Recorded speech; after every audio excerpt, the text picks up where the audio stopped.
There you go. Good, thanks. Hello.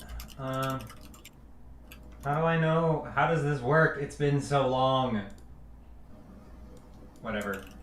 It's fine. Okay. Well.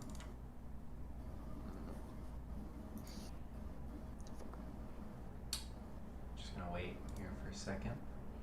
One question, Joey. You should not. You should probably mute your stream because you can hear yourself streaming in your stream. What? I'm not. I don't even have it open. Oh well, you do. No, I don't. Never mind. You don't. I'd have. Okay. Don't have the stream open 2 times, Robo. Am I late? Hey, Snow, you're not late. We're late. Hello. Oh, that's actually a very good point. Can I like get a Discord overlay like on my screen, like here? Probably can. Maybe. Can I force Discord to do its overlay thing? No. Sorry. Impossible. You need a laptop? Am I on the laptop? No. Oh, do you have another monitor? I do. Use that. Yeah, just use that. No, I am, but someone else says they want to know who's who. So I'm wondering if Yeah. I could have Yeah, like and a. I mean, you you can catch can up from a second monitor. you could just maximize Minecraft and use the overlay in game. I think it should work in Yeah, that Minecraft. too. Yeah. Or actually, no. You don't have to maximize it. Actually, you you know don't. what I mean?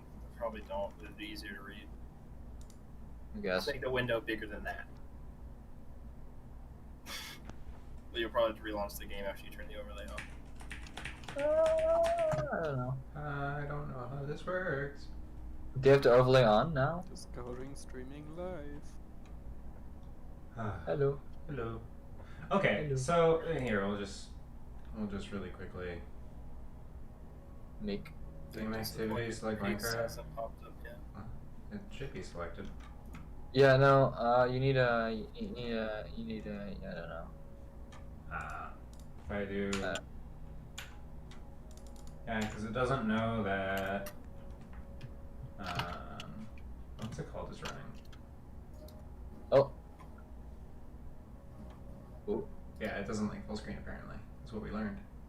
Okay, well anyways, hi guys. That's enough of all of that BS. That's the wrong account. Google? You alive? Google. Google died. Give it a second.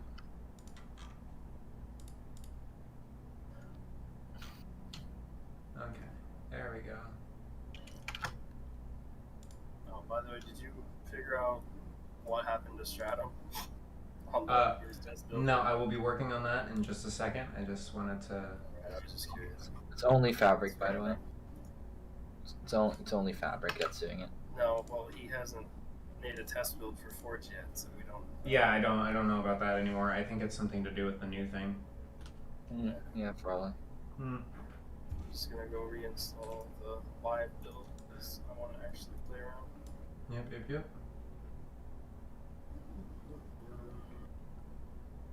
Hello. Yes, I am Hox. I am. Yeah, Brian, Yeah. we will all introduce ourselves in a second here. Let me just get everything situated. Just give me 1 second. No. 1 second has passed. Yeah, you're right. 1 second is a little too fast. Yeah. So sweetie. Speedy boy. Okay. So, anyways, I'm Joey.modded. I do the code stuff. We have Seth, Robo. We have all the other guys in here. If you want to introduce. I am Robo. I do the code stuff as well. Yeah. I'm so motivated right now. It's late. Okay. Everyone, introduce yourself to the class. Class. Alrighty. Oh, I am so Hello, my shy. name is No, you Darnell. know, wow. Oh, you started going. Hello, Well, yeah, let me get mine out the way because I'm the least important Seth. guy. Okay, just go ahead. I'm just gonna go kill myself. My name is Darnell. I did mostly the website side of things and API for the mod Back into the website. backend. There you go. Will this be Just to available see after the if- stream is over? I might leave it unlisted. If you want, I can leave it listed. Ah, sure. Fuck it. We'll leave it listed. Why not? Yeah, I did back Long in. ride. Account stuff and all that. Does this work now? Oh, I didn't All the update the fancy version. ones. Oh, this is still in the broken one. Oof. Oh, this is a broken one. Yeah, I'm still on the broken build. That's okay. I'll just... Hawks go. Hmm? Oh. What? Do the thing. Tell them who you are. I started, fuck off. Hello, I'm Mox. I used to do textures. Taking a break. Yes. Robo. I already did. Yep. But hi, I'm Robo, aka Robin. I do shader stuff. I work for 2.1, but not anymore. But now I am doing it again because Focal Engine. Hi. Yeah, that's pretty much it. Yeah. So I used to do streaming on here, but then I stopped doing. oh, give me a second. Oh no. Oh no. I just don't want to show the server address on stream. Oh. We wouldn't want, we don't want everyone on the stream on the thing here. Are you? Oh, you're Can I here. even get to the world? Yeah. Yeah. TP. I mean, Is my skin gone? yeah, it's on. We're on offline mode. I should probably put it back on online mode. No, because we still are using the dev instance a lot. MVTP shader. Can I make Minecraft look like? Ah, I wish. I do. I took that one. I took that one out and about. Where was this one exactly? Where were you? Where was this taken? Oh yeah, this was in Ho Rainforest in Olympic National Park.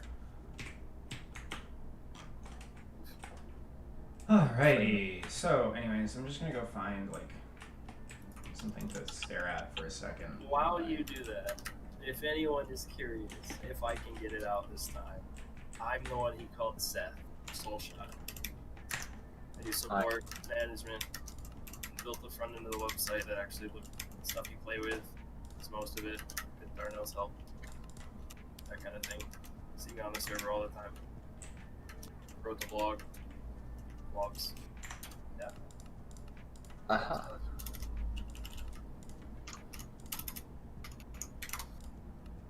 We.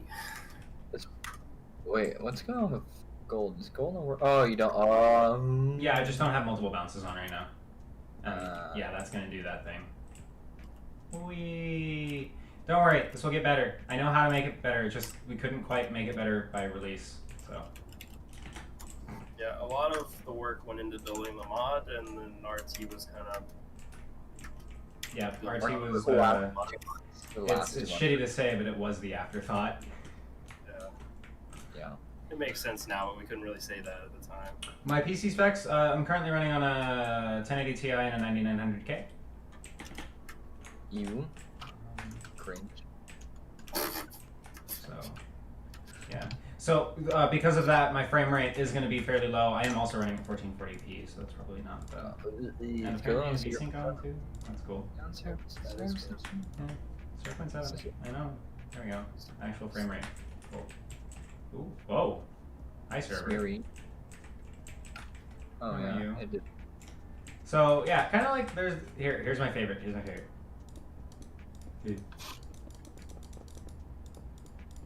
Your favorite. My favorite. Your website is categorized as games in my Employers Network blog site. That's your favorite. Yeah, that's your favorite.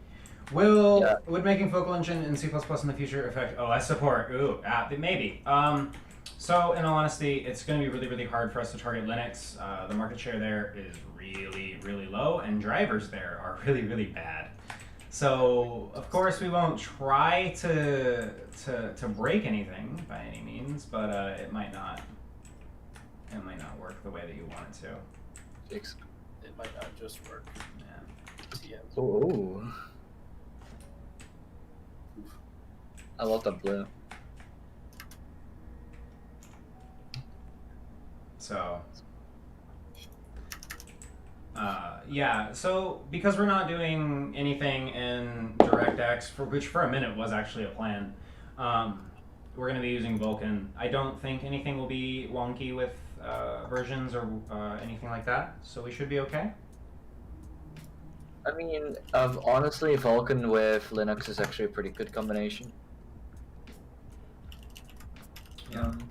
I'm pretty sure Linux drivers have pretty alright support for Vulkan. So. As far as the map download, we might be able to put this out at some point. Robo, that's something you'd ever consider?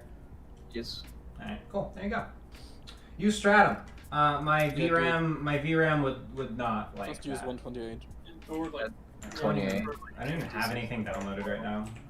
You don't. But you can show it off. Can someone go grab me a Git link for? Literally Just download. in-game download. Yeah, there, you have the mod now. Oh my god, I have the mod now! Oh wait.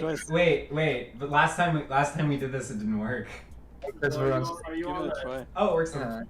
Yeah, it works on this It's one. fine on there. That's the test version. Calm down. Alright. Click it. Not that. This is Click the probably fine. resolution you want.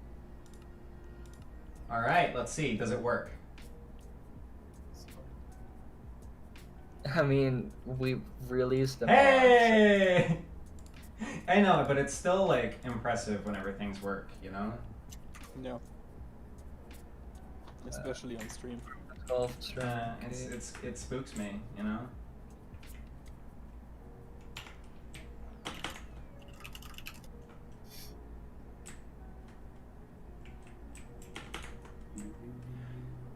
I think Vulkan OpenCL will do a good improvement using Parallel. We're not going to use OpenCL. I really don't think, in all honesty, like at all. So.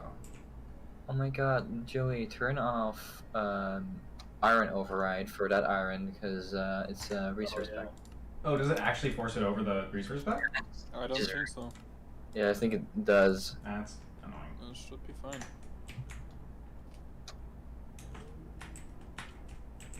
Yeah, it looks the same, but maybe not. Perhaps. Maybe not. Ooh, that looked interesting. Go Texture. to the brick room. Textures are always fun, Is but my VRAM's not having it. So It's only 256. It's like should run on like Yeah, 3 gigs VRAM of should be VRAM. fine. Yeah, it's just what's your opinion of Rust over C++? Uh, Yeah. I honestly love Rust. It just doesn't have the support that C++ does. Especially not for Vulkan. The Vulkan mappings in Rust are god awful. You'll have to, if you want to do it, you'll have to do most of the mapping yourself. So it's definitely not ideal.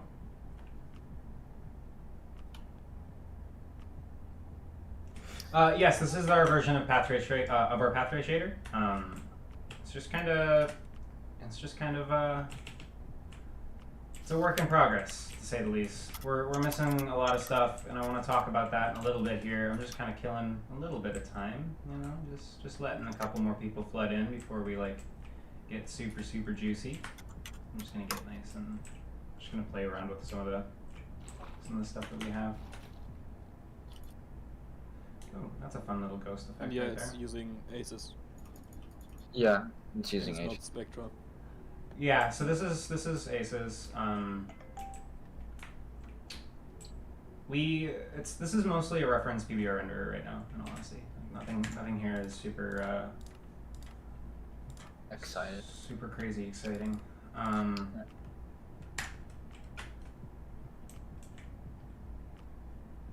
So doing 3D geometry right now in path trace shaders is really difficult, and I'll talk about that in a second. A little shimmer in here still. we'll be back. Shimmery. Okay. A little shimmer.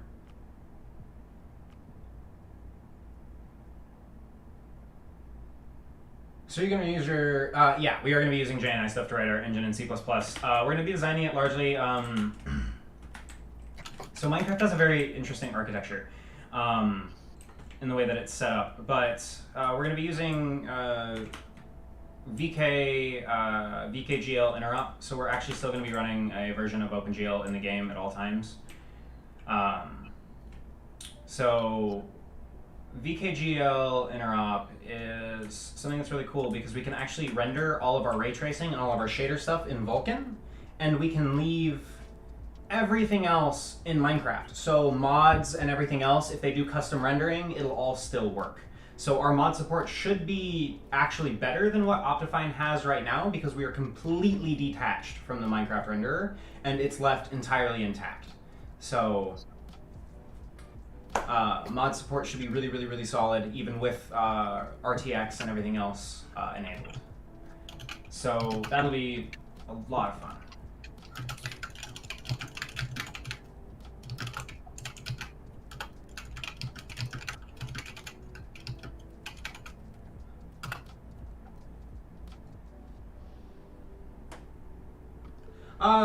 C++ has better memory management than C#. I agree. I think C# is a great language. But C++ again has better standardized libraries. It has more support. It has better interop with Java, which is super important to us, and it's a stable platform with lots of documentation. I do love C# as a language, though. It's a good language. I'm a fan.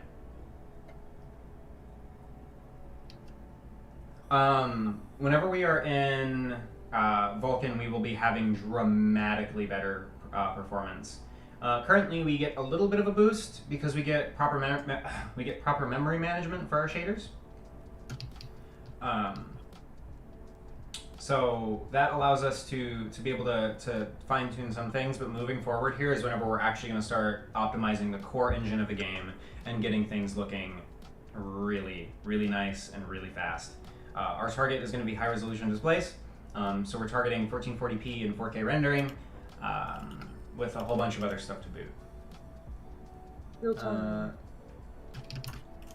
Is it possible to emit ray trace light from non-cubic shapes, like a torch flashlight, for example? It absolutely is. So, the way that we have it working right now is because we are an entirely voxel renderer. We're still based off of Bruce Knows How's Path Tracer, which is a very, very clean, very fast, integer-based voxel tracer that he implemented for Minecraft.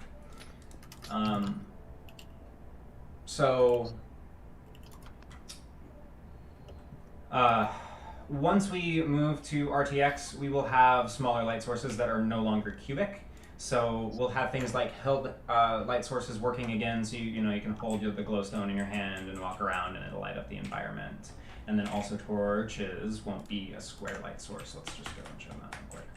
Where can you point this down? Hello. Okay. So you can see right now, torches are a square light source and things are a little bit weird with it. Why is Fabric of more interest for support than Forge? Well, put simply, Fabric facilitates our kind of mod better than Forge. Lex Manos has been very clear on many, many, many occasions that he absolutely does not like core mods. And this mod would not be possible without being a core mod. We are going to have to touch Fabric, we're going to have to touch Forge itself, and Forge was never really built to be touched by an external mod. So that's going to be something that we're going to be playing with a lot. Will you support dynamic lighting, for example, like Vulkan? Yeah, that was what I was just saying. So we will definitely have that support for like held lights and smaller lights and what is double metal reflection is going to be a little noisy. So the noise here, by the way, that you guys see, this was a last-minute thing that we had to kind of say, okay, we'll have to just do this later. Denoising on Specular isn't entirely working the way that we want it to right now, especially not in motion. So apologies for that.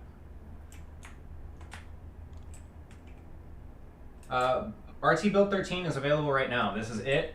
You just have to download the Focal Engine and download RT through the Focal Engine to get it going. You link in the chat to the blog. So some tutorials for that. So sodium is unlikely. So sodium and lithium are two very different mods, and so is phosphor. So we have sodium, lithium, and phosphor. Sodium is going to be the rendering side of things. That one is going to be pretty much replaced by us. However, phosphor and lithium will both still bring performance improvements to the game, as we don't plan to touch much of the default game's code. We're trying to leave it clean for other mods to kind of take over. But of course, we're going to have to make the changes in certain areas to multi-thread chunk loading and rendering.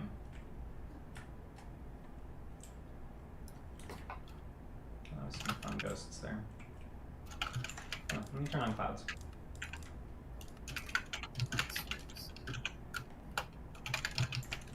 There we go. A little nicer. So currently, like I said, reflections in this specific instance of the shader is not running in RTX. We are still limited to cubic geometry only. As you can see, you can't see the player in the reflection yet. This is something that's huge. So we have been stubborn. We've been very, very stubborn. So we currently have opted to simply not render lighting for anything in the game that's a non-cubic. And it's not that like we couldn't do things, it's just we can't do these kind of things right now. We could do AABB intersections, we could do all kinds of stuff to be able to light these. We could patch stuff up with screen space reflections like Sonic Aether did initially, or we could do an AABB thing that everyone is kind of doing now, but it just didn't quite fit with the direction that we wanted to take with the shader. So instead, what we're doing is we are literally not going to have non-cubics until RTX support is in. So once that happens, all of the geometry in the game will work universally all at once. Entities, modded blocks, whatever, it'll just work. So that'll be a big thing. Yes, a creeper would be able to emit light while exploding. Ender Dragon dying is another really wonderful idea. How is performance compared to Optifine? Currently it is a little bit better. In the future, I have a feeling it is going to be basically not comparable at all.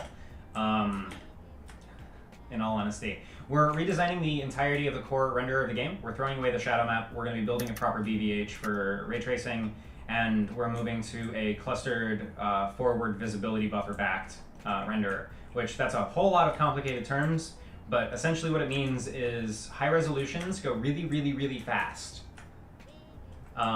So you'll be able to push your texture resolutions up to 1K, and it'll probably feel like you're running 128. And you'll be able to push your actual, you'll be able to actually push your screen resolution up to 4K, and it won't feel nearly as clunky or terrible as it does right now. So. Shaders will support weather. I don't know about the mods for them. That'll be, so because we're becoming a mod now, it'll be a lot easier for other mods to tie into our API to use our renderer. We plan to expose some parts of the shader actually out to other mod developers to use. So if they want to trigger certain events within our shader or our graphics or something like that, they would be able to do so. We're going to be bringing a lot of changes to a lot of things, both for resource pack management and for shader pack management. So everything kind of becomes one very connected system. We'll just still use the shader pack format with Optifine. So this mod will always be compatible with Optifine, however, it is using an entirely different format. If I'm not gonna, close all. Okay. So I won't be too sneaky about stuff here. I will show how we kind of have things set up. So we have a new setup that's fully customizable in JSONs. So you can see here that we have a texture file. This defines all 53 of our current textures that we have. So that's a lot better than the Minecraft's 8.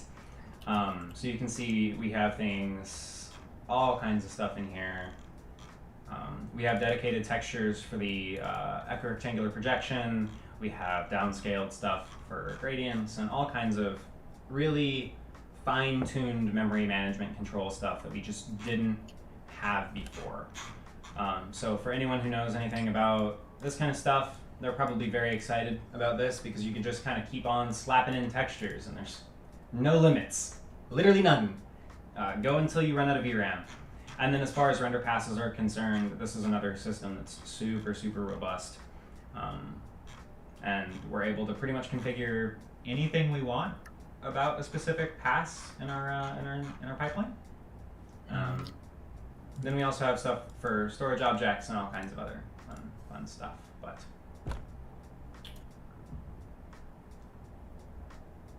yes, there will be significant performance gains on non-RTX GPUs as well. There may be a slight slowdown for the BVH, but I think overall, as far as all of the performance improvements that we're going to make in the rest of the engine, it'll overall... Will this kill your 2070? Yes. It will kill pretty much any card if you want it to. Honestly, though, let's see. I'm currently... Oh. Hi, Andy. I'm currently running 1080p. It's currently at 1440p, but I'm at 0.7, so it's 1080p with clouds on, and then specular enabled for this stuff. And I'm running at about 30-ish to 40-ish FPS on this map here. Does Focal Engine have anything to do with the Nova Render? No, but we are good friends with Deathrate, the lead developer of it. So I would imagine that we'll talk and discuss, and we'll be able to learn something from what he did. Learn from the mistakes that he made. Mistakes. Yeah. So like, it does. He's actually done a lot of proof of concept stuff, like kind of proving that this is actually possible. So I'm really excited to start touching that stuff. What's up? One thing we kind of took from him was just not announcing it before it was ready to be used. Oh yeah. That was one thing that we took from him is not announcing it before it's ready to be used. Yeah, that's what we. That's one thing. Please keep doing GLSL coding streams. Yeah, I want to, and we'll leave it at that. I want to. No more. So the GLSL shaders mod will be a thing for a minute. This mod is not ready for the general people to have, and it won't be probably for a few more months. A lot of months still. Is there a way to contribute to anything right now? Really, that could be an ad. Really, the only way to contribute to this right now is by supporting us, like via donations or purchases or whatever else. Like bug reports are huge. We really, really do need them. We're going to be implementing a tracking system for you guys to use at some point. Yeah. So what happened to Nova? Nova died.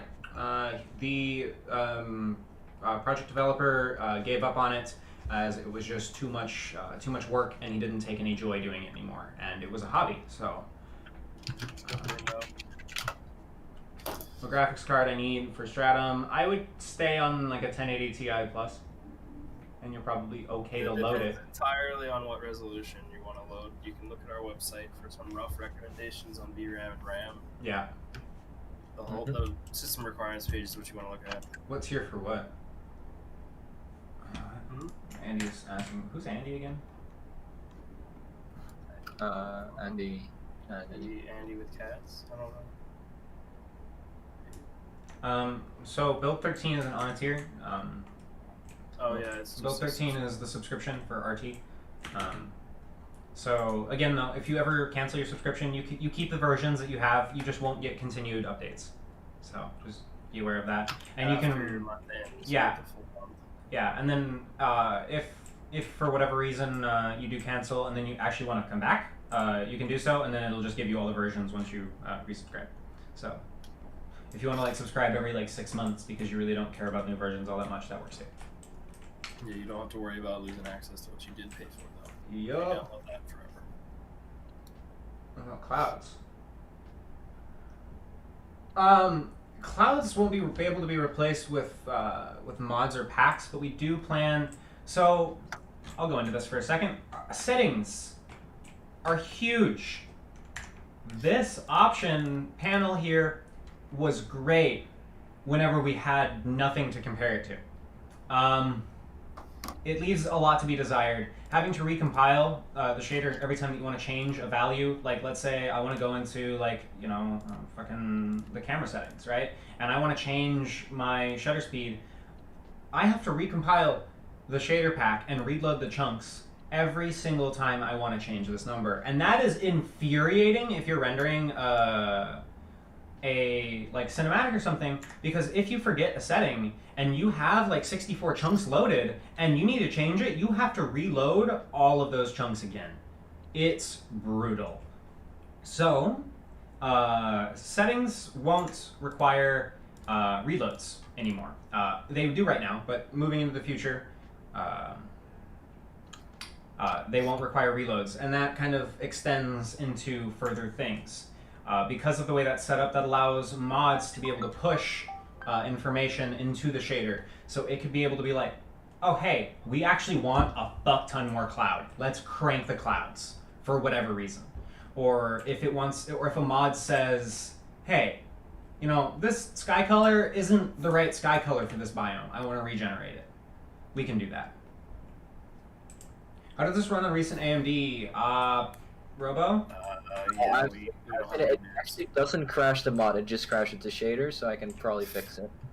Okay, so what you're saying is it's currently not supported, but is being worked on? Yeah, no, the shader just doesn't work. The mod itself just runs for everything. Okay, cool. So yeah, the renderer is fine, but the shader itself needs a little bit of work. Robo, if you could work on that, that'd be great. Please. Yeah, I'll fix that. I'll actually test my AMD card tomorrow and probably push a fix as well. Yeah, because we need to get that out. Cloud shape. Cloud shape. See, the thing about these clouds is they're not baked. They're not.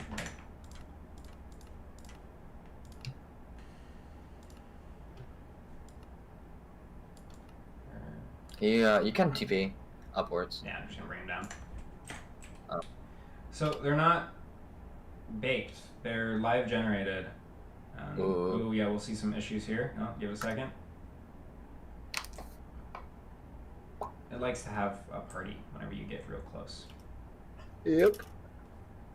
And then F3N, and then speed. Spectator, buddy. Huh? You're not on spectator. I am. So no, you are. Oh, actually, the stream delay. Yeah. Yeah, no, lowering the clouds like that's just gonna ruin the renderness. They just gonna pop up.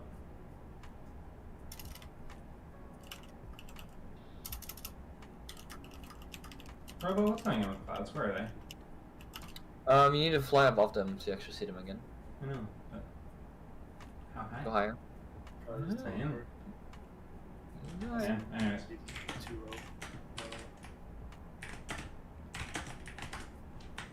Whatever. But yeah, essentially they're not.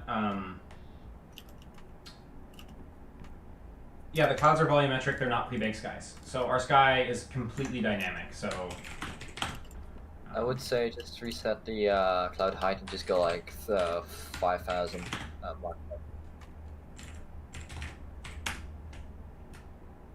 Don't. Oh, I was about to say, don't use time set. Use speed time. I did. Yeah.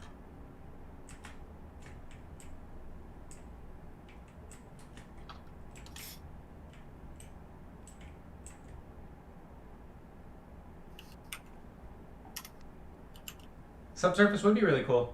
I agree with you, and it will come. As far as like BRDF stuff is concerned, like that's kind of like my main area of research. So whenever it comes to lighting and stuff like that, pretty much everything will be implemented.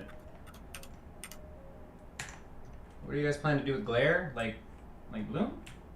Oh. Or like also lens need to- flares?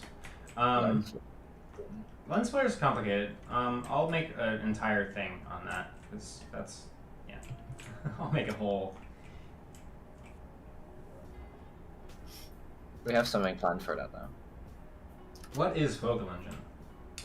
Focal Engine is essentially a new shaders mod.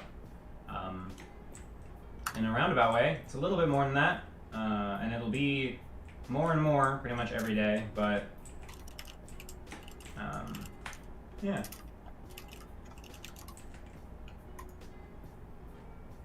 I might pop out and oh, I don't have any worlds on this right now. We'll quickly unfix the underground light bug. My one already has a temporary. 2.1 has a temporary fix that you can enable. Sadly, with the way that Optifine just operates, it's not fixable. When we get 2.1 moved into Focal Engine, of course we will fix it. So that has been something that has driven us crazy since like the beginning of time, essentially. Oh, I like this. We still don't like the fix.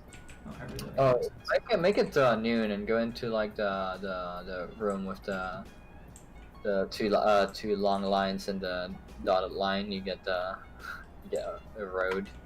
Huh? Okay, so make the time like 6,000, right? Yeah. And just teleport to me. It's Oh, really neat. fun. Yeah.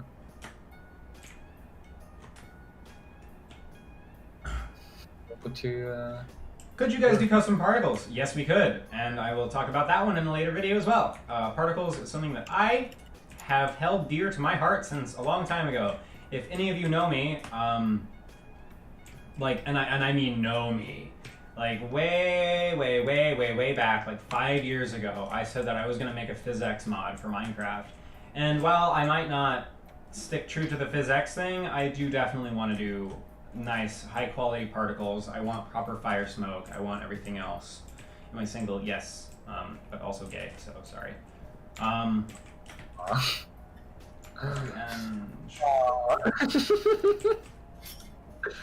How dare you? How dare you? No, it cannot simulate the wave particle nature of photons. Like, could we do something like that? Yes. Will we ever? Probably not. Not for anything real time, that is. No.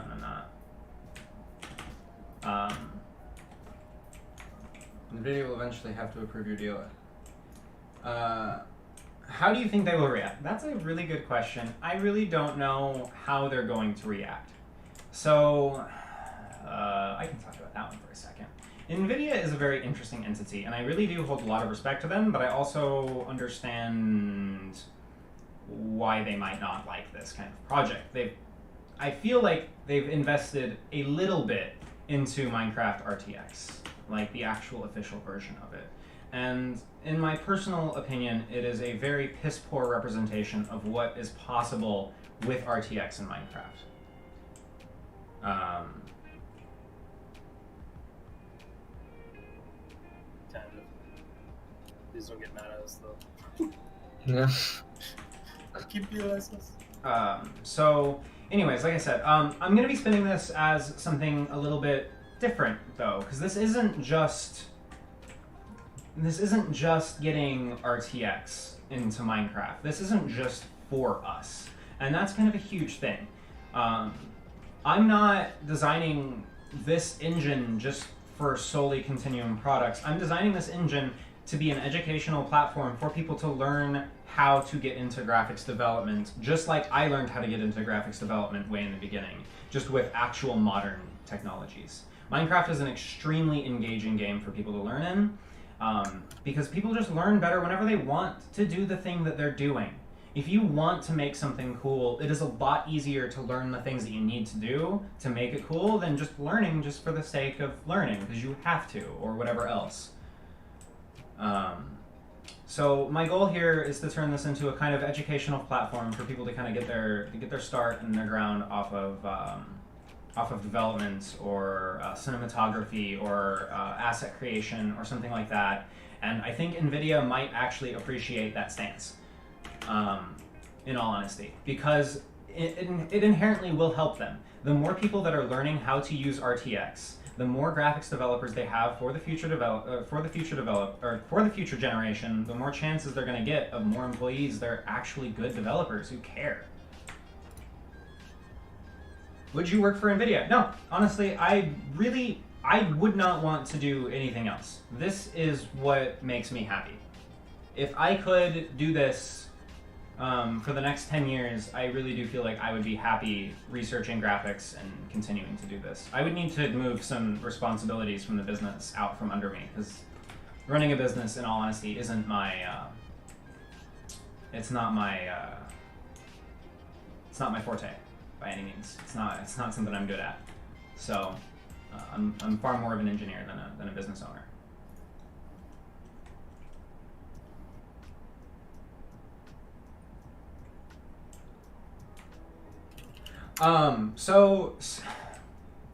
Graphics is a very complicated field that requires a lot of upfront knowledge about a lot of different things. So, to be able to even get something like very basic working, you need to actually have quite a bit of understanding of what's going on, and especially like getting into this space. This space is very mathematical, and it requires a lot of system level understanding before you can even get to the mathematical level of understanding. And I'm trying to help skip that initial system understanding and then let the system understanding grow along with the mathematical understanding. So honestly, I love Sonic Aether. Sonic Aether is a great dude. So PTGI in my book is a cool thing. It's a different focus. It has a completely different set of drawbacks than our stuff. But in all honesty, his stuff is playable, and his stuff has been playable for a long time, and that is something that I can't say about my stuff. We work with Ultimate Immersion, so Emosi is cool. Like, we like it. It's a thing. So yeah. He just works with him, Sam, by the way, though. I don't know if you know that. Wait, what? He just works with him, say he's not, like, doesn't make him say it. Yeah. I was making sure, you know. Yeah, no. I actually just genuinely like his pictures. They're good. They're cool. The model's really cool. I can't wait till we get. Yeah, that's the super cool thing. Yeah, once we get RTX, all of those custom models will work, and I am an excited boy. Oops. Old shaders will still be running in OpenGL. We're not emulating anything for anyone. If you would like to be on Vulkan and everything else, you will have to write your shader for Vulkan and everything else. That was another thing that we learned from David, was emulating the current shaders mod is dumb. However, like I said, we will always support having Optifine installed at the same time. So if you do want to switch between focal packs and older shader packs, you are more than welcome to do so. That might change way later if something happens, but as far as I can tell, this is the way it's going to be for a while. Currently, Continuum uses no NVIDIA specific extensions. Probably won't either. Is planned to add RT Core support with NVIDIA RTX? Yes, we are. So RTX support will be coming. It's complicated, and I can't give a date. I can't tell you anything really about it. It's just, it will come. That's all I got. Please tell us about Fire. I love Fire. Fire's great. I'm gonna keep working on this, in all honesty. I'm gonna keep working on Fire forever. So this is something that's really fun.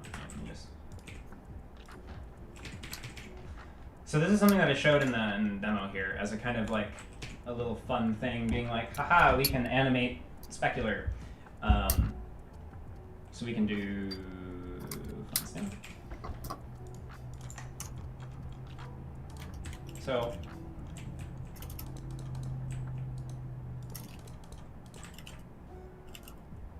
you can see, it is actually working.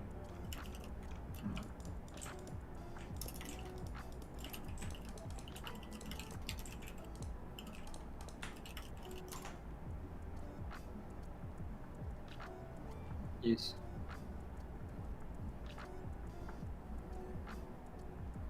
Oh yeah, particle-based fire. Like I said, particles will be a thing that I want to investigate in the future. So fire would be considered fluid sim, which is just particles.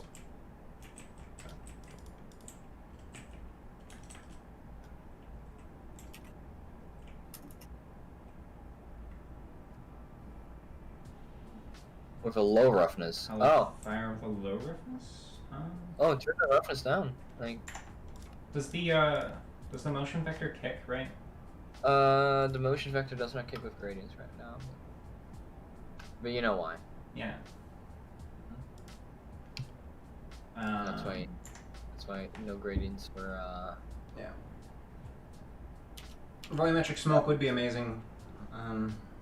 So yeah, I mean, we'll just, in all honesty, here's what I'm gonna do. I'm not in that version of the shader. Oh, that's okay. We can actually show this off a little bit, because this still works. So just so you guys know, if you actually want to go into the configuration file, it's no longer in this folder. If you go into focal and then you go into configs, you can see Continuum RT build 13 is right here. And then I'm just going to go into sure to overrides. Sorry, spatial format.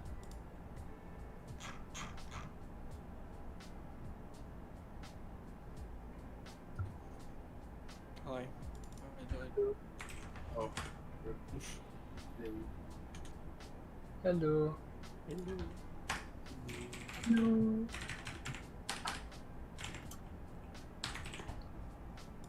In theory, this should make everything glossy. Why don't you just almost like Indeed. why don't you just turn down the roughness in the settings for the iron? Because you can't do that. Why? Also Because just, no. Okay. And then theoretically, yeah. Okay. So here's something that's going to be fun that you'll be able to observe. Double reflections don't project correctly.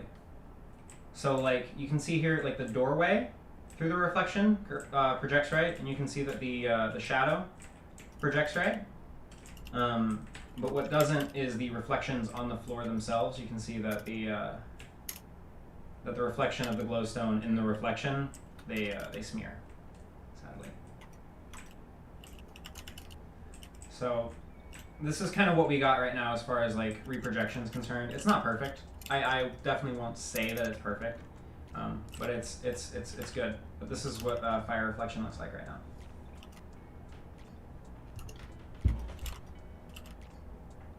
Ooh.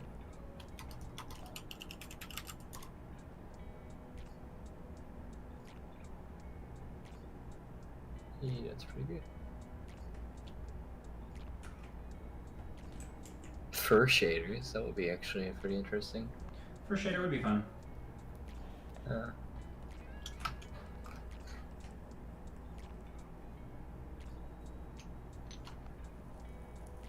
Oh, I love that fire reflection at the top. Is it compatible? I'm just gonna say no. It's not compatible with VR Vivecraft. However, I do want to support VR in the future. It will not be through the VR Craft mod. I'm gonna say. Definitely. Or you mean we can probably just use the OVR library? Yeah. No, and the only reason why is there's gonna be a lot more to that. But yeah, for anyone who does graphics, reprojection and specular, I'm sure is something that you might be familiar with. This is not something that is easy to do. This was a fun one. Watching fireworks. Yeah, and these Alternate boxes on. Remember always to turn off whatever the fuck it is. It's in details. Always remember to turn off alternate blocks because it fucks up normals on the ground. Thank you, Minecraft. Appreciate you. Love you always. Yes. Yes. What the hell are you watching, guys? Rubo, What? where are you launching the fireworks? I'm not. Who's doing that? Is that That's Alex? Andy again. This second time. Oh, I didn't notice. I'm sorry. Andy, no. Stop. Stop. Oh. Yeah, so reflections within reflections obviously don't work, as stated previously. They don't reproject, right? Yeah. We're gonna have to use like some combination of like gradients and other weirdness to get that to work. It's gonna be fun. A lot of fun. Well, that's just delightful. Oh yeah, BRDF waiting is a thing we haven't done yet. Oh yeah, we can explain some of that stuff soon. Hmm? I said we can explain some of that stuff soon. Yeah. Not talk about the filtering part. I'm talking about the reprojection part, where you know how like the diffuse isn't always the same at every angle of the view vector. So Mhm. like it sometimes smears. That's what I meant. Gotcha. Yeah.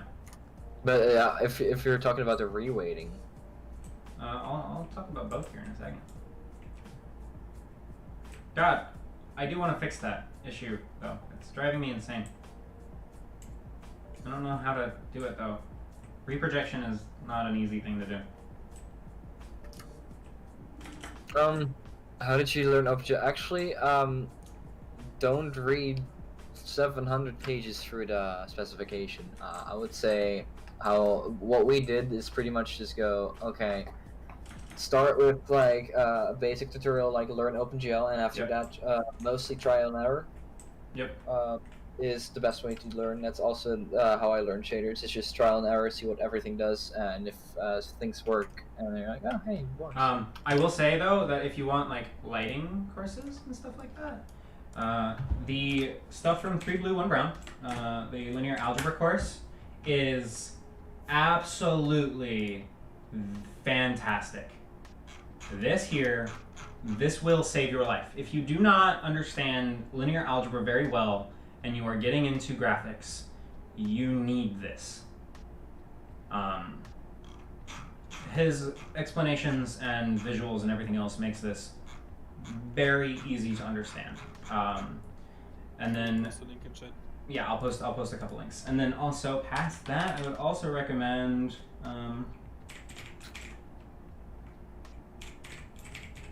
I would recommend going to the 2-minute papers, the 2-minute papers dude, and he has an entire course on rendering, and this will take you through pretty much everything.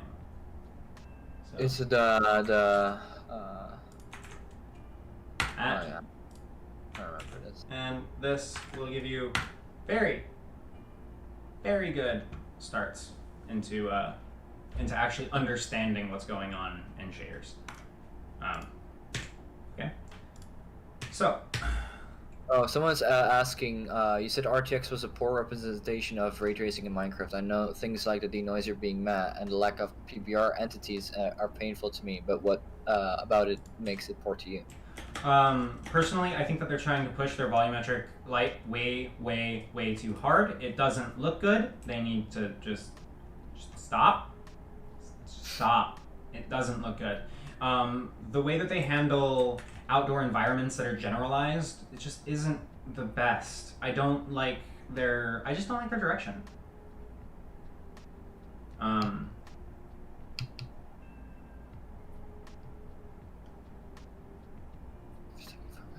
Well, Focal Engine will. I can't give a date. I'm not even gonna speculate. RTX will happen when it happens. It's ready. It's out when it's ready, pretty much. It's high priority, but we're not gonna. Yeah, I don't want to say anything. I have ideas, but I don't want to say anything. Of course, yeah, of course, high priority. Yeah.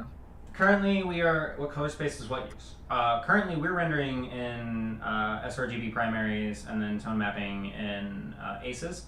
Oh, here's something that's fun. The mod will enable HDR output and higher color bit depth outputs as well. So we can output like DCI-P3 or HDR10 or something like that to a monitor that supports it. Yep. So that'll be a ton of fun whenever I get that. I'm excited. break that OLED out. Yes. Have you guys looked at the code, at the code and plan stuff yet? The code and plan. What do you mean? You mean like vanilla Minecraft and everything else? Yeah, we have. That's Sean. That's the guy who I can never pronounce his username in our Discord, but he's the guy who's doing the RTX thing, and then we came out and said we were doing the same thing. Mm.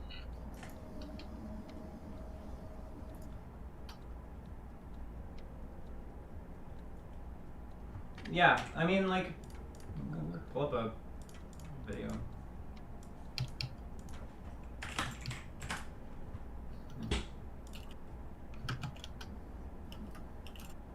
Like, I don't think this looks all that great.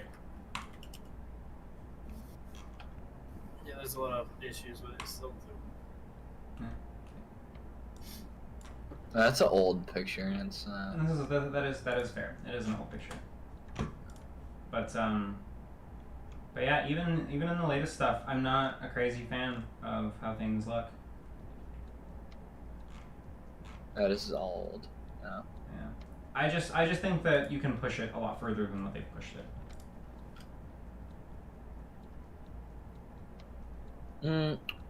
Enable Palm don't. Right now, Palm is broken. I don't think DLSS works in Linux at all right now. I'm not sure.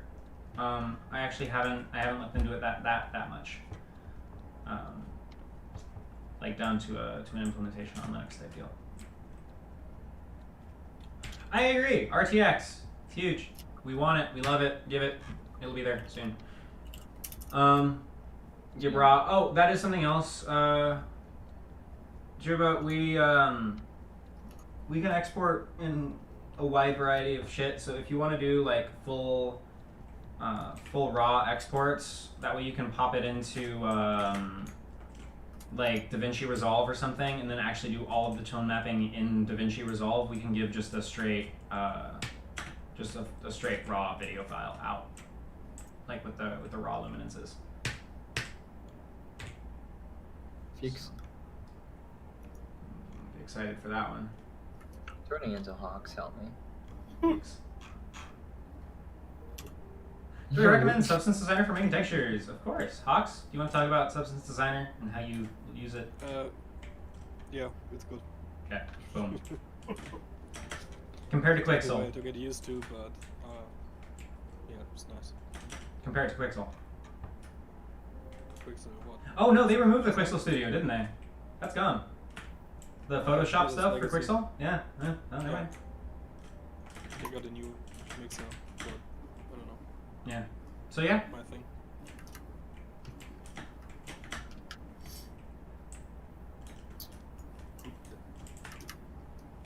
How to be a beta tester. We're not currently accepting beta testers at the moment. And you do not need an RTX card to use this version, nor will you need an RTX card to use any version of the shader in the future either. Though we will support RTX, we are not locked to RTX. It will work on RDNA 2 cards, and it'll also work on the 10 series and above. And it's entirely based on driver implementation, essentially. So we're going to be using VKRT. So any driver that supports VKRT, which I'm pretty sure everything modern does. Do you know AMD's status on VKRT drivers? I don't think they have it enabled on anything but RDNA 2. Okay. So I yeah. think NVIDIA just has it for probably by the RTX time we have it out. series, other than their RT Yeah, by the time we have it out, it should hopefully be on more platforms, but it's on 10 series and up and RDNA 2 for sure.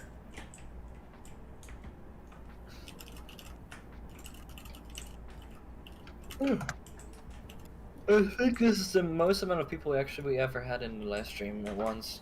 Pretty good right now. Yeah. I do, and I think you will too. Because like our team, we use all of it, don't we? We use Quixel Mixer, we use Substance Designer, we use Photoshop, all the stuffs. I didn't use a mixer. I don't know about Myth. I think Myth does. It just depends. He just uses it in very certain situations. like, there will always probably be a better software to do a specific task. So like some things will probably be better suited for Mixer, some things will be better suited for Substance Designer, and there's absolutely nothing stopping you from using both. As long as you're a hobbyist, you can use all of Quixel's stuff for free. So, it's kind of great. Just say you're using it for Unreal Engine 4. Easy.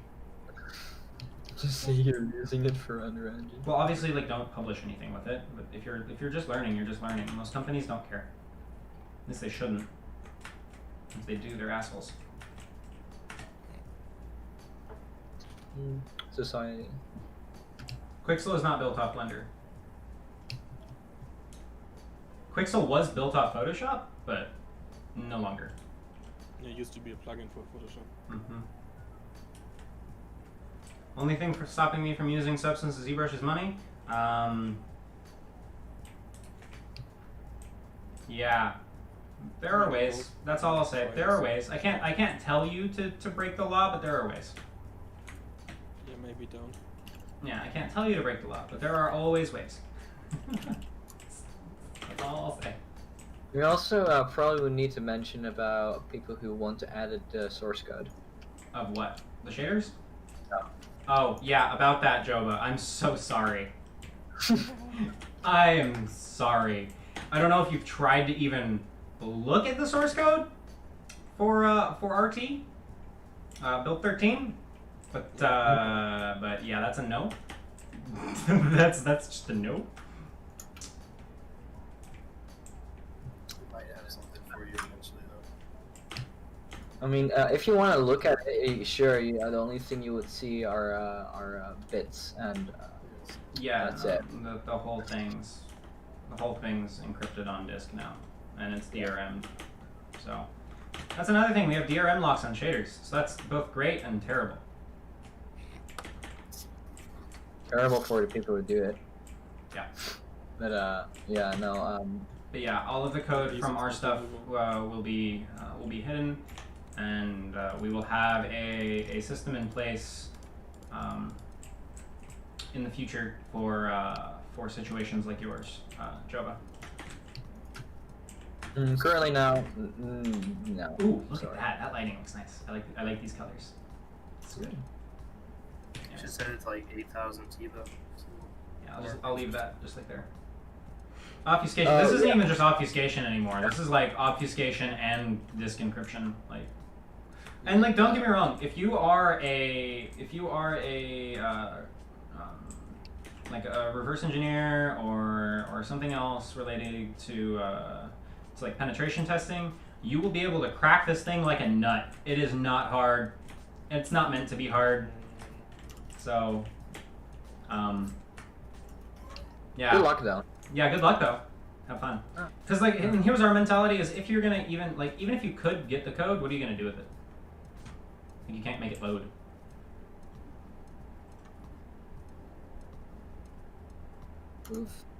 Visual Studio.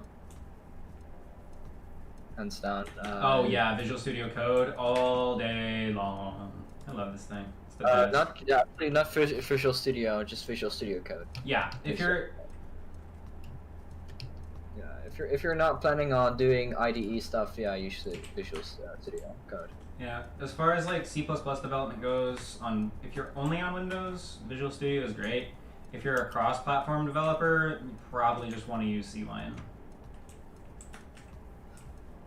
HRR option for Continuum RT?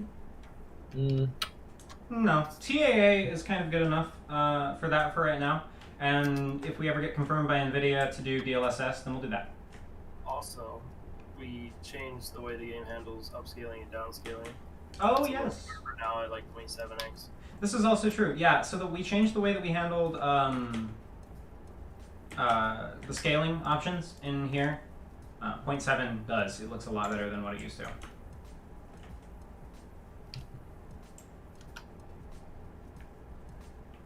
Yeah. The DRM doesn't touch performance at all.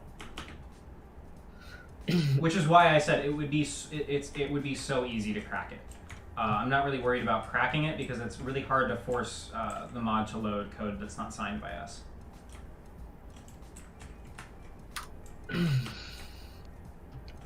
Yeah, it's pretty much just doing it pre runtime. VSC and VS are entirely different things. One is an IDE, one is a rich text editor.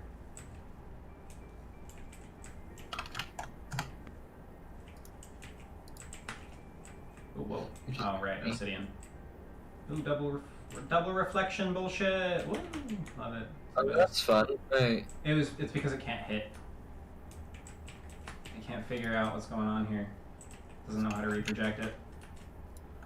Did you disable gradients? Yes, I did. Oof.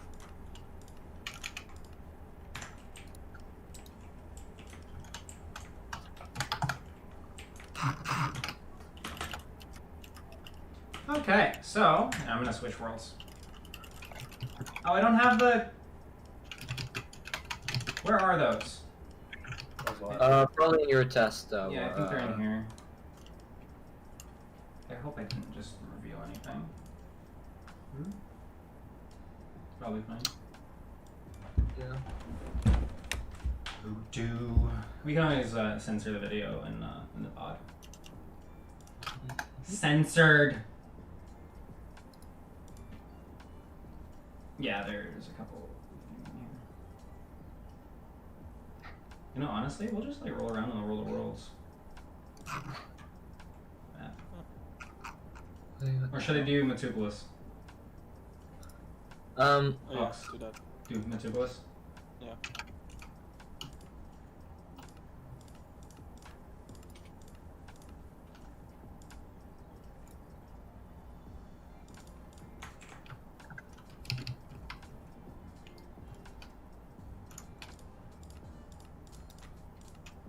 No, why does it not work for him? Oh yeah, I don't know what's going on. There's something. I currently am not using any texture pack right now. This is just vanilla. Alrighty, so let's. I think I'm gonna. It's been an hour since we started. I'm gonna reiterate over some things here for the people who are here now. Sorry if anyone was here. I'm just gonna pull up the blog and I'm gonna go over everything here and set up a. The blog is a good place for people to start. Yeah, I just want to give further explanation to each item on there. I'm just gonna find. Oh my god, yeah. To everyone who's playing with build 13, whatever you do, just don't go into a room with like a lot of stained glass. Why is my render distance now limited to 16 chunks? You gotta allocate more RAM. Yeah, you got 2 gigs will lock you to anywhere from like 16 to 48. That's I gave it 4 and it gave me 64 again.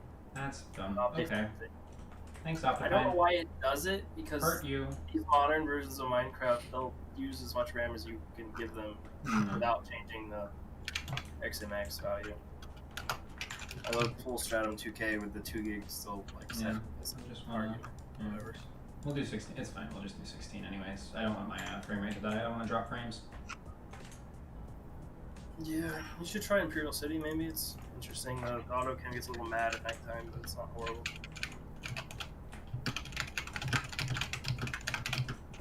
Alrighty. I'm gonna go pull up the blog. Alrighty, let's talk over some notes again, shall we? Shall we? Alrighty. So the Focal Engine. Let's go hang out by the McDonald's. Hang out right here at the McDonald's.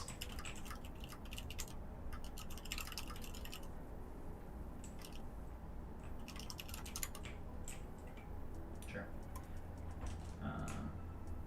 Give me 1 second, and then I'll actually have that tabbed up. Just I gotta get my other monitor. That's not the screen. Okay, so.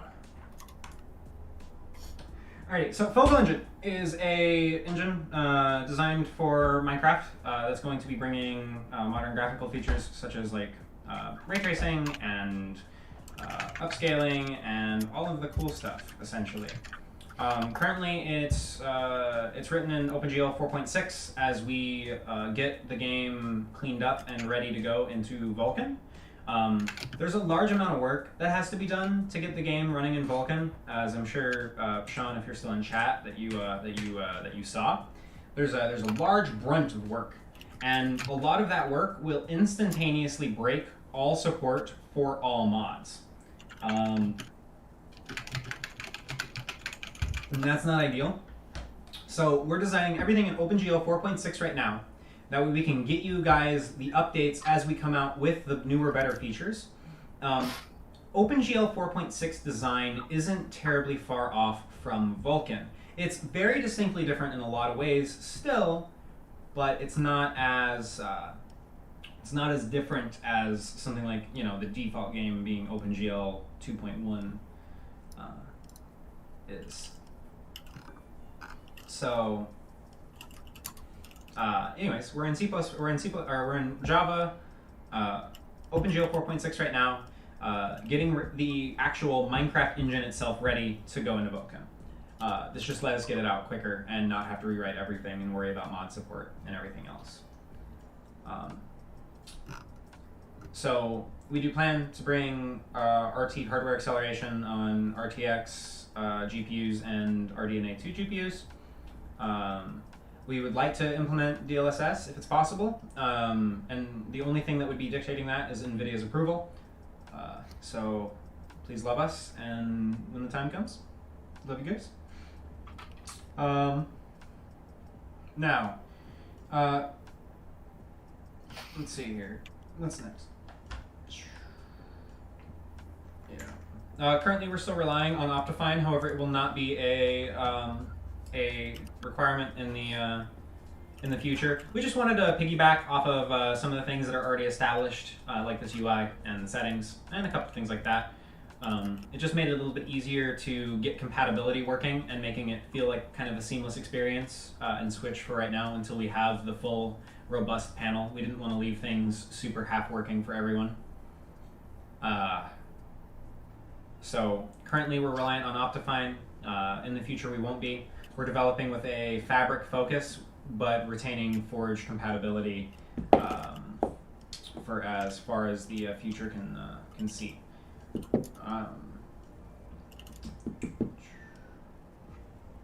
I do want to say that currently the only build for RT that's out is for 1.14.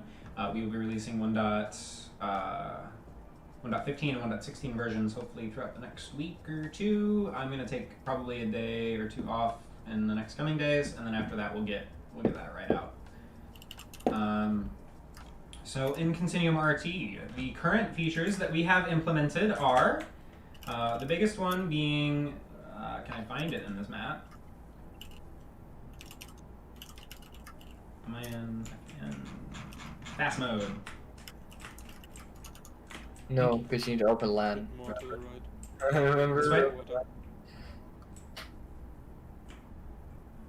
There you go. Never mind. The stream delay was again. This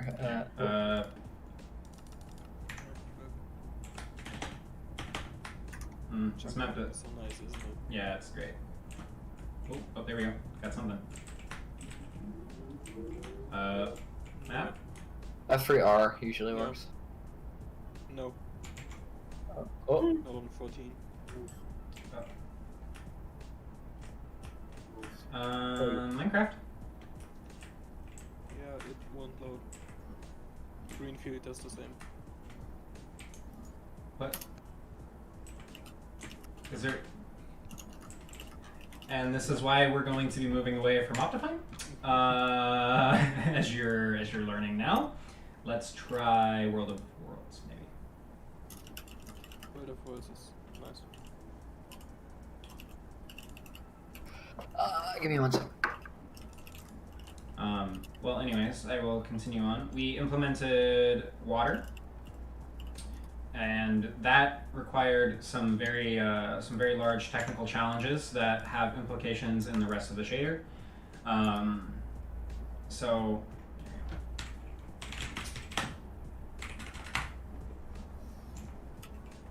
Oh, of course, yes.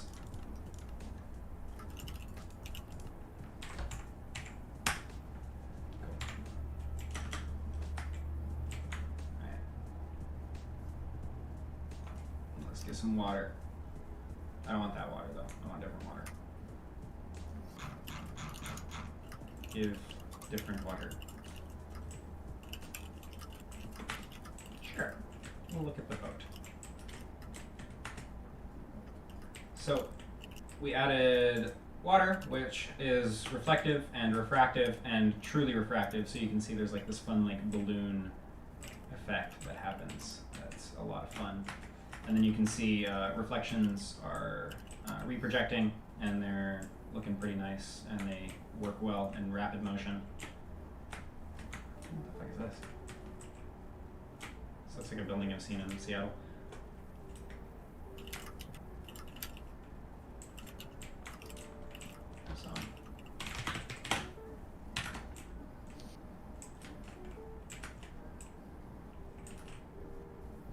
So we've gotten water working. So this was a huge thing. So getting Specular to work on an animated surface like this in motion is one of the hardest things to do in ray tracing, and honestly, my opinion. Reflecting a dynamic environment is not the easiest thing in the world to do. To do this, though, we had to do a couple things. We had to implement a true, proper implementation of ASVGF, which literally, it's not possible to do this. It's physically not possible to do this in Optifine. So this was literally the point that we hit, was we wanted to be able to place a block and it to update its shadow instantaneously. And this is literally impossible in Optifine. You cannot do this. As something as simple as this, you can't do it. So these are our true ray trace shadows that now update dynamically. And if you don't know what this was like before, we can turn this off, and this is what it used to look like. No, I agree. This is what it looks like in most shaders right now.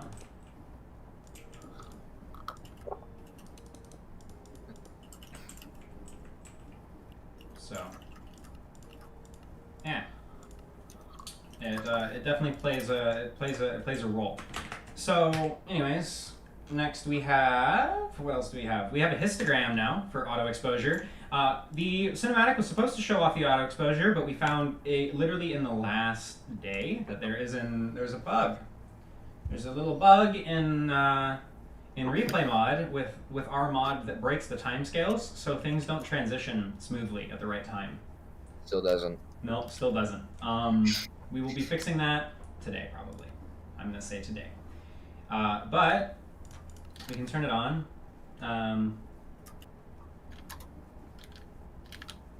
Where the show? Not the top. It's a misleading. Alright. So you can see we have an actual histogram now of the overall luminance values of the environment that we're in, and you can watch it move. And it's a lot of fun.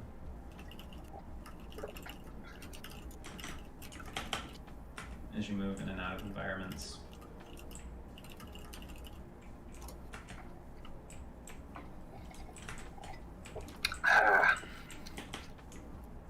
Cheers. So we can we have a lot better control over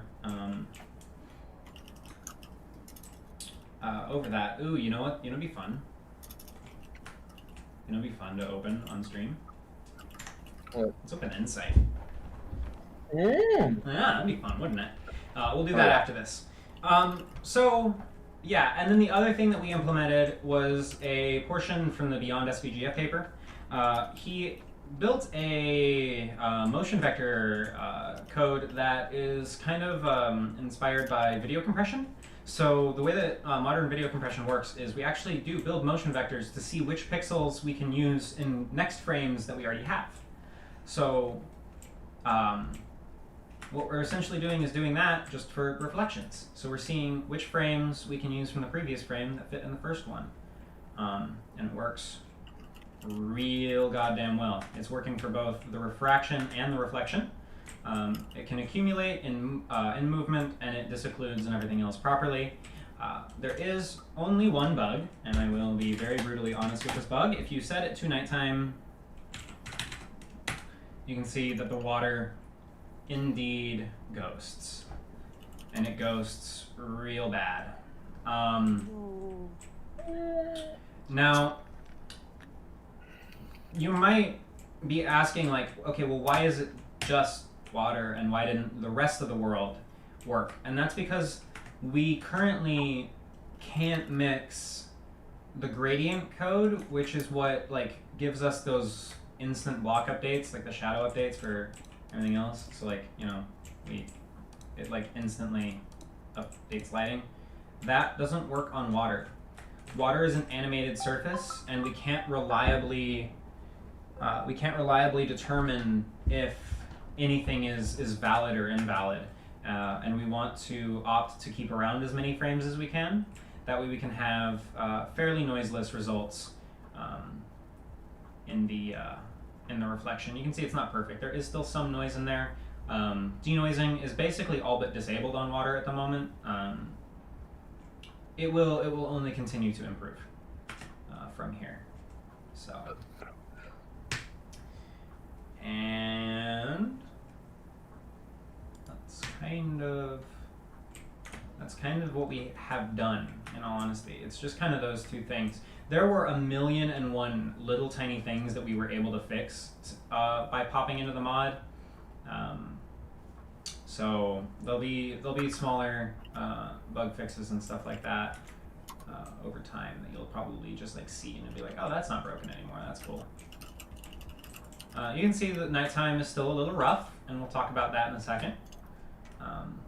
But actually, fuck it, we'll just jump straight into that. So what's next? What are we doing next?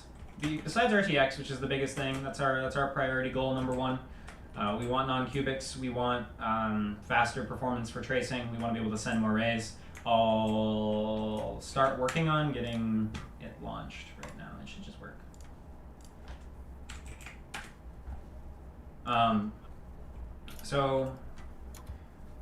To start with RTX, obviously, we all know what that's going to do. That's going to give us really fast tracing performance, and it's going to bring us things like entities and reflections, and non-cubics, and custom models, and modded blocks, and all of those really, really, really cool things. Actually, this isn't going to work. Can't do this.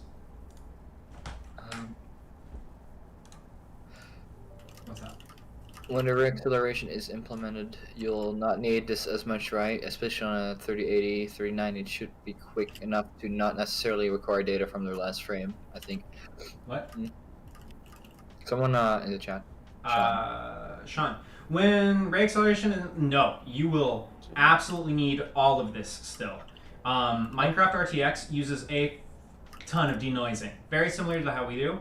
Actually, every single game does. Ray tracing acceleration gets us it lets us send rays faster, but it really doesn't let us send more rays, not yet at least.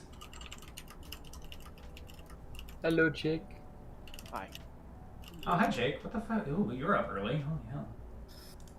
It's pretty Yeah, good bro. right now. Yeah, I noticed. Alright. So, I can't wait for non-cubics in world space. They've been 20. Yeah, I know. The biggest thing for me is I just want to see. That's a bad world. I just want to see. Wait, why is it black? Is it mad at this? I think Ensai is just angry. No, that's fine. I fixed. I don't know what I did, but I fixed. I mean, Insight always gets angry because it doesn't like the fact that Minecraft is OpenGL fucking old. Angry.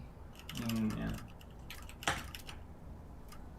So all this loads and does its thing. I would agree. Non-cubics are important. I want to be able to stand in front of a fucking piece of iron, and I want to look at myself in the goddamn window, and I want to see my dog sitting next to me. And when I'm in a cave, and I'm deep down, and there's a pool of lava that I can hear gurgling in the distance, and I can hear a little skeleton walking around, and I want to be able to see his fucking shadow walk across the wall before I've even turned around the corner, or even, hell, see him in the reflection of, like, some ore or something.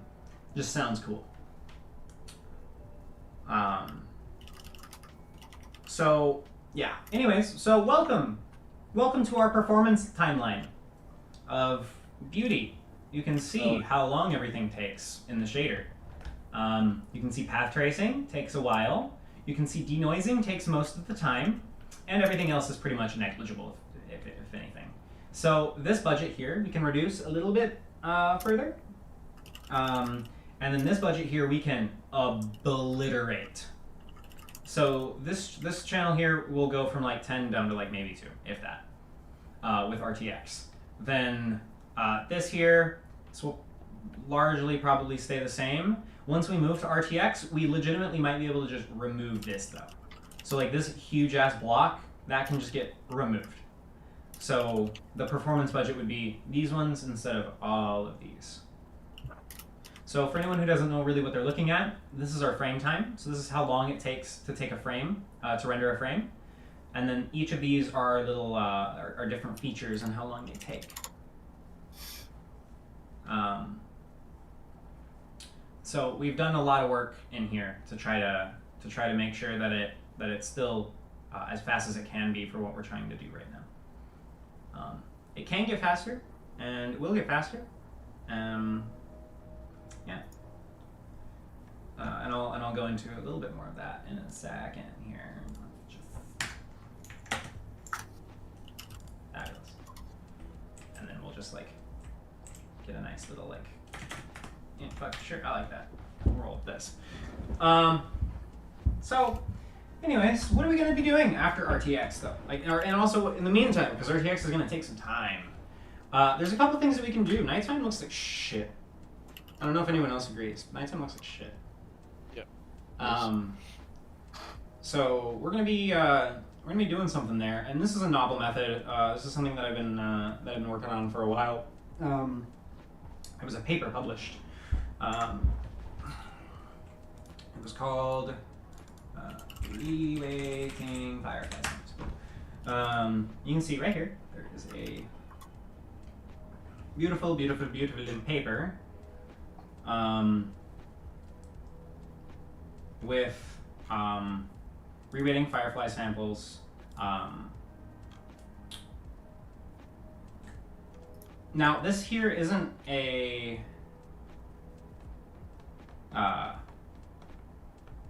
this isn't exactly a real-time method. This is by default implemented for offline renderers. However, Hello. Huh? Ultimate's in the chat. Oh, hey, yeah, so this is technically an offline paper, but we are working, I have been working rather, to making this work in real time within the respects of, within our mod. So essentially, this is before and this is after. This is before and this is after. So these are the kind of differences that we'll be seeing. So in these kind of images here, you can see this is the default image. You can see that there's some speckles and some noise that's there.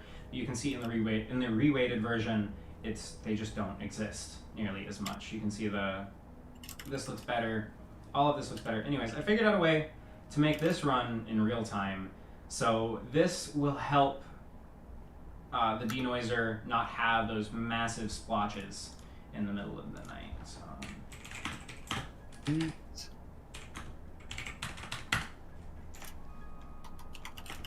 water. So you can see. You see how that happens way out over there? How they kind of like flicker and then go away. And all of that over there. Doesn't look good. And over here. Amazing. So all of that will just go away. It just will no longer show up. So it'll be black and there won't be any light there, but at least it won't it'll look more like everything else over here, not whatever the fuck is going on here. So that's going to be a huge thing moving forward, is being able to get that running, and then that gives us a much cleaner result. These little splotches that show up won't be there anymore.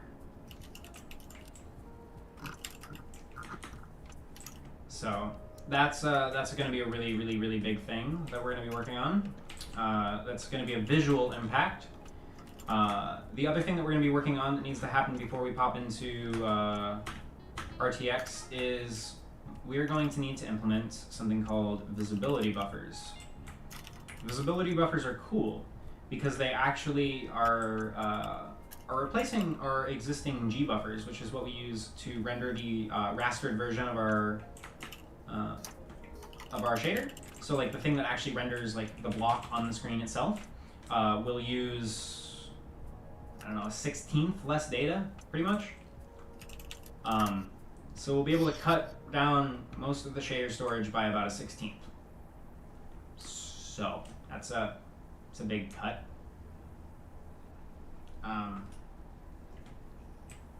So that's kind of what we'll be doing. In that one. That will help larger resolutions a lot, like not texture resolutions, but like actual monitor resolutions a lot.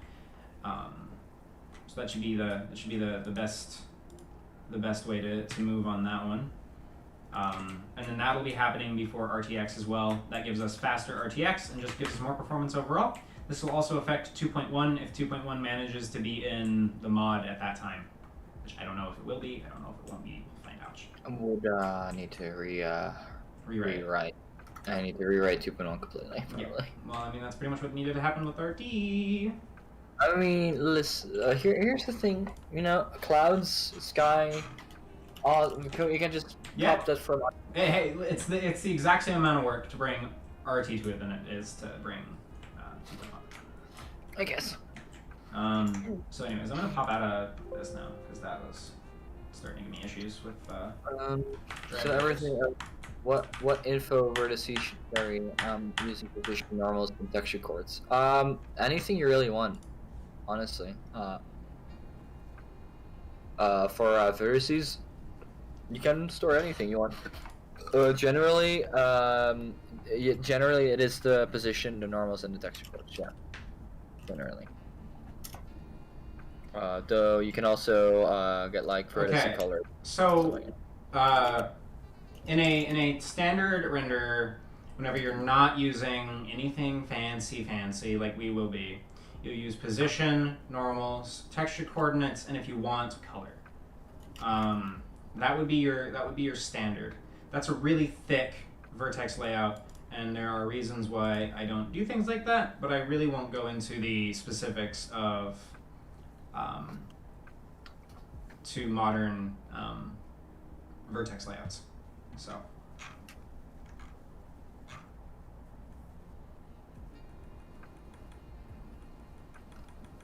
It indeed does. It brings us a lot of OpenGL 4.6 features that we didn't have previously that enable effects that we physically could not have made in Optifine, such as water, adaptive SVGF filtering, motion vectors, literally all of it pretty much. We have to use compute shaders for our stuff now, and Optifine does not support compute shaders. So, yep. But it also does download everything too, which is convenient. Mm-hmm.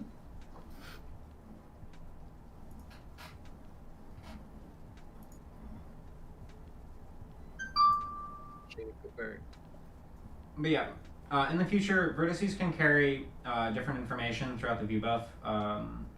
We use the instance ID and a couple other things to be able to reconstruct that information later in some somewhat faster means.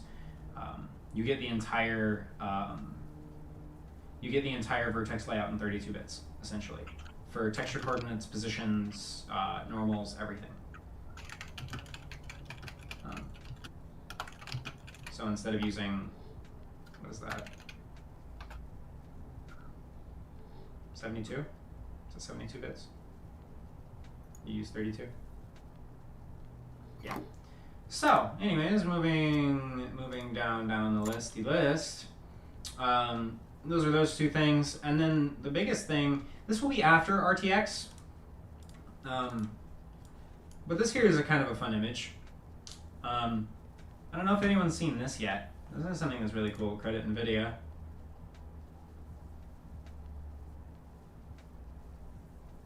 It's our math library better than OpenGeoMaths.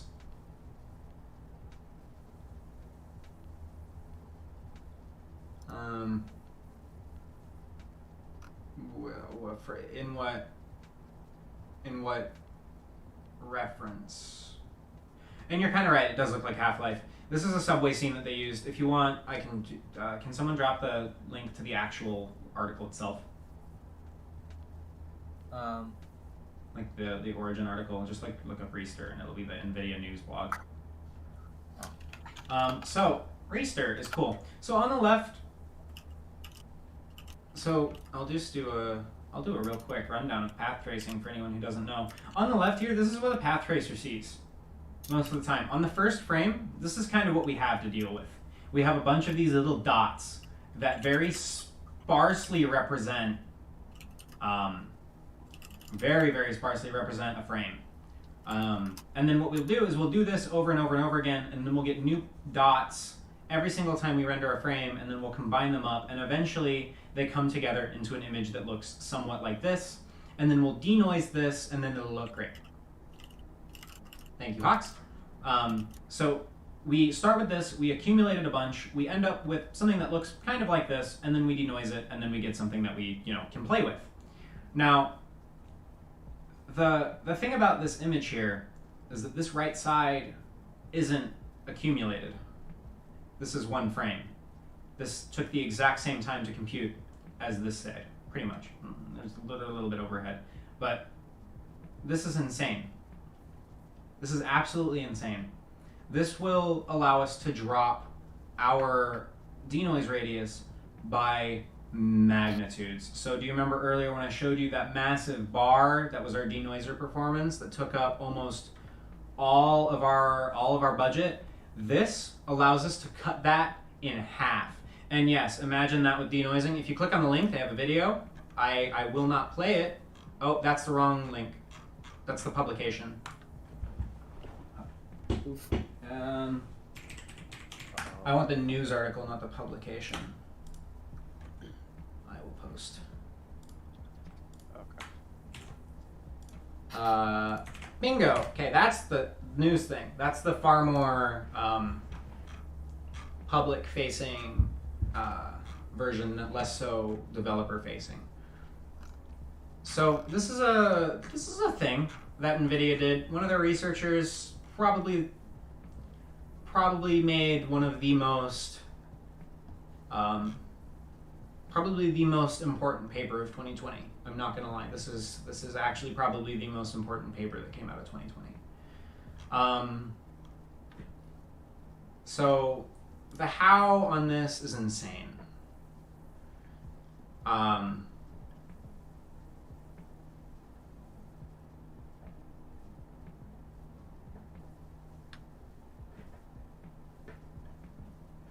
Materials will be using your text chords stack. So you'll have you'll have a material that'll get mapped to the vertice with a text chord. Yes, it does, Alibaba. As I said previously, it enables features in RT that physically were not possible beforehand. We render water now. We have dynamic lighting, and some other things are in there. So it's definitely worth checking out and looking over the blog. The blog kind of goes over everything, and we'll just kind of keep linking this just like over and over again, just because people don't like to look and read. Guys, read, please read for once. God. Reading good. Reading good. Yeah. It saves everyone time. It saves you time. It saves us time. Everything's great. There's a lot of you. Took a while to write. Yeah. Yeah. He put love into that. So, anyways, Reister is cool. It just it literally does not have a it doesn't have a downside. It just improves things, and that's rare. It's a rare fucking thing. So we can drop this in with what we have right now, and we can get it kind of rolling along once we get RTX. And at this point, I don't see us having any noise issues, really ever. And then I'll even post a little. Hey Hawks, do you have that? Do you have what that one guy's doing with it still? Is that around anywhere? Which one? Caustic dude. Let me look it up. Oh, the shader toy thing? Yeah. How that fucking get posted? Dev gang? If you go to search shader toy, it should be the first one that pops up. It's true. Check private off topic. Oh, yeah, quick part of topic. Oh, I might just post it. Alrighty. You know, shader toy is not. Do we have a picture of the thing? Not the shader toy. Just have a picture I can pull up. Yeah, right here. Tweet. Yeah, I got the tweet. So this is something. This is from. I'm not even gonna try. Mr. Moros. Sure, we'll roll with that. This is a spin-off on what you can do with Restir. This is a caustic-based algorithm. It is, by the way, this is not what the paper is. This is something that was taken with inspiration from this, but you can see how impactful that this work is going to be moving forward because this is real-time caustics. And this isn't just real-time caustics, this is real-time spectral caustics. So, yeah. That's insane. Private off topic again. And that just makes me excited. Yeah. Look at this too. Oh. Imagine colored glasses with stratum and caustics. Oh yeah.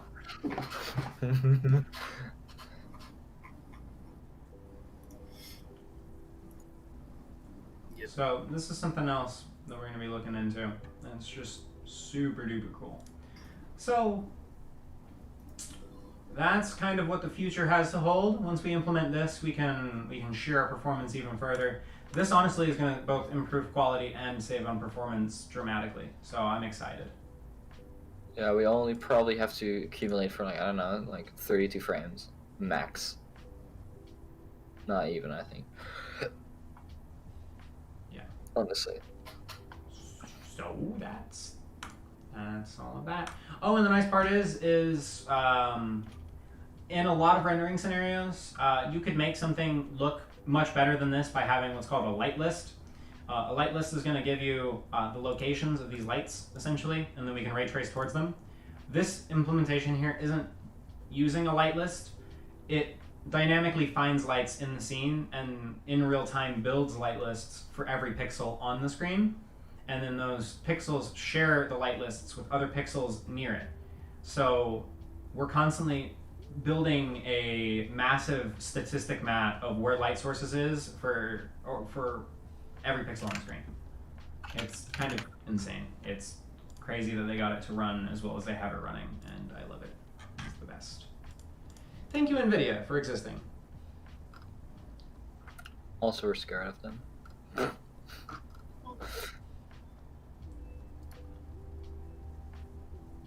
Restir. And it really is that. It really is. It is legitimately like flipping it. It's wonderful. I love it so much. So yeah.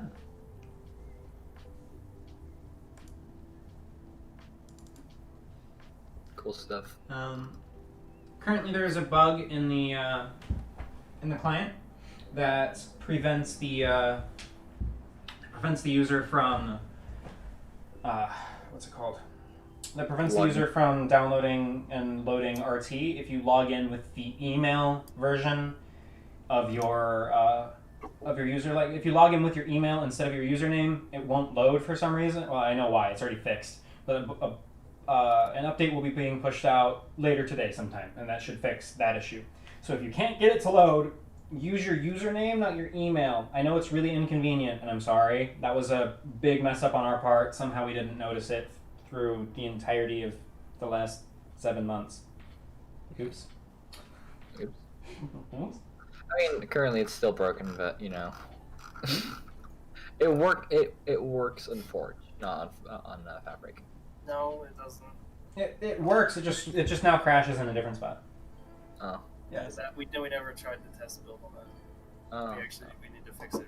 Remember? Yeah. So like Stratum, for some reason, whenever you open the Stratum page on the fixed one, it just crashes.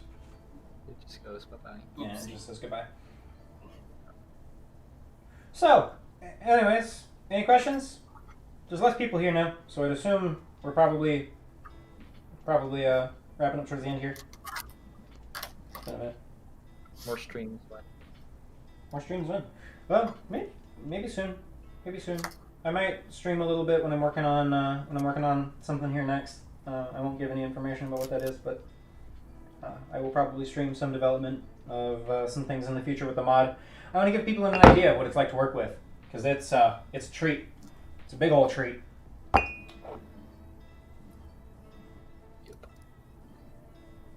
Oh, we got so many people pouring in. So that's big suck. You guys have any questions before we wrap up? As a couple people pop in? Yeah, some more development streams.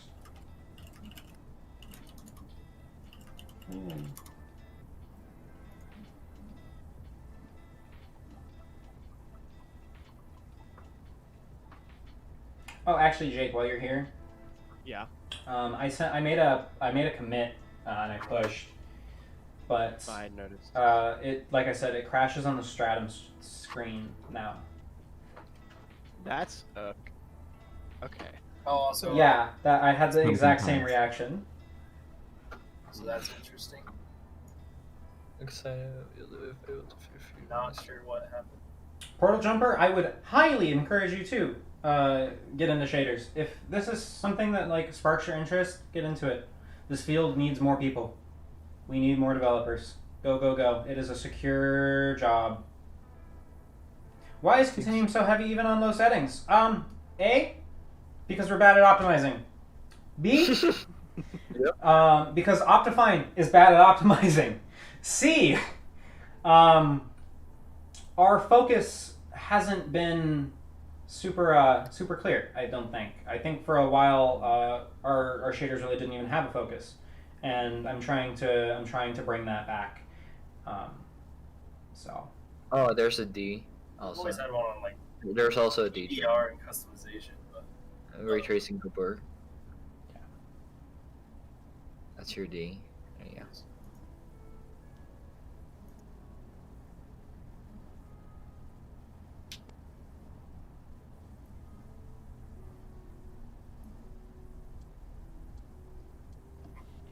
You know, Sean, that's entirely up to you. Like I said, Minecraft is a wonderfully engaging platform to learn how to do something. You know, if your goal here is to actually learn how Vulkan works and how ray tracing works, and this is something that's fun for you, go for it. Have a blast. Have a party. You know, like, you can learn a lot, and this is really useful information that can land you a job that'll pay you over $175,000 a year. So if this is something that you want to actually progress down, getting into it in any means is a good thing for you, honestly, for anyone, if you want to.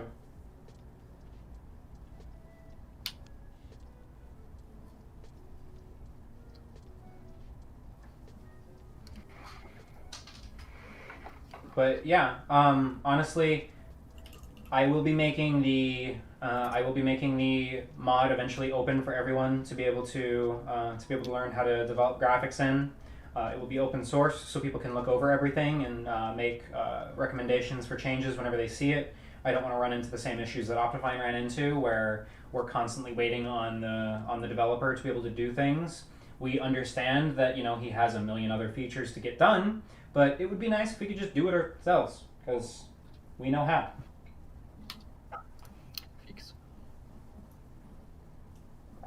I would recommend not even starting in Minecraft until we get like something that actually like makes it easier to start in Minecraft, that gives you all of the knowledge that you need.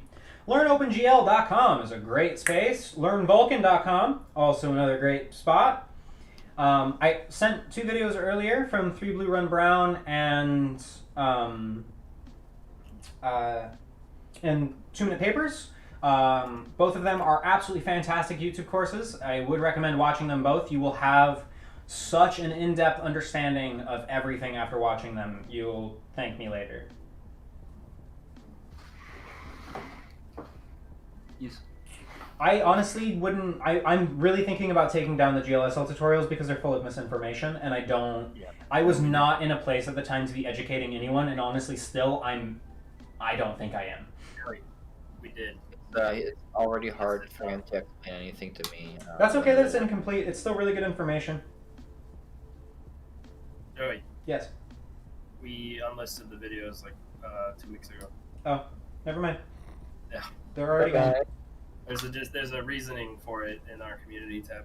Yeah. So it absolutely. I believe they did. Honestly, Sean, they probably did help a little bit. It's just, I feel like I was leading people down the wrong path, and it might have slowed things down.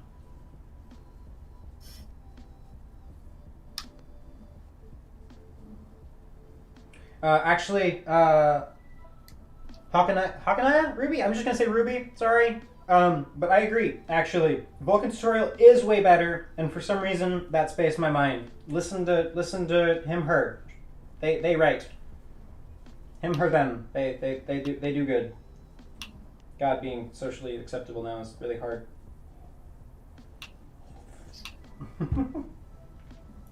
Yes. In all honesty, I have the Vulkan Red Book as well as the OpenGL 4.5 Red Book. Both of those things are absolutely fantastic sources. I reference the spec sheets a lot more than I probably should, because most of the actual educational content that's been condensed is incomplete and outdated. You know, honestly, weirdly enough, I actually like DirectX 12 more than I like Vulkan. It makes more sense to me. I think it's structured better. But that's just too bad for me, I guess. Because I want to have VKGL interop, and there's no DXGL interop, only VKGL. So, thank you, driver. Love you. Yeah, I should be happy that the driver even put in any interop capabilities. So.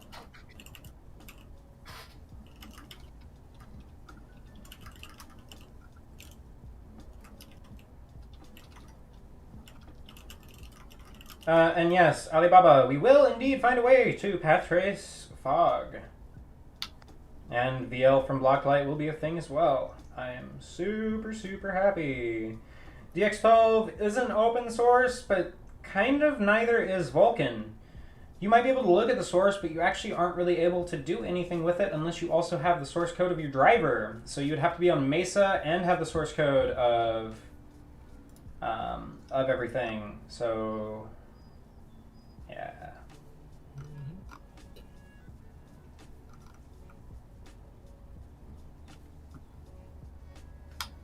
Yeah, I would agree. DirectX is a masterclass in documentation. Their docs are good. A lot better than Kronos is, just across the board, in my opinion. But also, there's more information about Kronos' software like readily available on the internet. So, like, if you search a Vulkan tutorial, you'll get like 10,000 results. If you search a DirectX 12 tutorial, you'll get like 2. DirectX 12 is really limited when it comes to documentation. Their official documentation is amazing. Their external documentation is non-existent. I am a little bit worried about doing output support through Vulkan. So like being able to output in HDR modes and things like that. It doesn't bind in well with the Windows HDR management stuff. It's gonna be fun. Oof. Yeah. But I will talk to some peers in the field that I have. We'll see what they do in their full Vulkan engines for that kind of stuff. So we got people to help. We have the contacts and the sources. So, any more questions? Anything? Any more? We're wrapping up here. Probably gonna end the stream at 2. A nice little 2-hour guy. Mainly because I have to use a restroom.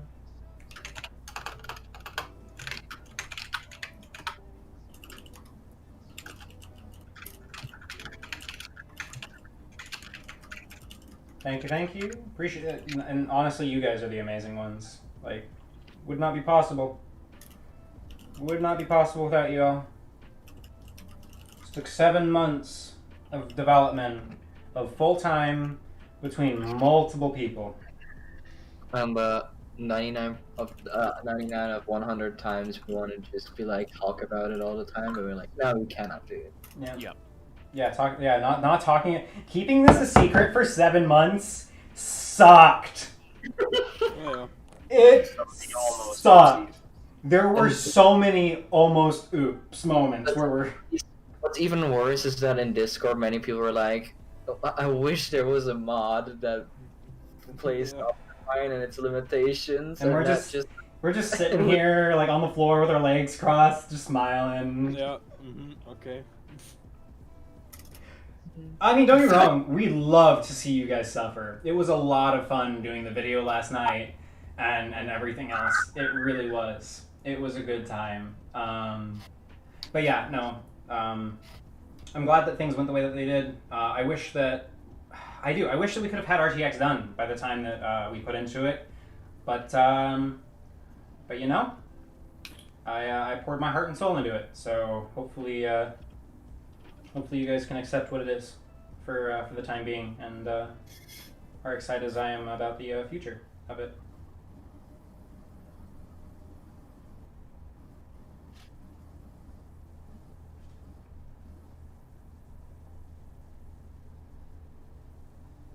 Yeah, I'm also honestly Portal. It might even become something as synonymous as like if you're familiar in shaders, Shader Toy is a huge platform that people will use to prototype and put out shaders and things like that as like proof of concepts or demos or just even a general workspace to like prototype ideas in and just have fun. And hopefully this will become a similar platform that's a little bit more open and a little bit more engaging to work on. There's actually another program for that. What's it called? I forgot what it's called. There's a lot of them, but the important goal here is it's an engaging platform. You know, because not only are you making something that looks cool, you're making something that looks cool that other people can use and experience in a game. So like it's really cool to make a shader toy, and like you can share it to all your friends, and it'll be like, yeah, look at this cool thing I made, and everyone will be like, yeah, it's super cool. But if you make something for a game, you can have your friends play with that, and you get to play with that, and you all get to enjoy what you've built kind of like together as a like a friend group, and it's really cool. And I want to be able to offer that kind of thing. It makes you want to work on it more, essentially, because you're able to share it and because you're able to experience it with others.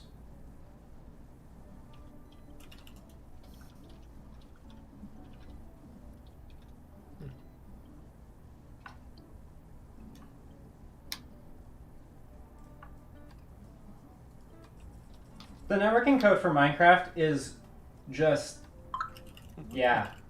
Yeah. I've had the pleasure of looking into there a long time ago. That was a good time. That was I don't envy you. Good luck, good sir. Good luck. You will need it. And it's also really needed, too. Like, large servers use too much bandwidth. Too much! Too much bandwidth.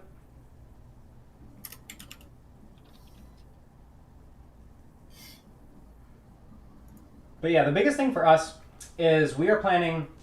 Oh, I didn't actually announce this at all. Our goal is high as fuck resolutions with long as fuck render distances. And I mean long render distances. I want 64 to look like the average type long render distances. I think it's possible with visibility buffers and with LODs, multi-threaded chunk loading, and everything else. The poly count isn't really the issue. GPUs can take on that poly count no problem. It's just a matter of how Minecraft gives it to the GPU. So figure fix that, fix out the loading, and just let that shit go.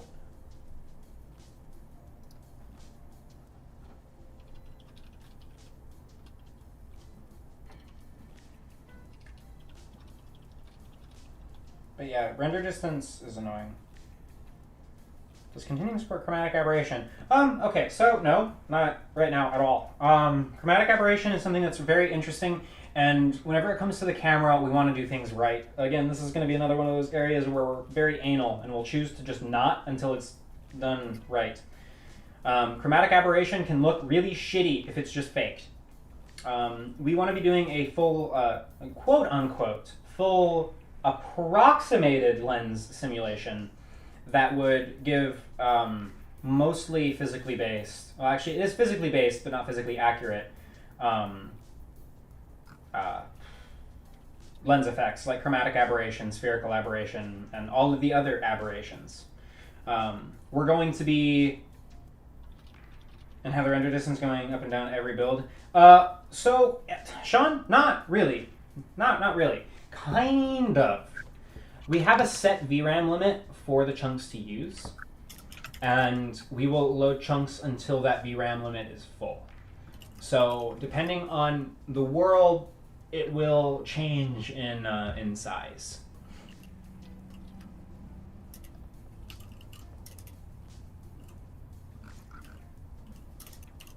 Yeah, and no, we're not going to rush anything. But yeah, no, we're going to support everything, top to bottom. The biggest thing that'll be coming soon that most of you will notice, like everyone will actually notice, is the field of view slider will be gone, and it will be changed into focal length. For anyone who is familiar with actual cameras, field of view is controlled by focal length, and having that number set properly is really important for the rest of the renderer.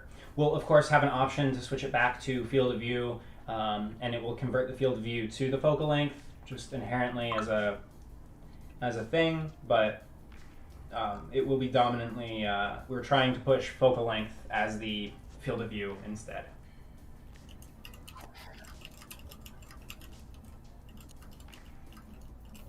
Yeah, so that right there is actually still just called refraction. Like the rainbow and stuff like that is still refraction. It could also be referred to as dispersion. But yeah, so that is something that we want to do for sure. That is something that we want to do. It's harder to render that because it requires more rays.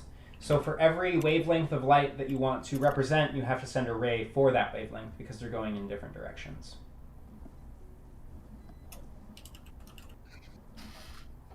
Yeah, so the physically based camera is controllable. You can play around with the speed and everything else of it. I do want to mention that currently, I did not realize this, but the speed of it isn't perfectly lined up to the frame rate. So depending on your frame rate, it actually can tweak the speed slightly. It's mostly lined up, but something's just tweaked off, and I don't know what happened. We only noticed it last minute when we were publishing the video. But yes, the auto exposure is a lot more controllable now, and you can play around with it a lot more.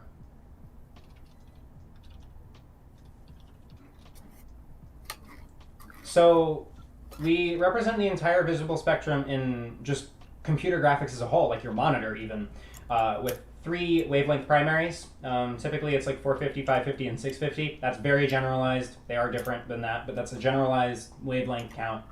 And we will use these 3 wavelengths as primary, red, blue, and green, and we can mix them together to create almost all of the colors that our eyes can see.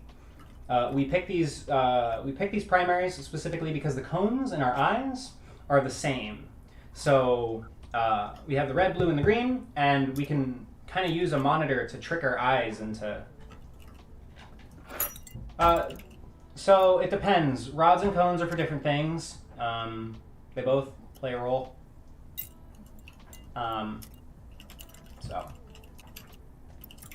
But Cool. Yeah, so we use only the 3 primaries to represent the full spectrum, and then we just do intensities of them. It's kind of a cool little trick. The people who figured all that out are CIE, the CIE company, or CIE Foundation rather. They're really cool. They do a lot of color research and for film and monitors and whatever.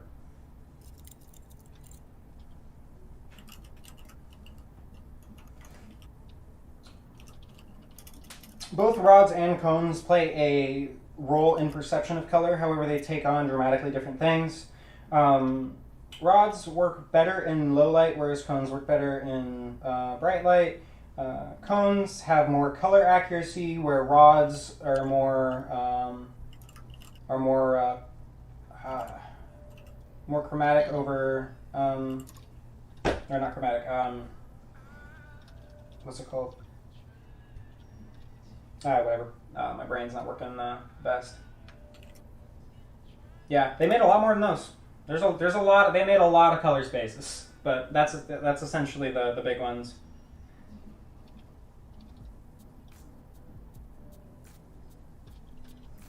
But yeah, so for every wavelength that we want to represent through refraction, we would have to send a dedicated array for.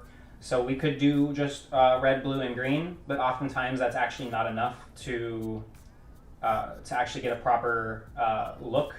For example, with our sky, we have to actually render our sky with 15 wavelengths instead of 3 to get the proper dispersion fall off for the ozone layer.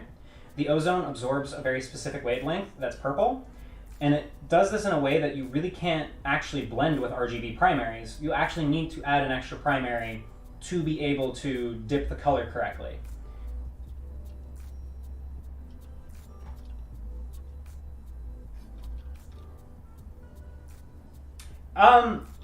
So there is no such thing as useless work in Minecraft. It is an educational platform. So dispersion in this case would be caustics. Dispersion would just be caustics plus, essentially. It's caustics, but instead of with all wavelengths in one ray, it's multiple wavelengths in multiple rays.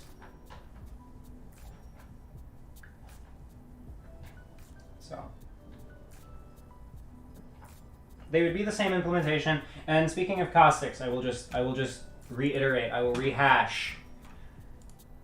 There's this beautiful little video here of real time chromatic fucking dispersion caustics. So yes, it's doable. Yes, it's slow. Yes, it's cool. No, it won't be in for a long time.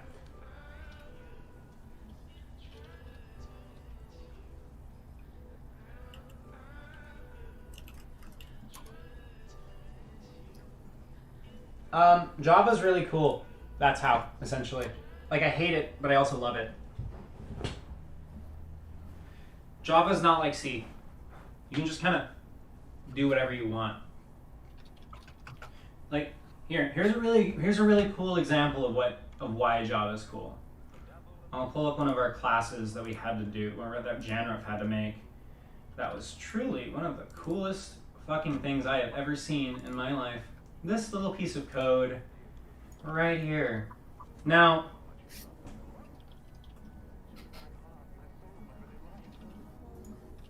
this is something that's cool.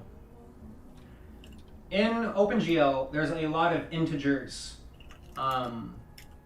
integer codes. They love Java. Java has cool features. Every language has cool features. They also have annoying ass bullshit constantly. And Java is not an exception. It has cool features and it has annoying ass bullshit. Picking a language is just picking which set of annoyances you want to deal with for the specific project. So this is something that's really cool though. This little static method here will go through all of the static methods, or all of the static fields in OpenGL within the LWJGL library. So LWJGL implements OpenGL, and we get all of these integers here that we can use for modifiers. So what we literally have done in this thing here is we go through every single field for every single OpenGL class that LWJGL implements, and we match a string to each of its codes.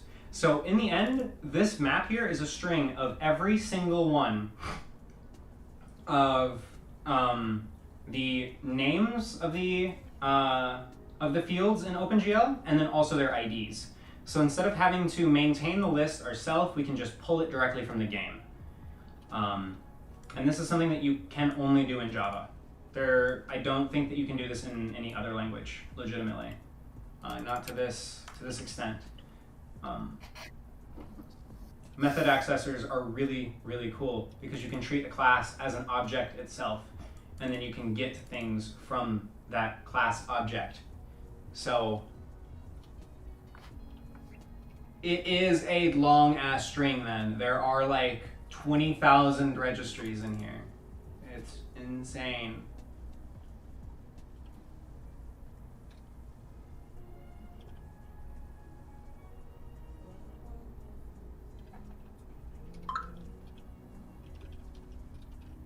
Yeah, no, we're going to be using our own Vulkan DLL that'll be fully up to date. We're doing everything in our own kind of JNI corner here, and we're going to leave the interface between Minecraft and the engine as bare as we can. So essentially what we're going to have, So essentially what we're going to have here is Minecraft will present some, I'm going to call them buffers, so just bear with me. Minecraft is going to present a bunch of NAL buffers to the Vulkan process that'll be running in a thread, rather multiple threads, and there is a OpenGL and Vulkan extension called VKGL interop, and what this does is it implements semaphores and fences into both OpenGL and in Vulkan that can communicate together, so you can do thread synchronization really easily. So yeah, C# is totally fine. Like,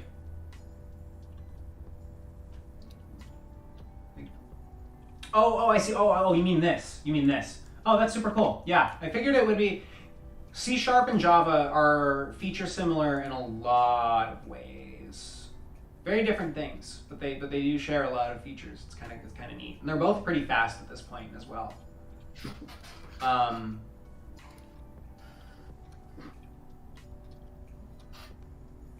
Yeah, kind of that one there.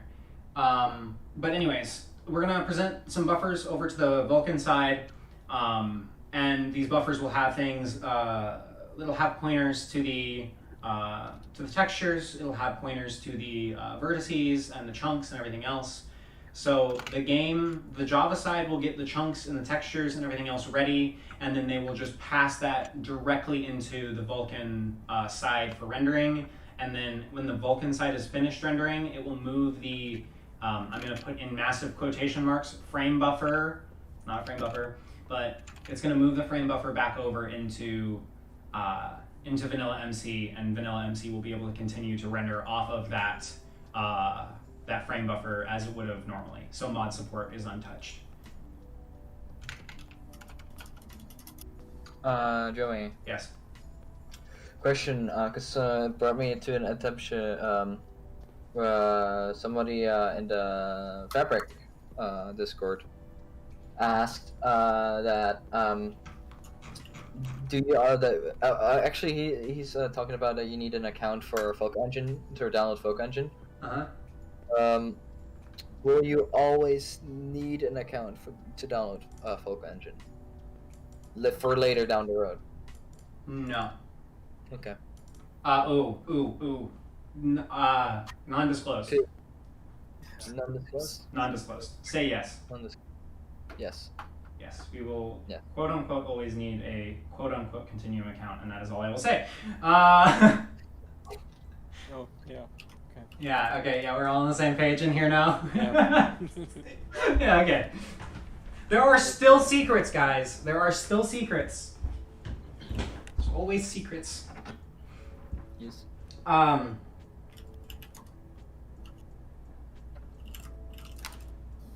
C++ is getting reflection? That'd be super cool. I would love that. I don't keep up with CPU language development very much. So anyways, like I said, we'll have semaphores and fences between OpenGL and the Vulkan thread that are synchronized through the driver, and Oh, well, that's funny. That didn't quite make it, did it? And then, yeah, we just pass it in, pass it back. So the Vulkan side isn't handling windowing. The Vulkan side isn't handling I/O, audio, anything like that. It is literally just given vertices, and it says, hey, render stuff, put it in this texture, and then whenever it's done, it tells Minecraft that it's done, and then it says, hey, use this texture. And that's basically what it does. It's great. The engine is compatible with Optifine. I am unsure if it's compatible with Sodium. It's probably never going to be compatible with Sodium. However, Lithium and Phosphor are different stories. Sodium optimizes the client a lot, and a lot of the optimizations that Sodium will be doing, we will be doing ourselves and doing them differently in modern OpenGL and in Vulkan eventually. So I would say Sodium is probably not a thing, but Lithium and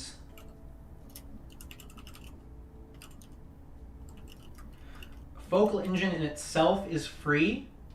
It is able to download and install all of our products. However, the only product that we have available right now that actually utilizes all of its features is RT, and RT is paid. But Focal Engine will always be free. So the engine itself is free and open for that, yeah.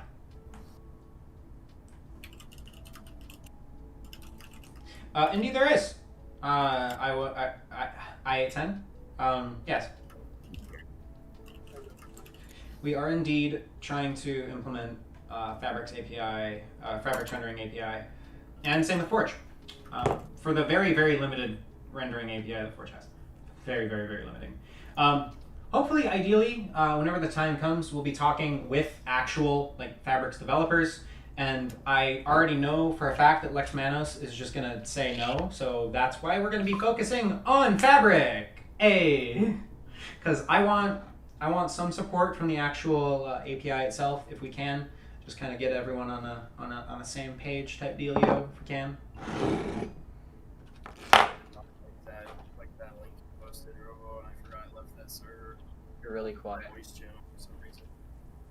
I don't. You're really quiet. Yeah, it still works. I'm gonna throw that in quotation marks. Parallax occlusion mapping works in RT, and it looks fantastic until you're inside and you have two blocks in a corner, and sunlight will punch through the corner of the two palm blocks, depending on the depth of the edges of both. So it can lead to some light bleeding, and then also one of the new features that we implemented has an issue with it as well. So gradients are something that we developed that are or not something we developed. Oh God, I wish. Gradients essentially give us instant light updates. So if I place a block here, you can see light actually changes right by it. So if I close it and all the light just goes away. Or if I delete it, it's all gone. If I place it here. So this is gradients. Gradients are instant light updates. If we turn them off, we can see what it kind of looks like. With them off, you guys probably want a larger screen than this, huh?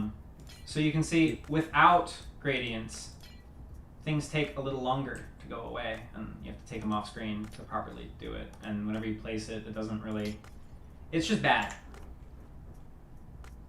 You could indeed download this right now and use it just as I am using it right now. It is not open source. You cannot develop shaders for it or anything like that. It is purely just a early access thing, just kind of for what we're doing right now. So gradients, essentially, instant light on, instant light off, that kind of thing. So that is broken with parallax inside of the crevices. So once you go deeper into the block, the less likelihood it is to actually update, and it'll start to ghost gradients are off. So how this just turns on and off and it looks normal, it won't on parallax objects, and it'll look a little bad, look a little ghosty. Figure you place a couple, you break a couple, and it's still bright. look away and then back down. It's dark again. You place it and then go look away and back, right? So, yeah.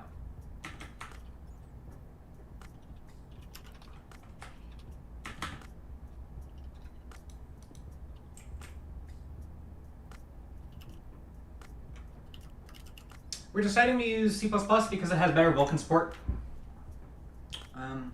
Yeah, that's pretty much it. And memory management, I guess. Yeah, tighter memory management and Vulkan, and then better Vulkan support. LWJGL's implementation is just bleh. So, yeah. Why did we make the switch to creating your own renderer versus switching to Optifine? Ooh, that's bad. I shouldn't laugh like that. I'm sorry. I'm sorry, SP. It's not your fault. I understand where you're coming from. I've looked at the code. I understand, buddy. You're okay. It's terrible. You're doing your best. I know you are. So the shaders mod, which is what's in Optifine, is a very old mod. It was developed basically in like 2012. No, before then. Yeah, like around beta. Yeah, Like it was Yeah, like like 2011. It was like 2011, 2012 when that was initially made. It has never been rewritten. It has been the same code base that has gone between 5 different developers over the past 8 years, none of them communicating to each other, none of them having any documentation, and 3 of them having to deobfuscate the shader to start maintaining it again. So we have taken this same code base from 8 years ago, have maintained it and slapped shit on to make it work in every single Minecraft version since its release, passing it between multiple different developers without any communication between them, without any comments, and actually going as far as having to deobfuscate the mod multiple times, so a lot of the variables aren't named. You'll just see things like flag 1, flag 2, flag 3, flag 4 in the same function. They're not named. You have no idea what they do. You have no idea why they do. They just exist. And that is kind of what you're dealing with in the shaders mod. It's old, it's slow, it's hard to maintain, it's organically grown, and it's extremely, extremely feature limited. So, yeah, like for example, in Optifine, we are only allowed 8 buffers. We are currently, in the mod version of RT, using 53. Yeah. In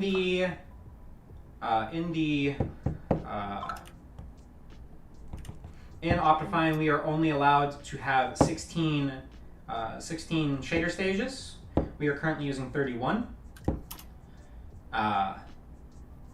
The reasons why they limit textures and shader stages is because adding more of them is too slow. We have completely annihilated all performance drawback of adding textures and adding more stages, and have cleaned up memory access and management substantially. So it's faster, it gives us more, and everything's just better. Literally all of the features. Okay, so in the bottom left, we have this auto exposure thing, so you can see the histogram of like all of the luminance. You've probably seen this in like a video editor or something.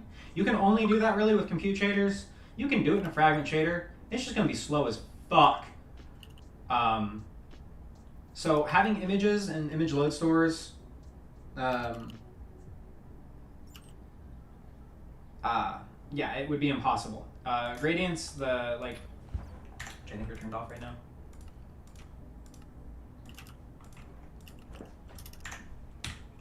I mean, IMS, I don't blame it on the guy who made Optifine. No, I don't blame it on him at all. No, it's not his fault. He's doing his best. Absolutely. It's just the code itself is bad. It started out bad, and he's doing his best to maintain it. No, actually, no, I will say this, IMS. Optifine has been cleaning it. But he's attempting an impossible war. Like, to make the code good, you will actually eventually have to rewrite everything. that's where we come into place. Yeah. So by the way, this is gradients. Gradients are cool. Like you place a block and like lighting just updates instantly instead of like taking 5 years to fade in and fade out. So that wouldn't be possible without the mod. This is literally not possible without it. Like you could not do this without it. And then also like the other huge thing for this,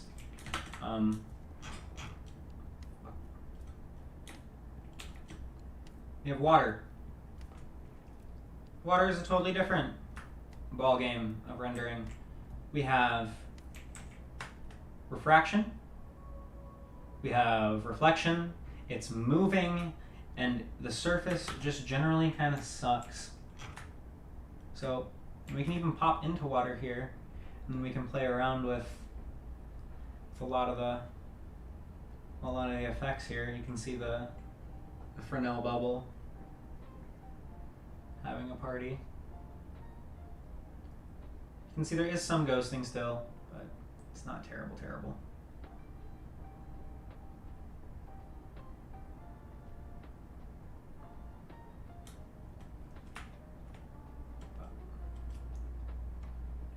So none of what you see right now in any of this image, the bottom left histogram, all of this working, it's just only possible because of the mod.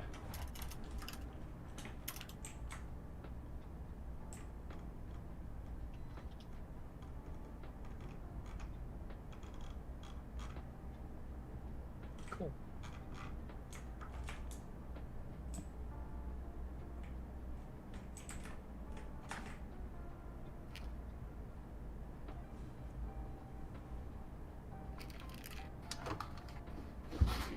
Yeah, 1.15 really fucked up Optifine deeply to its core, and we're gonna have to do a lot of work to work around all of that shit that they've done. They broke atlases, which broke the way that Optifine handles it, and Optifine probably legitimately won't be able to fix our ray trace shader with the way that things work. So the mod will be able to fix ray tracing on 1.15 and 1.16 because of the different atlas changes that are just complete bullshit and annoying.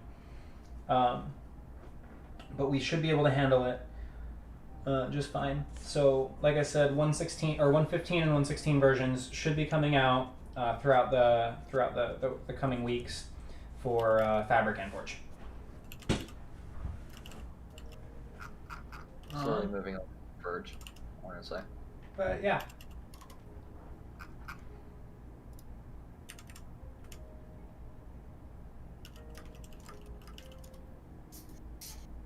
What's Atlas? An Atlas is so like Minecraft has a bunch of blocks, right?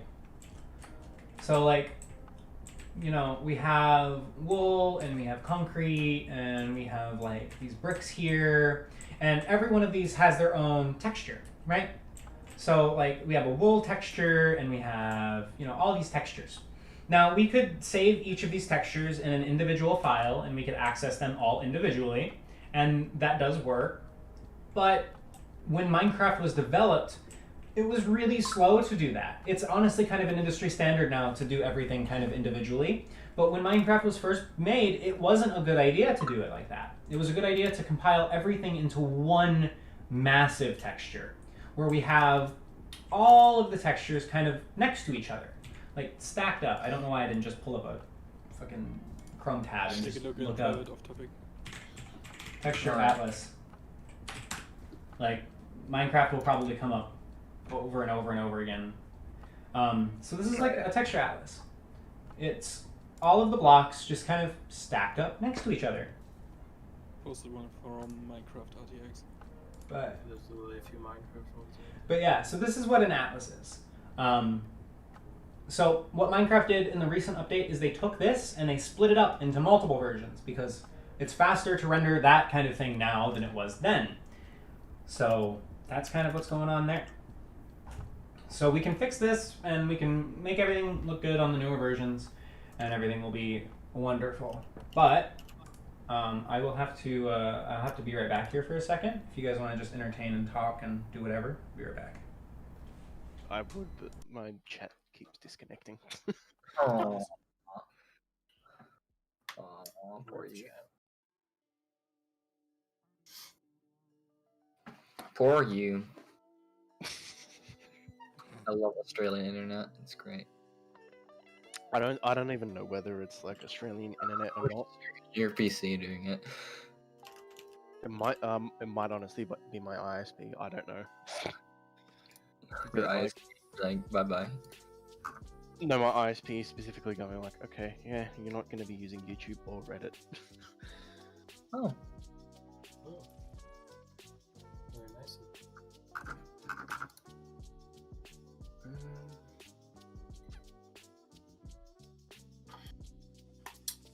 so tired. Mm.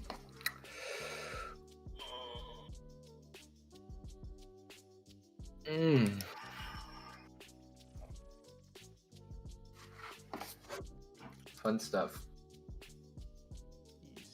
Yes. I assume trying to keep 2 platforms maintained isn't easy. Guess if you're using Mojang or Mojap, Mojmap are some form of abstraction between the 2 platforms.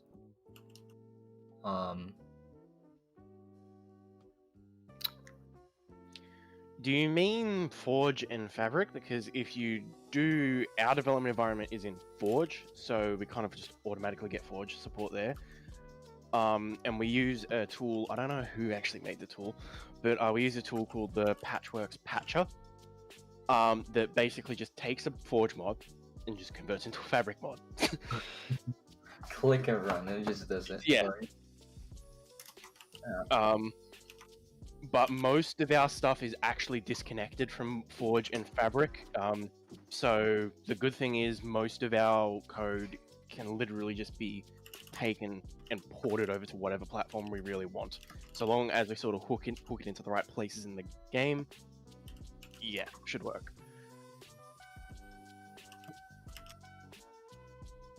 Yeah, Patchwork is amazing. I still have no idea how it works. Yes.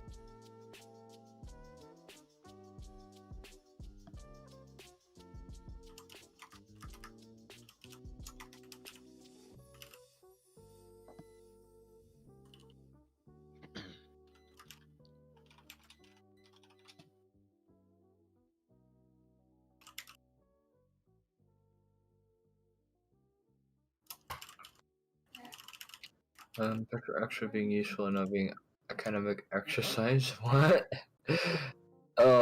It used to.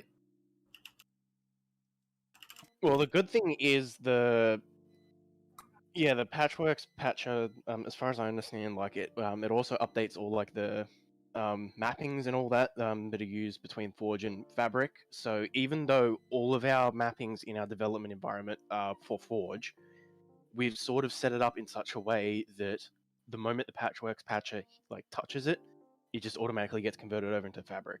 There were a couple issues to start with, but we sorted pretty much all of them out by now. Is Soli there? Soli, are you here? Yes. What's up? Yeah, this Hardtop is asking for you. Yep. What's up, Hardtop? I'm bouncing all over the place. Hell yeah.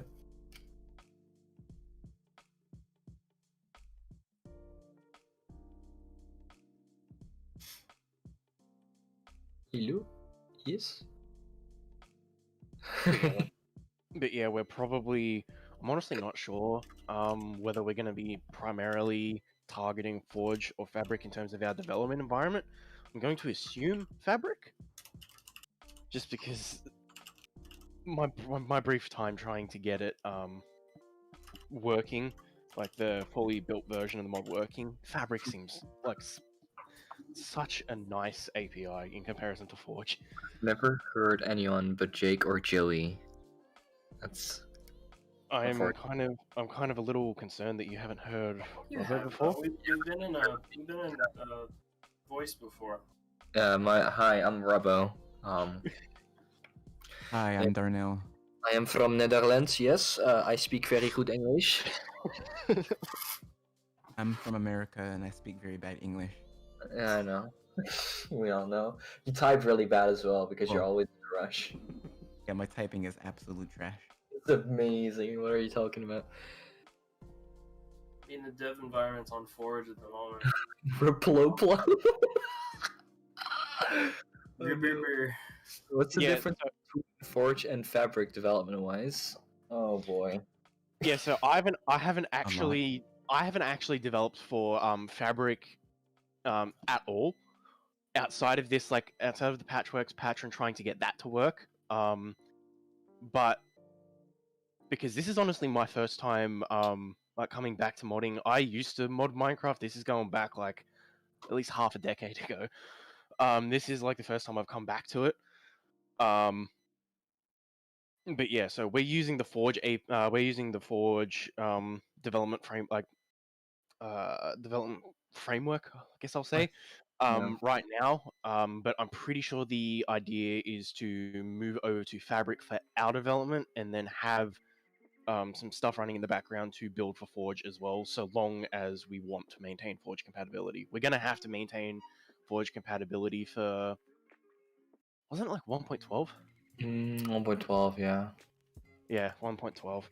The thing is just, Forge, it's aging, yeah. Yeah, it is. It is really aging, and Fabric is just like, hey, you can do everything that you cannot do in Forge, like mixins and stuff like that. Yeah, you need an external mod for mixins, which is why because our mod uses mixins, so you need the mod to use it. Well, library, I should say.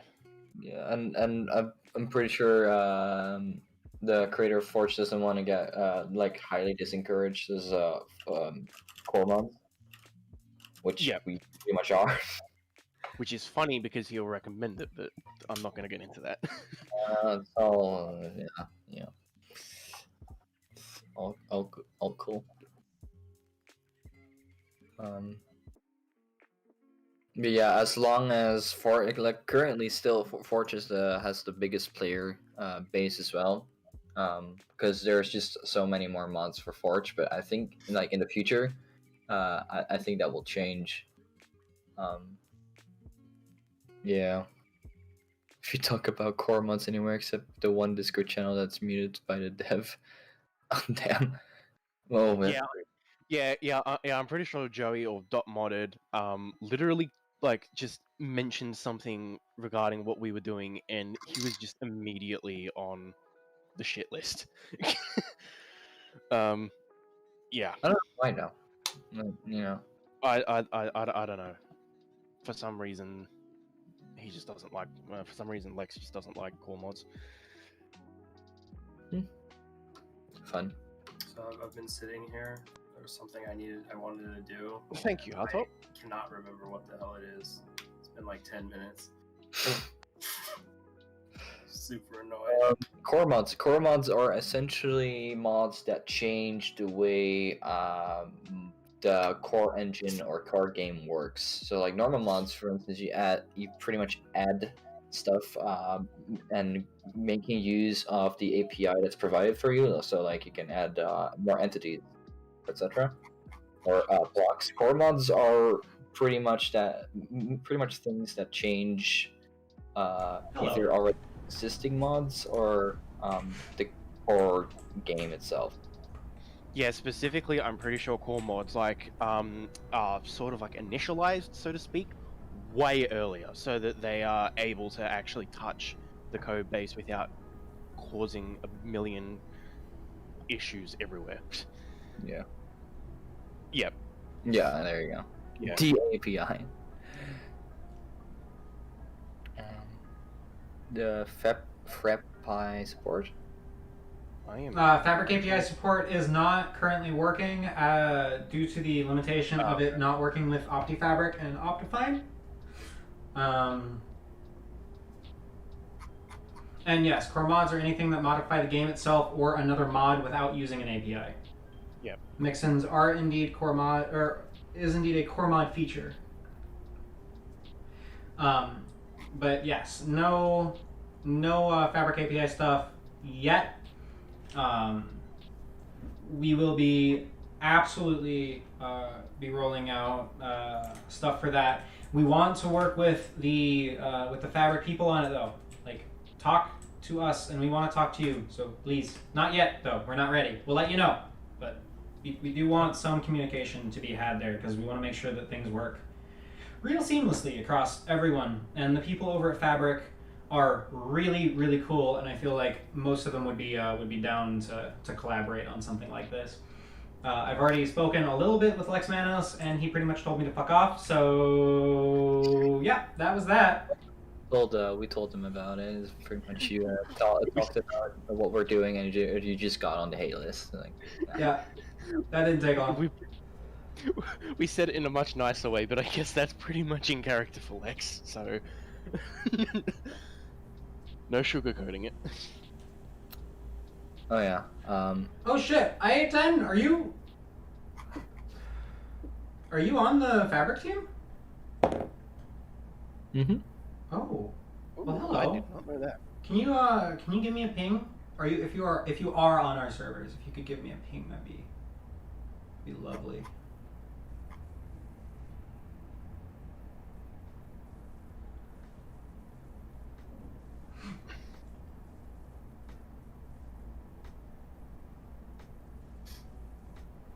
Sorry, Discord.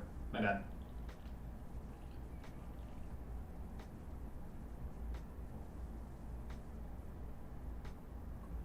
Yeah. My bad. But yeah.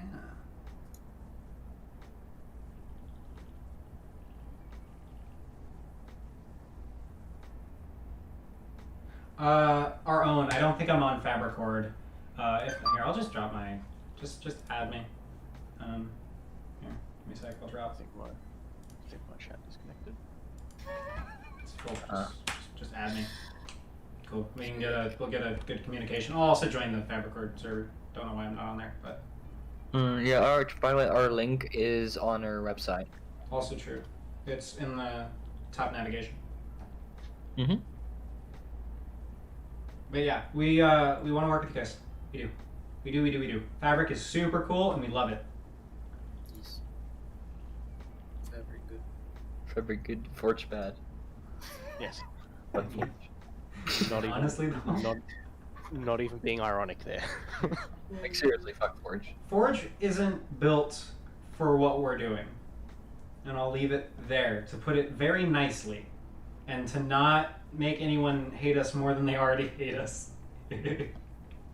Oh god, yeah. I think. Not even ironic. Yes, not even ironic.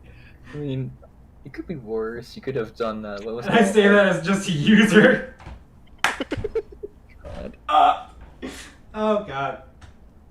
Could you showcase some RPs just to see how it looks with normal spawn materials? Is that something doable currently? I mean, Yeah. I could do something. I'll do that. There are a couple issues with resource pack support that we know of. Probably a couple more we don't know of. Hey, is better alt than it was, but is alt still around? I don't think so. I posted some screenshots and Yeah, just wait. screenshots of Stratum now. Of it. Yeah, there's some screenshots of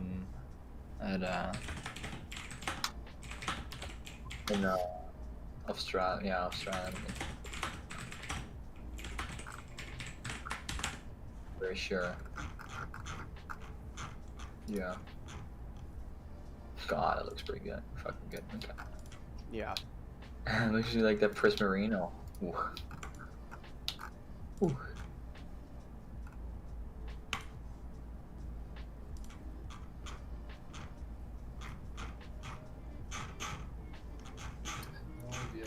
Quad Matrix does not want to.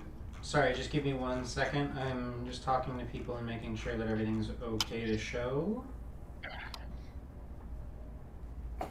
Oh, Ultimate is in the chat. Oh yeah, here we go.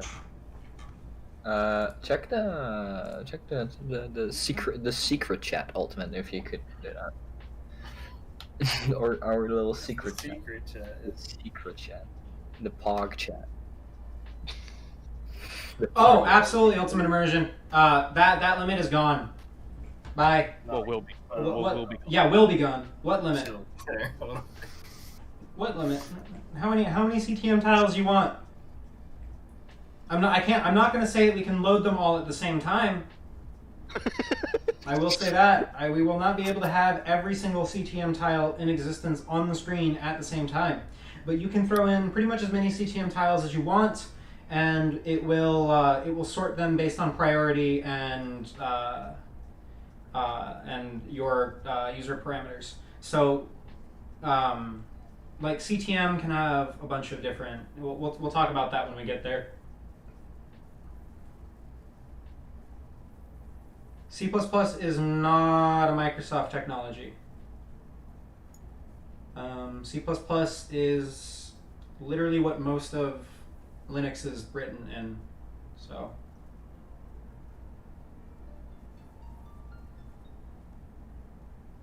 Oh my god. Joey, how dare you? Joey, why are you on the driver? Why am I an old driver? Because fucking updating drivers break shit. No. As a graphics developer, I understand. He's saying you're gonna need it for the newest version of Vulkan, like the one that actually supports VKRT. Your driver isn't. Yeah, you're really outdated for that. Yeah, no, I know. Wait, that shouldn't be that outdated. I updated it like a month ago. It happened in the last month. They actually released the extension of the driver for it. Yeah, no, it's cool. This isn't the machine I primarily develop on either. So.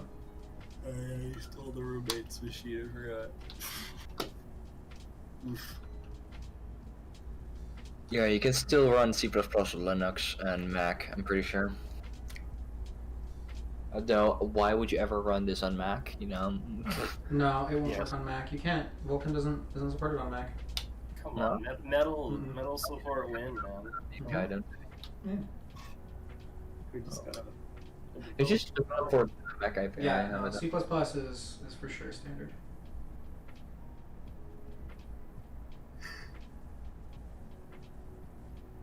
To be completely clear, I'm kidding, by the way, about. I mean, yeah, Molten VK exists, but it's not good. Oh, God. Sounds. Look, I just want to teach Apple that we won't conform just because they want us to. I don't think they care.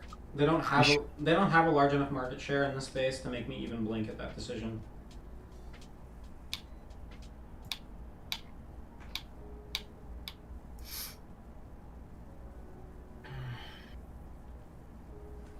If you want a fucking computer that'll run our shit, don't buy one from a company that'll lock down literally the software that you're allowed to run on it. Check super secret chat in Discord, Joey. What about this one? The confidential. What is it? So you can show it. You can show one of his clips. What the fuck is it? Confidential. Here it is. At least Linux is made up of people who care. Yeah, no, sometimes. Depends on which distro. No. Yeah, we have a cool little chat for cool kids who are super cool that get to know the secrets. Before everyone else, yeah.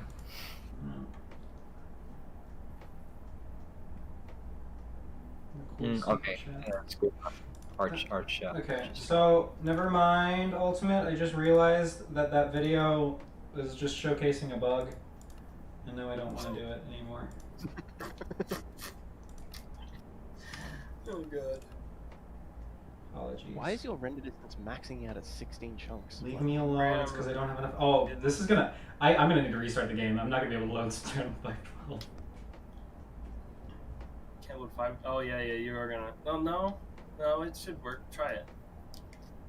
Oh god. Give you more RAM on the fly That's funny as for hell. Oh god. render distance, but it'll do it for textures. At least scared. How do you know someone runs Zerg? God, now we're talking about this in the chat. This shit always makes me laugh. Exactly, hard top. Exactly.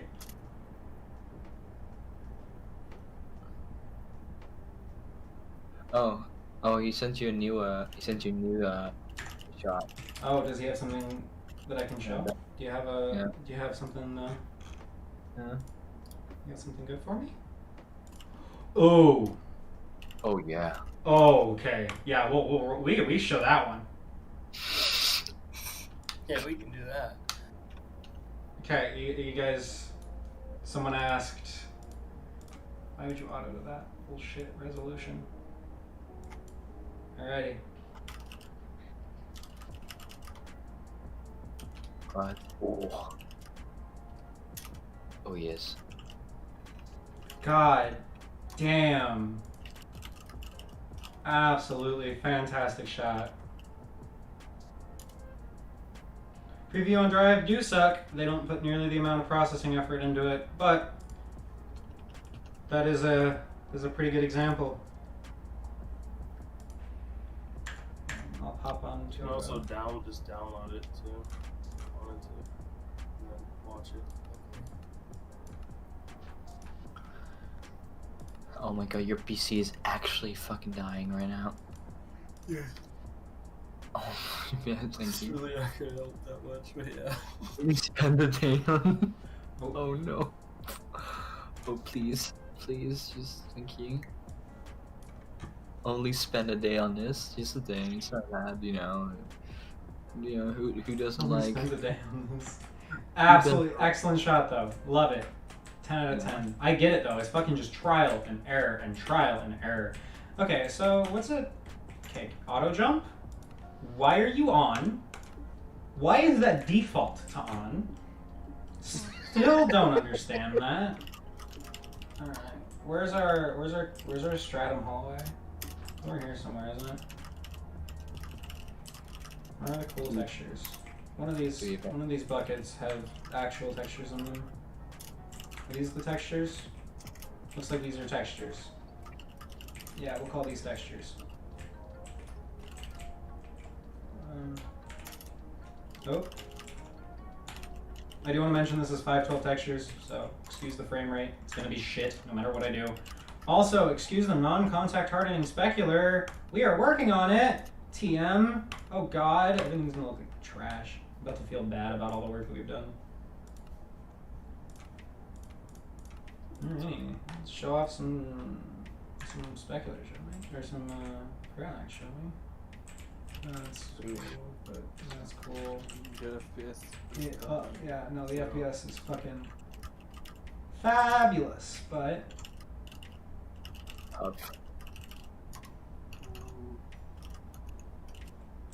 Ooh. Now make show that depth of field actually like changes with the palm, because it does. yeah, it's still fucked. We don't want to show that right now. We don't want to show that. I was only messing with repaint on. Yeah. Just start off with gradients, and that's it. Just This is on the shader test server, right? yeah. Okay. We Yeah, will. so- We'll work on it like throughout some Palm time. depth is still bugged too. You might want to mention that because it's way deeper than it should be. Well, you just did it, so there you go. Bug. 6. That is a very interesting bug. Yeah. Stuff like this, it doesn't look terrible. It's just wrong. Especially Oh, you guys. looking at the proper depth. You guys have fun. I'm gonna head off. It's late. Have a good rest. Good night. Bye bye. Hey. Bye chat.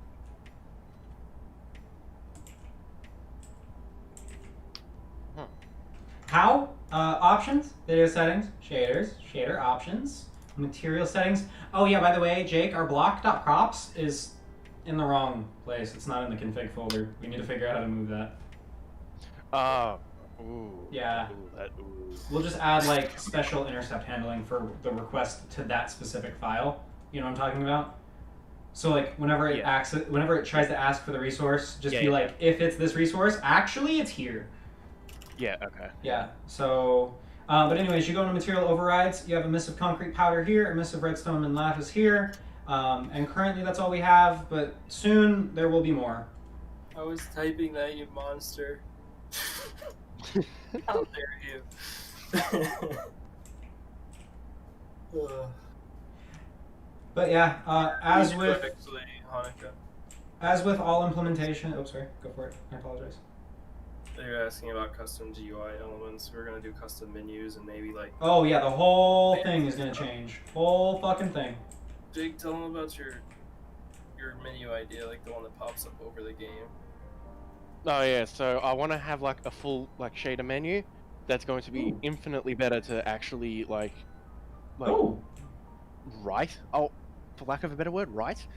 And then I want to have like a quick access settings bar that will either pop up along the bottom or top of the game that's like paged, so that the shader can put like quick access settings there, and then the user can just bring it up without having to get out of the game.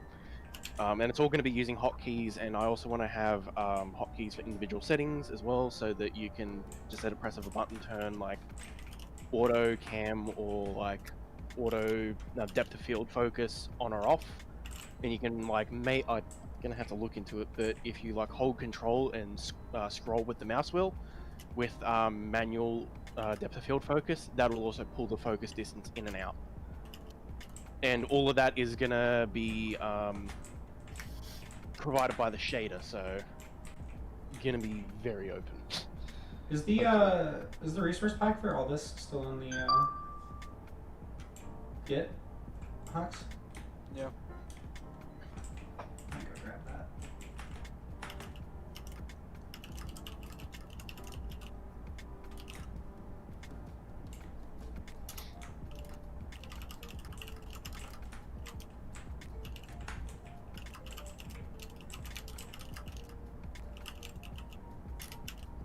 Ooh, it does not like this room at all. Huh, this would be something to work on. Maybe so. Well, that was sort of intended to be like a mirror room, so that FPS though.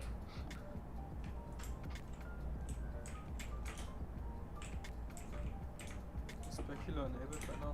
Yep.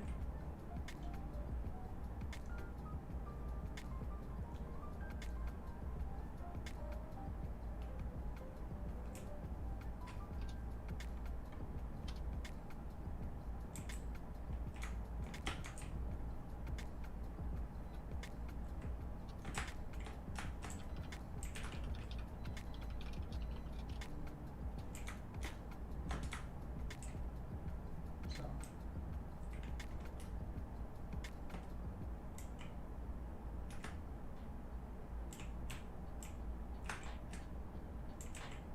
Honestly, because Optifine is just the most stable on 114, so it's honestly just the easiest to sort of get the ball rolling. Yeah, 115 and 16 have issues. Yeah, very weird issues that we are honestly not even sure the cause is. I do. Build. It's the Atlas. We talked about it earlier. Oh, okay, yeah. Okay, that makes sense. Yeah. Yeah, the Atlas got split, so it broke all the RT shaders.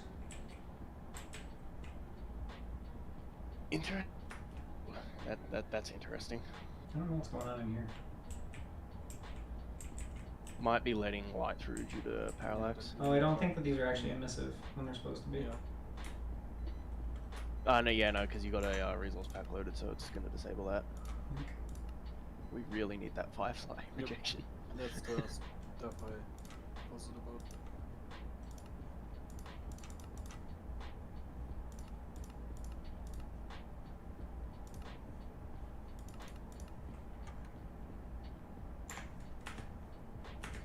There we go.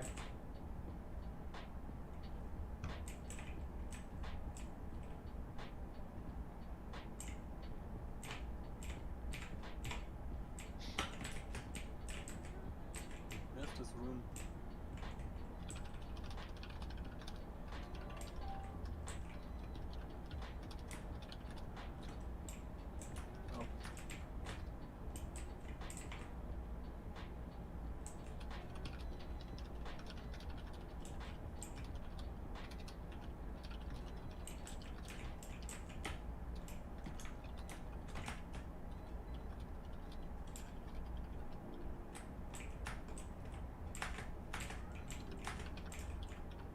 But yeah, for 115 and 116, we're literally gonna have to fix issues that Optifine himself hasn't fixed to get builds out.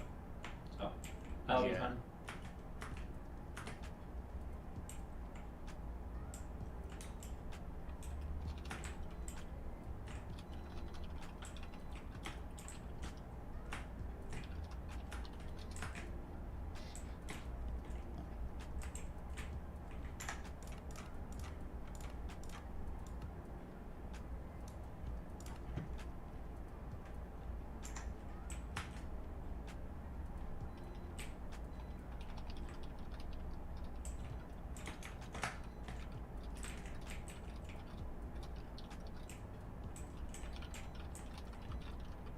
I'm gonna go. Have fun. Alrighty, Seahawks.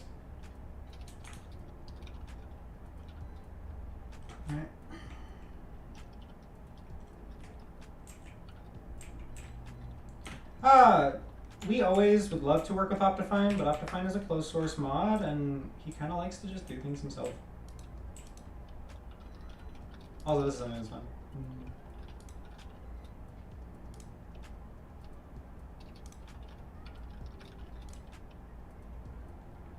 If you also wanted to know what this looks like on B12, basically looks like this.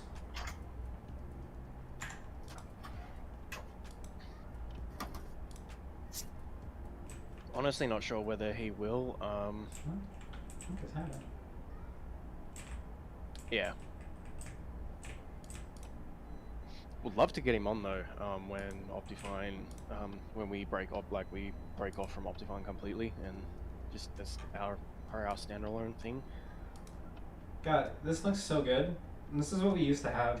It's always so much fun to like remember where you came from. Yeah. And then like God, the gradients are so nice. It's only gonna get better as well with Reekster. Whoa. That's an interesting thing. What's up there? Yeah, we're gonna be, I don't know when we're going to be, but we are going to be porting 2.1 over to, well, porting is not really the right word. We're going to be moving 2.1 over to Focal, but that is pretty much going to require a complete rewrite of the shader, because of the fact that things just work so very differently in Focal. you mean So everything? 95% of things. But yeah, so it'll, I don't know whether we're gonna stick with 2.1 or go to 3.0. I honestly don't know. Me, Jake. Just stick with 2.1, but so now since moving Focal. Still alpha, so. If you're hasting our server, I'll ping you. So you know who I'm talking. Who's talking. That's Jake. I'm Soulshine. Hello. You can get him on our website. Yep. What he's playing with right now, you can get by subscribing to RT.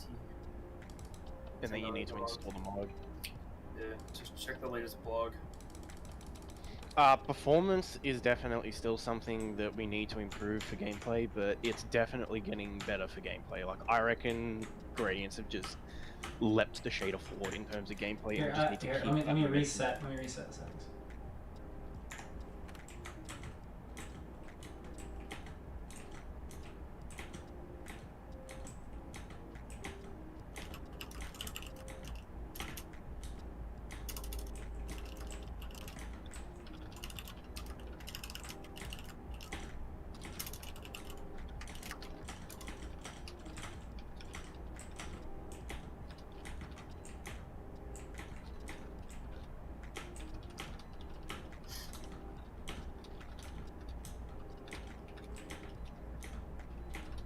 But yeah, if you wanted to get an idea, you want to see watch it drop.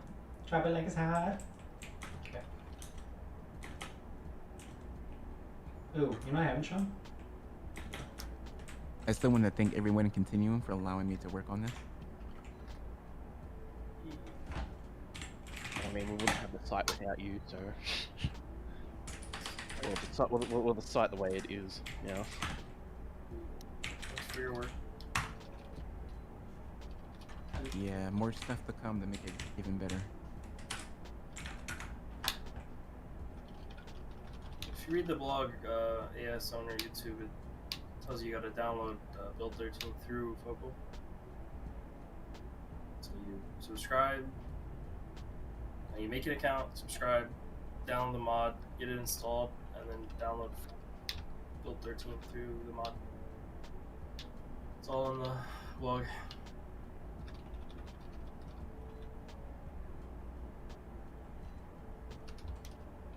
Yeah, you can do a mirror room.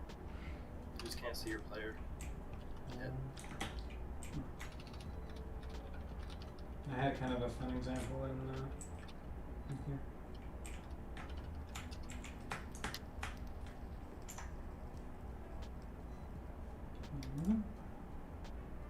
36 Ti will run it playably, which will depends what settings you want to use at least. This should be interesting.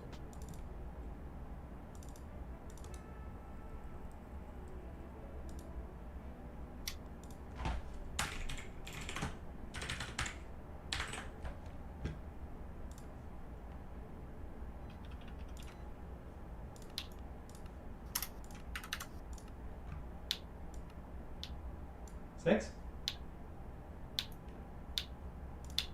What, 6 bounces? Yeah. So to get Build 13, you're going to have to download Focal Engine, get that installed, and then you can use the in-game download manager to download it.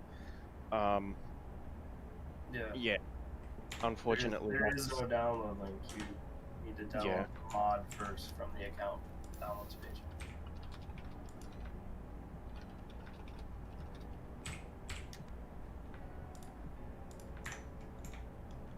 So I haven't looked extensively into Canvas. I've just sort of given it the once over, and it looks very good from a modder's perspective. But from a shader dev perspective, I kind of feel like it would need another mod to make sort of like an interface, or something just to make it more approachable from a shader dev's perspective. Because it really seems like you do need to sort of get your hands dirty in Java in order to use it. Again, that's just me looking, like, giving it a once over, just like, hey, like, how do the shaders themselves, like, actually work in Canvas?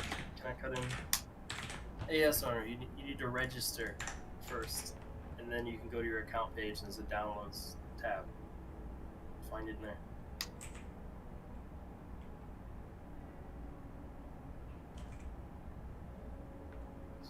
You need the account to log into it in the first place, so we just put it on the logged in account download page.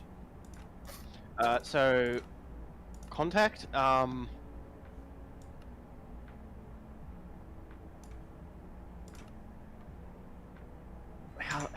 should I put this?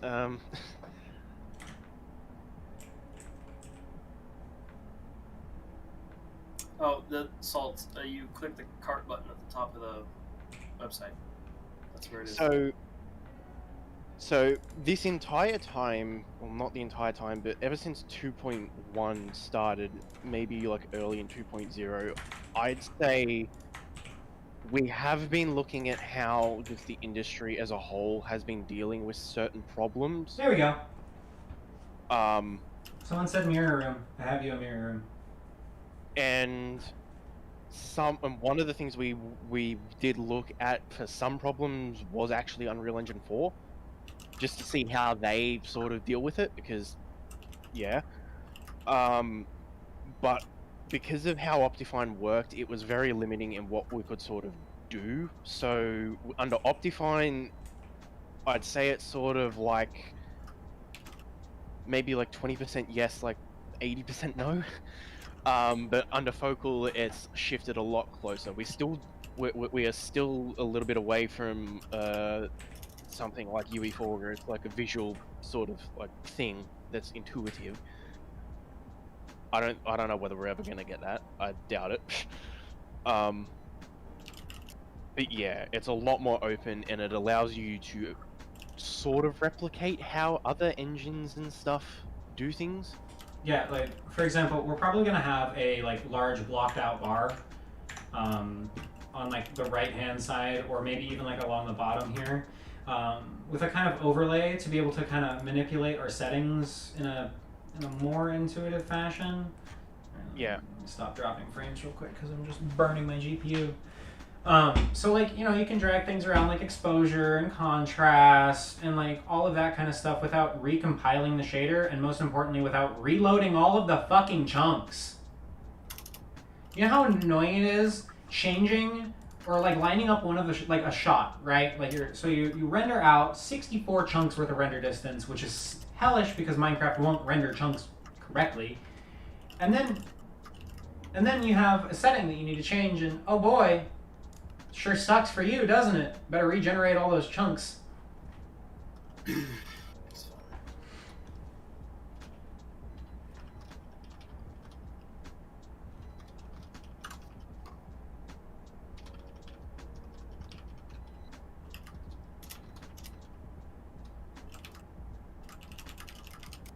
Yeah, reloading chunks. Yeah, exactly. So like, if you reload a shader, you don't need to reload the chunks.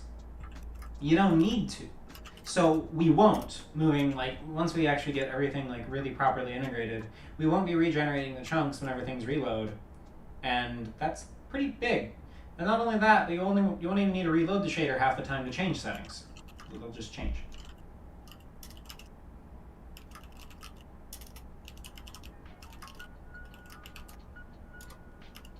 But yeah, immersion, you don't like just like literally spending 10 minutes at a time, like rolling around, generating a bunch of chunks, lining up a shot to just realize that you need to do it all again because you missed one setting?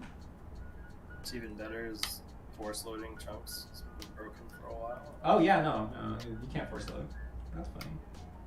And even in the last time that it did work without just crashing your game, it didn't even load all the chunks. It just loads what's on screen, but it still makes it way faster. So yeah, it's terrible. I'm sorry. Again, I appreciate you. I know you're doing your best. It's just, God damn.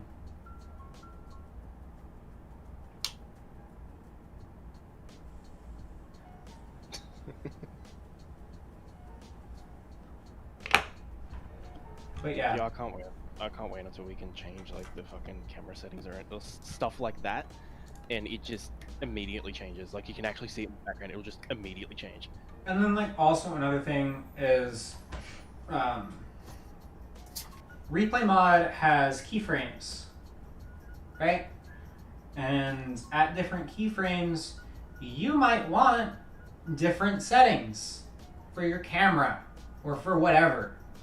So wouldn't it be nice if you could actually have your settings also interpolate over the splines from all of your key points? So like, let's say you want to actually manually focus a shot as you like pan. You can do that. Yes, we are a fully PBR shader. We've been pushing PBR since the beginning.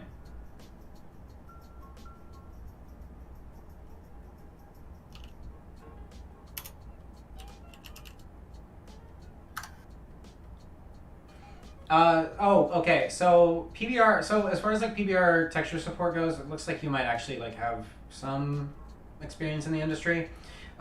We compile everything into a single texture. So we put roughness, F0 or reflectance, and emissive, and all of the other pieces of information into a single texture, and then you pull that all out. So it's just essentially compiled into one. But yeah, we do. We use roughness, which has been inverted into smoothness just because of a Minecraft weirdness thing to get around, and then we use Fresnel or F0 as the secondary. Yeah. So like for here, I'll fucking pull it up. Why not? We had it up earlier. I'll pull it back up again. I posted the lab PBR wiki in the chat. If somebody wants to look at that. Sweet. Yeah, by the way, that is what we support, Lab PBR. That is the format. Um,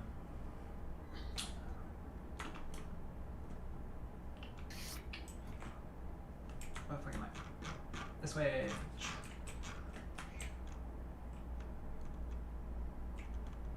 But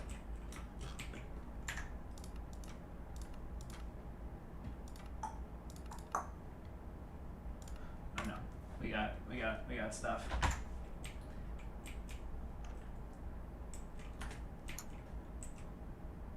Gradients? Hello? So Optifine reloads everything because settings in Optifine are actually done through the preprocessor defines. So in the, well, you should know what they are. But yeah, so when you change a setting, it's basically going to sort of strip whatever like preprocessor define, like actually define the setting, and then it will inject a new one, as far as I understand, into its place. I haven't looked at the Optifine settings code that much.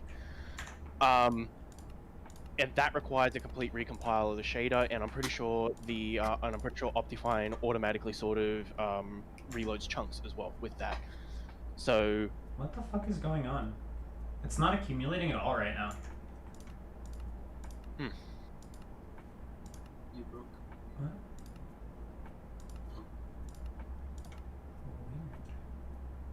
They even have gradients off.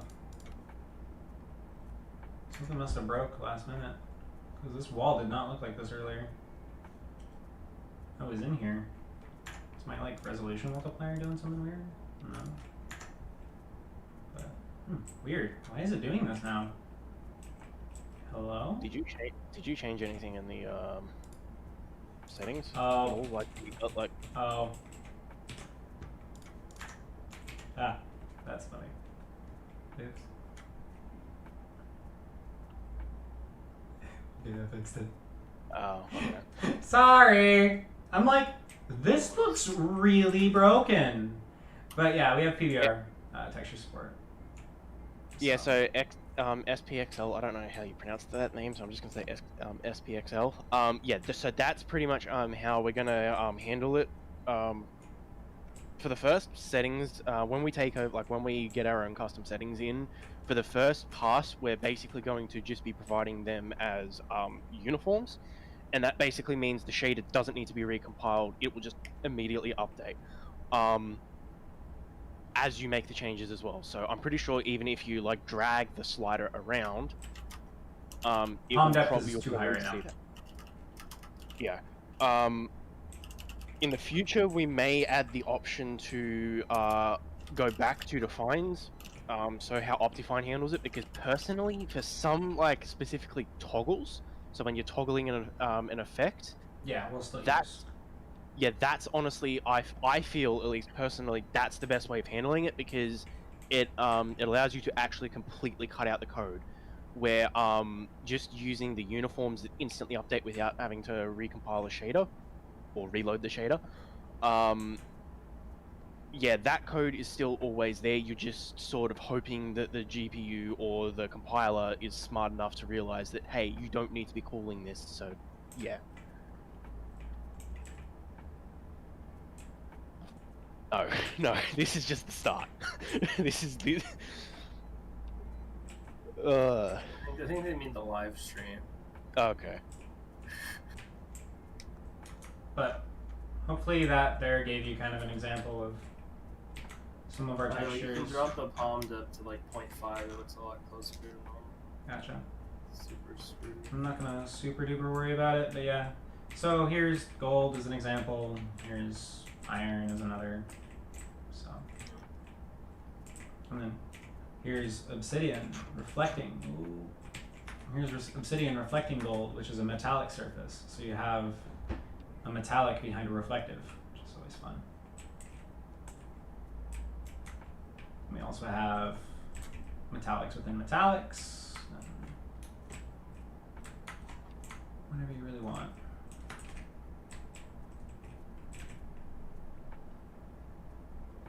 I'll watch what you missed.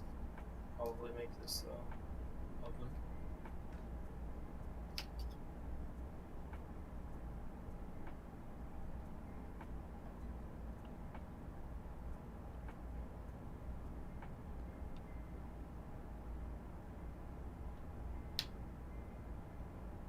when we open it up, people can make whatever they want shader-wise, so they could do that. Yeah, so that's the thing, is whenever the Focal Engine gets opened up, anyone will be able to kind of make whatever they want. So that's kind of the... The beautiful thing with Focal Engine, and the reason why it's so nice to work in, is it's pretty much a completely open pipeline. Yep. So with Optifine, it's very rigid in that it sort of just gives you a very rigid, static pipeline with a couple things you can change, and then you just write your shaders within that. Where this, you can actually decide like how you want your shader to work. So if you just want water, then yeah, you can just overwrite the, or rather, you can probably just set up like a render pass that specifically renders water or transparent blocks, and yeah, like that's it. You don't have the overhead of anything else running. And then as you want to grow it, you can add more onto it, and yeah, that's what makes it so nice to develop in. And like when it really started getting to the point where we could actually sort of develop RT and get it like actually where it should be in the in Focal Engine, like I had that moment of realization. It was like, oh my god, this is actually very nice to work in. Like, yeah, it is very nice to work in. Like, if you want something, you can just go into a file and make it.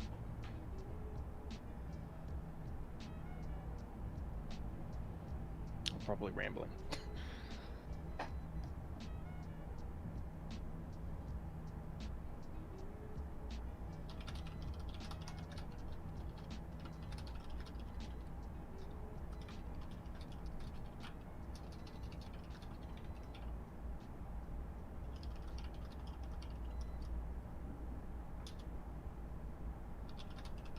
That I'm honestly not sure whether we are going to be able to support it. Oh yeah, no, that's a hard no. Some shader devs might be able to come up with a way to sort of make like an open shader sort of like that, but like it's not going to be like resource packs where you can like you have a list and it's like you can sort of like move the shader packs from the left over to the right and then change the order that they're in. Like, it's actually going to be within the shader pack itself, so if you want to add things, you're going to have to sort of go into the code and all that. Not really code, but you're going to have to go into the actual shader pack itself and make changes to the files that Focal Engine uses.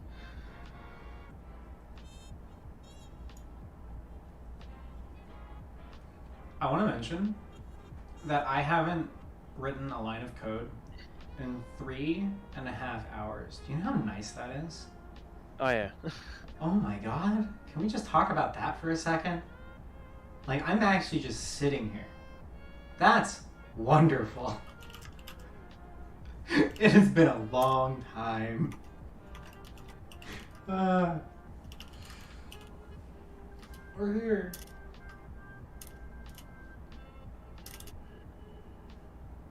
No, you're fine. I mean, it is kind of pixelated at this distance, in all honesty. Yeah, that's 512, isn't it? Yeah. And also that, because palm's disabled. I'm turning it on too. Yep. You said half palm depth is about right, Seth? Oh, no, it's on. Oh, no, don't drag that. Do that. Yeah, no, this surface here is just really flat, just in general. The last few weeks, contact have literally been just crunch time for us. Yeah, it's been fun. Here, I'll go to this room. Like it's pretty much wake up, maybe eat something, and then Maybe. sit down. And that's a big maybe. Yeah, and then sit down and work on this. My frame rate's so bad. Take a little break, and then come back, and then go to bed and wake up again. Yeah. With maybe only like 4 hours of sleep.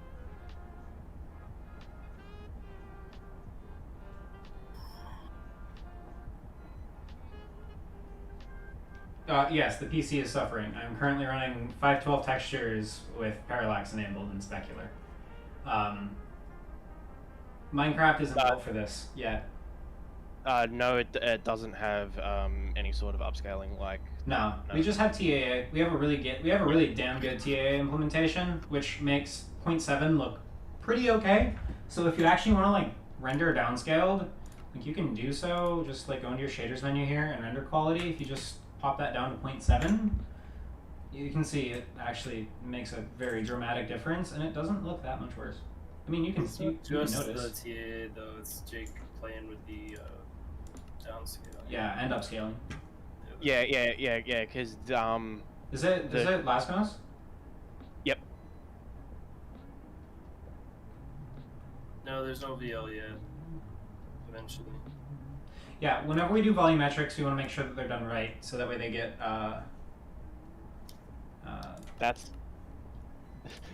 that's honestly pretty much everything about us. Like whenever we do something, we want to do it right. Yeah. I would rather take my time, honestly, because A, Yeah. it's more fun for me, B, I have a better understanding of what I'm actually doing, and I can continue kind of like educating myself, because this is largely an educational project for me. Like, I love this shit.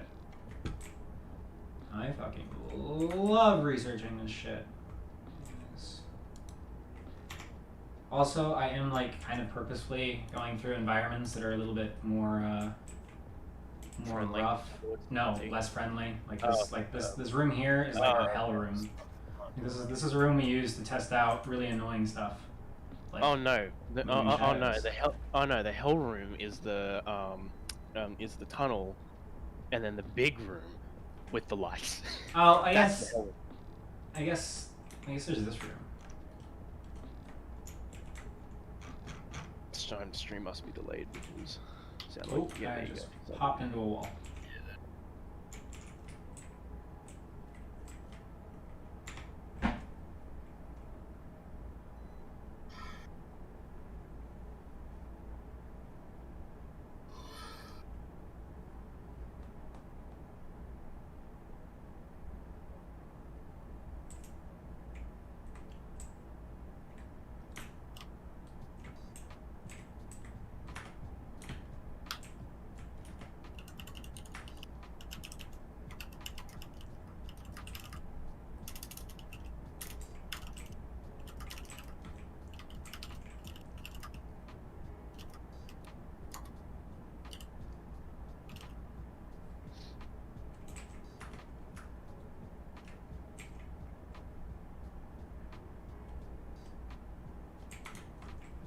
Honestly, these are probably going to require restart to fix the hell rooms.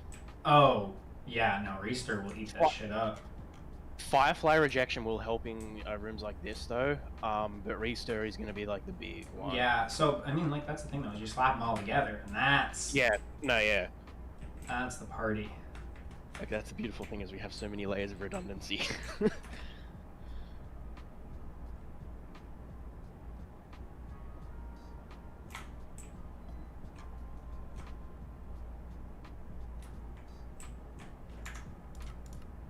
Go behind the portal.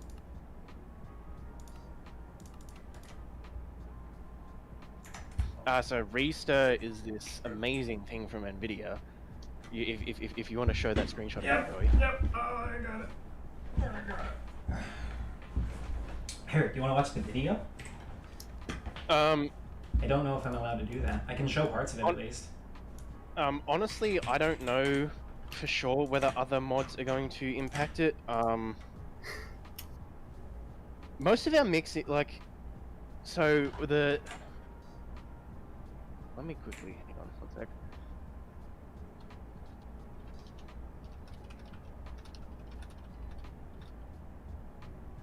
Joey, make sure you have the Discord up onto a separate monitor or something.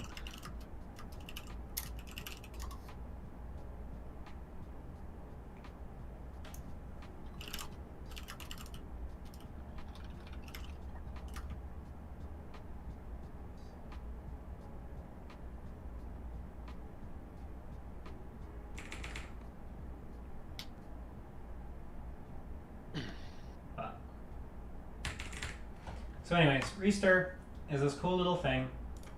I'll pull up the paper. TLDR in rendering, I'll go through this quickly because I've already done this before. In rendering, out of a path trace output, we'll get this every frame, right?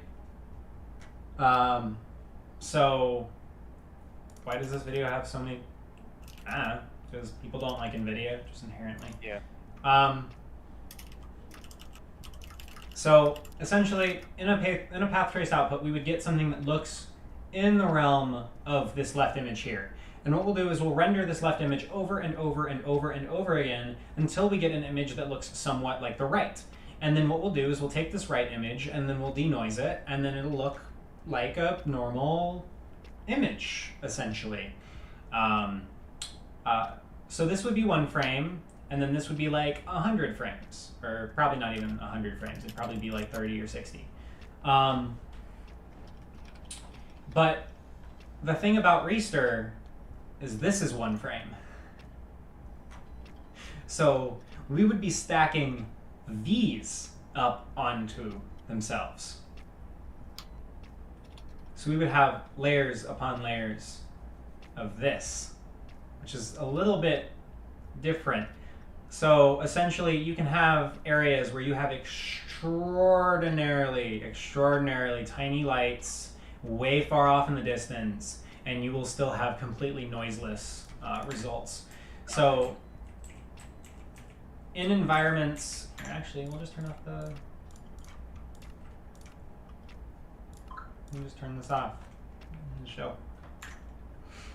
So this is RIP compression, but this is what the path tracer looks like before we denoise. So as we flip around, you can kind of see everything as it comes in and everything else. And you can see after we sit for a while, some of the noise goes away, but there's always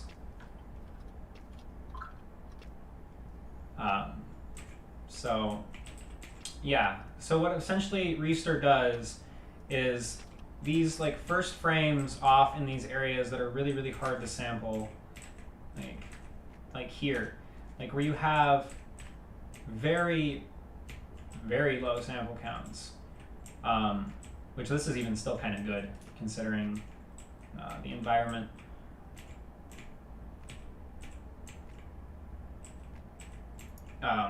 But essentially this would look fully resolved already with Restir. Like as I pull across, this like noise here would actually look like I'm pulling across like over here in front of it, where it's like basically fine.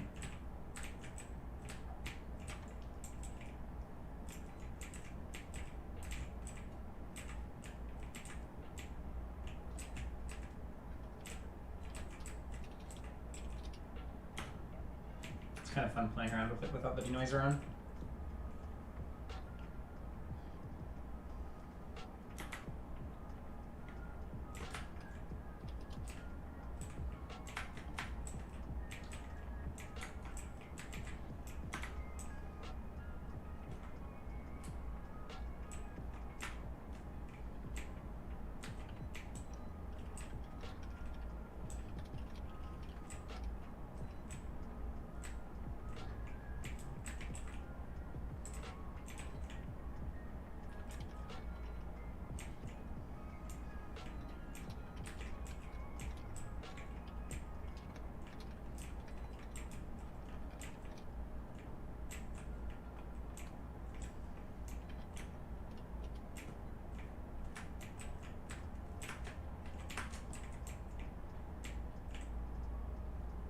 So, yeah.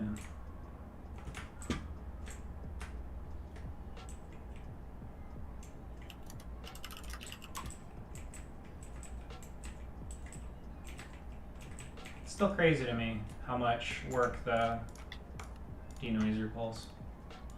Yeah.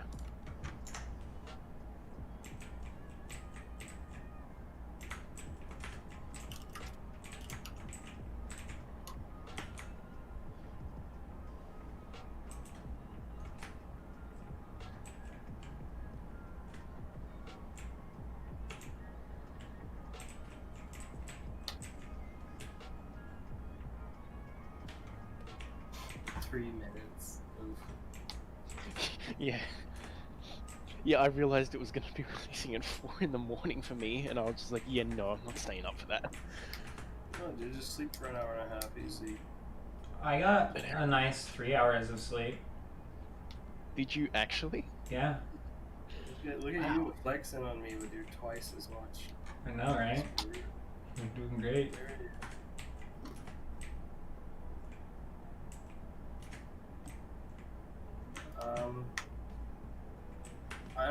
You could go get Imperial City and show him the cathedral. It's gonna run real bad for you though with the render distance you need to make it nice.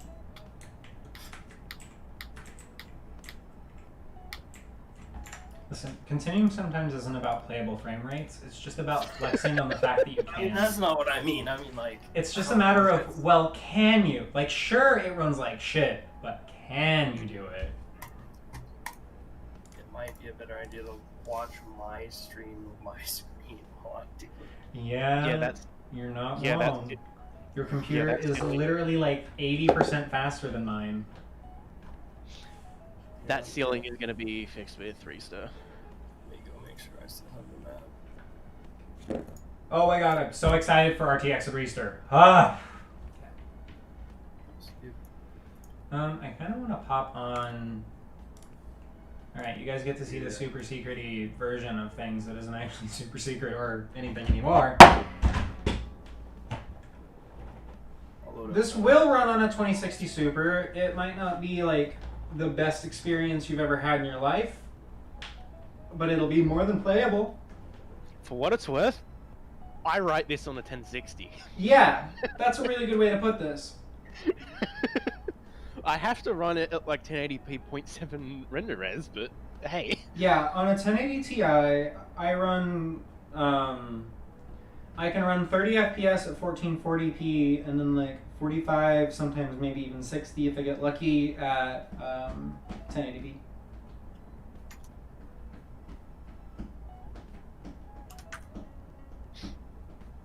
You guys have graphics card? Sometimes. Sometimes. But yeah, performance should be getting better over the coming patches. We'll iron out the issues. Yeah, if you wanna watch my stream, Yeah. show the... Yeah, because this doesn't actually use, well, currently at least, we're going to be moving to it, but this currently doesn't use RTX hardware acceleration. Nope. So it doesn't require them, and TM. And yeah, it never will require. well, yeah, actually, yeah. Good point. Joey, I've got the Imperial City loaded up, streaming if you wanna click over. And yes, Danny, it will eventually be moving towards Two Vulcan. fancy things. Yep. I will not give any dates or anything like that. That's a good thing. I still don't like this map in RT. It's very bright. It needs like fog or something, and yeah, it's just very bright. There's a lot of light sources. There needs to See be. it, that wide. Awful though.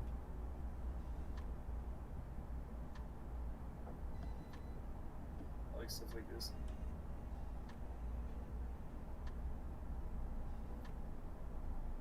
Do the time though. Yeah, this is gonna look so good with non-cubic support. Yeah.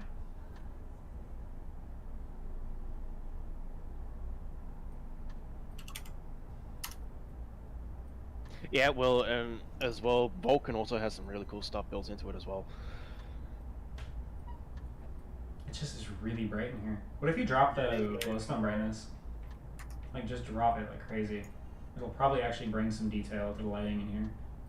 There's just so many lights. It's not in there. Is it? RT setting. And yeah, this is just a hard map to run with Ray RT. tracing? Oh, is it here? No? Is it not? Never mind. It's not, it's not. Where is it, Jake? Yes. What? I actually don't know where brightness. I actually don't know whether Have it I in got there? a I actually don't know whether I got a I don't know whether I got a brightness setting in there, but it's in the config folder, so you can edit it. I'll actually I quickly could have add that. sworn there was. We had one in testing, but I don't know. Yeah, it might have gotten died. Yeah, I'll let you figure that out, Jake. I'll just keep his stream up. Yeah, you can go into the configs folder and manually edit it. So, Do that in a second. I'm gonna go outside first. but I'll quickly put some options in there for it.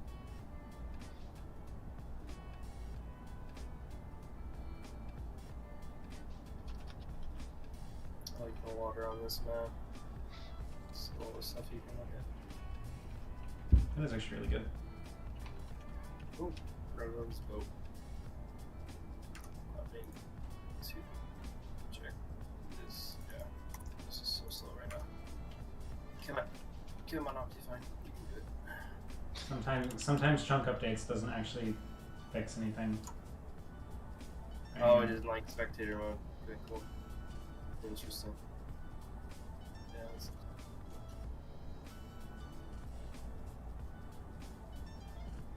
Can you make it night? And then like, water. yeah. Let's go. And again. Ooh. Look up and down again.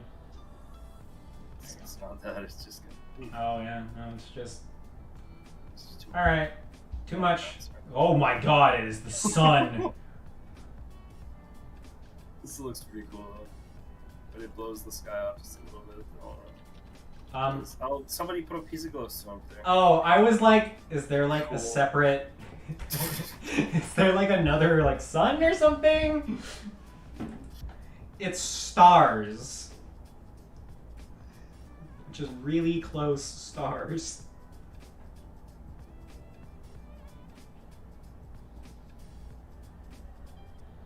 But yeah, here. Where is it in the config? Yeah, look at that. Dude, the EV of the lights, it's like, I'm pretty sure it's at, is it at 8? It might be at 10. It's insane. I don't know why people keep wanting the lights so goddamn bright. But, whatever. Yeah. I've been outvoted many times on the brightness of lights. I think that they should be much darker, and everyone else disagrees. But Yeek, what do I do with? Turn this down. The brightness. RT. Yeah, glowstone. Going RT to settings. hang on 1 second.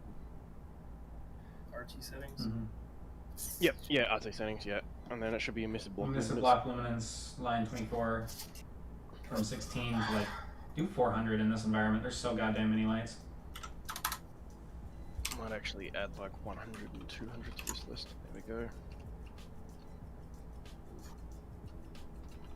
It won't look all that different once you're in here, but The auto cam knocked down the. yeah. But it should look a little bit more normal outside as well.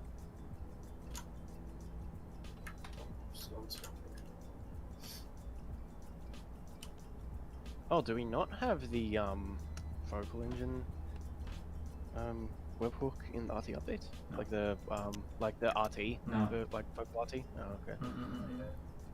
No, don't put it there either, because there's some stuff still that we need to do that would be Yeah, okay. considered sensitive. Just curious.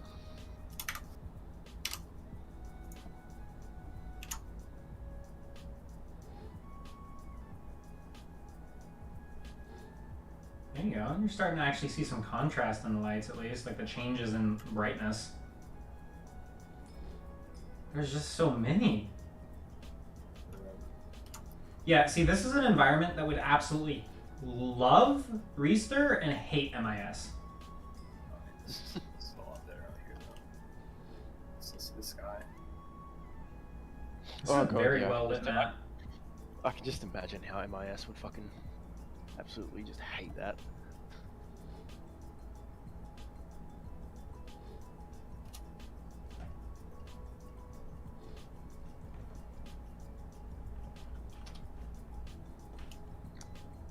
God damn it, YouTube, why do you keep this going? Spectator.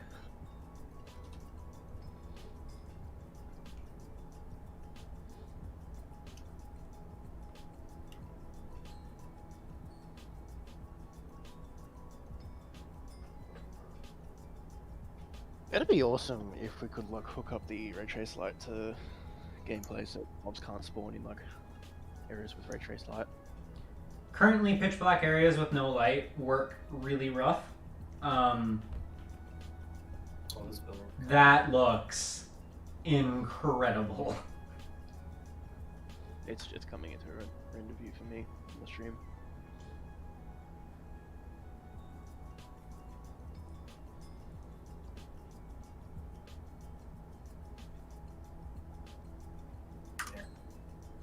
We need a little bit more.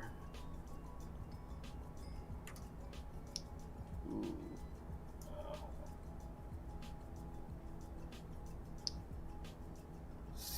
Don't worry about it. 16. I'll leave that at 16. I don't want to. Balls to the wall. You want to show how far it really goes? We can here in a minute. It's gonna load slow. I want to look at this. I'll get up top too. Just to see. Danny, it literally follows the same fucking rules as real life. So if there's no way for light, well, once we get the Firefly fix in and sort out the light leak issues, if there's no way for light to get in, it's going to be dark. If you limit the bounces as well, it'll limit how far light can bounce, and so if you have a light source, but like it's very hard for the light to get in, then you can drop the bounces and it should actually cut that light out. We're about to flex on some distance here. I want everyone to note the frame time and frame rate. Given the situation, I think that it's still quite impressive. You can do it. Just move. Just like just go into spectator and gotta go fast. You. Okay.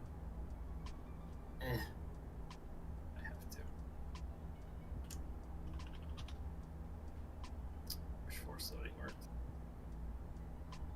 We'll get it. Just a lot of features to get through today. I'm having to like close Chrome and reopen it every goddamn time. It depends on your settings. Haste.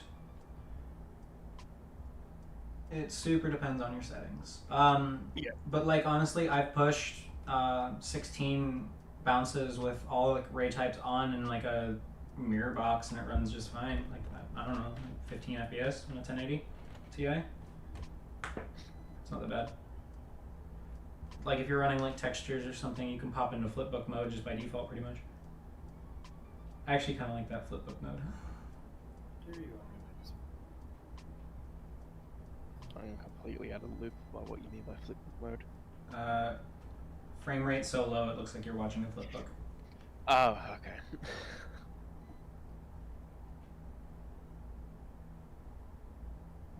Thought you literally meant there was like a flipbook mode or something. This is kind of cool to watch. Boop, boop, boop.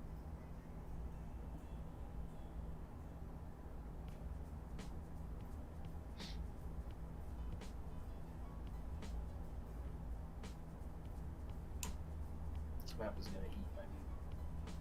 We have enough. Do we have enough?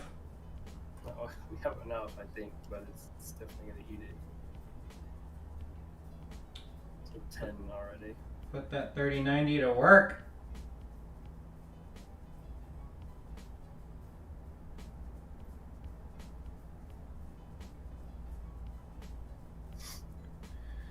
God damn it, YouTube.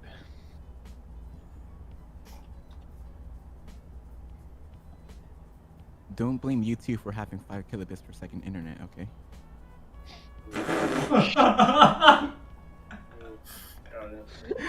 Wow! I have a bit of a tan going on from that fucking burn. Jesus. Destroyed!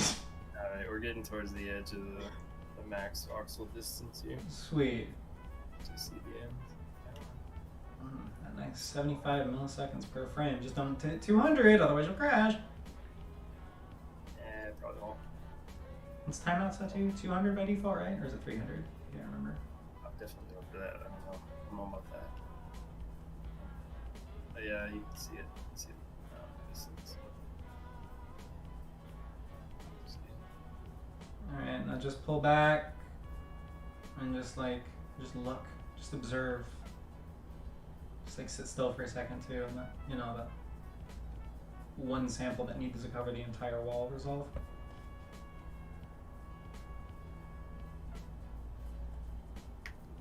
That will never resolve. You're too far away for the reprojection to work. You should note that our Careful with changing settings. I ain't gonna change it, but this isn't actually right at the moment. Yeah, no, 24 chunks is not. It's like 40. Yeah, no, 6. yeah. 44 or so. 44, something like that. Conservatively 44, maybe 45. There is indeed depth of field. We just leave it off usually, just because it kind of gets in the way sometimes. But yes, Grace. And it's the same one that you're used to in 2.1 and everything else. Everything there should be fine. Good and happy.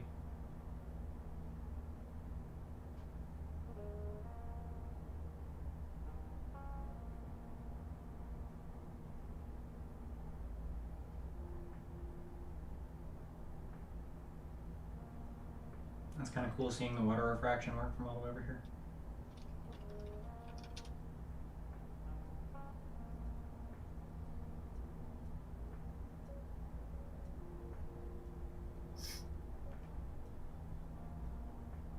So yeah. Alrighty.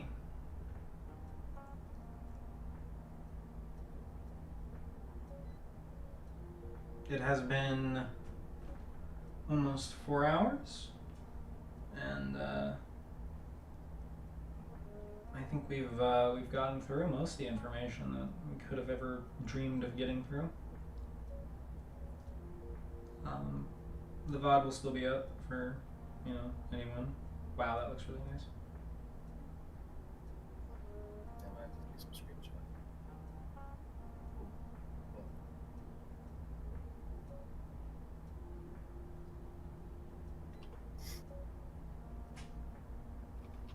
Remember to give it actually a solid 30 to 60 seconds to hang. Aiming at what, though? It would be great if you had frame time turned off right now.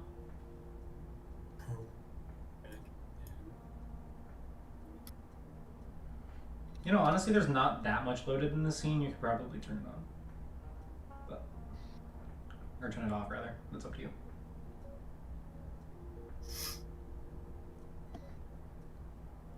Hey, you wanna go jump in the nether? Unload all this. Yeah, I got you. Keep up with your shit, I got it. You can probably, Yeah. Load the nether just fine. Yup. That's pretty good. No problem.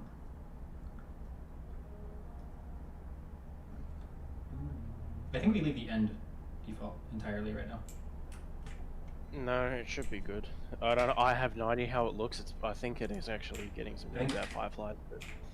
Oh, it actually ray traces? Yeah.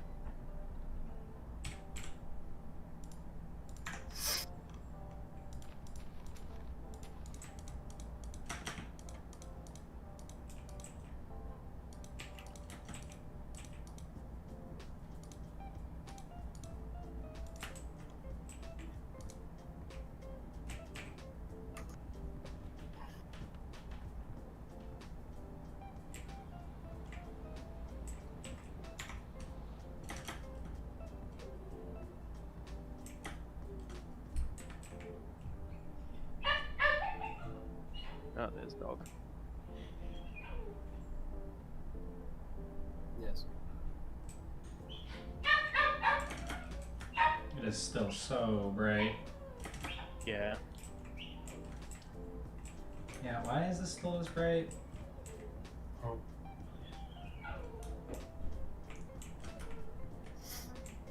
This does not look good this bright. But no, remember, I'm the one who's wrong. It's not bright enough. Actually been told that by people.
The reason why DirectX 12 is a no is because we were trying to retain we're trying to retain GK.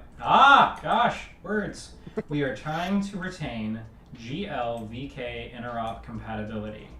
So in the driver, there's something called VKGL interop, and that means that essentially OpenGL and Vulkan can coexist together at the same time. This allows mods that do custom rendering and everything else to still work just perfectly and as you'd expect, while we do everything in Vulkan. So that's kind of the reasoning why we were actually going to go DirectX 12 until we hit that point there where we learned where we wouldn't actually have to intercept every single call that every single mod could possibly make to do custom rendering, and we could just let them do what they were doing before and just have everything work.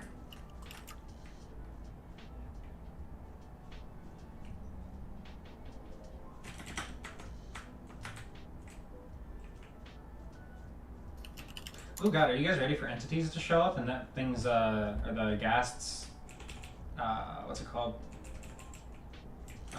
The ghast shadow to go up on the roof from all the lava below? Yeah. So good.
So I got this going on. Who, me? Yeah, you got your screen up. Yeah. I was just looking around mostly. Yeah, if you look at the blog, Barktic, it kind of goes over that. We basically just need permission for DLSS. But currently we use TAA, which is kind of like a weird roundabout way of super sampling / anti-aliasing.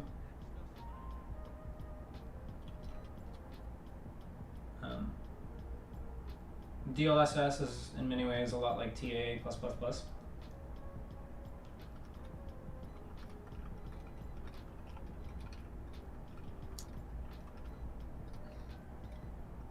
But yeah, our goal though is to always stay native whenever it comes to rendering, at least for 1080p for most hardware, just because the ray count actually makes a large difference. The more pixels you have, the more rays you have, just inherently, and the more ray directions you can check. It's not like this.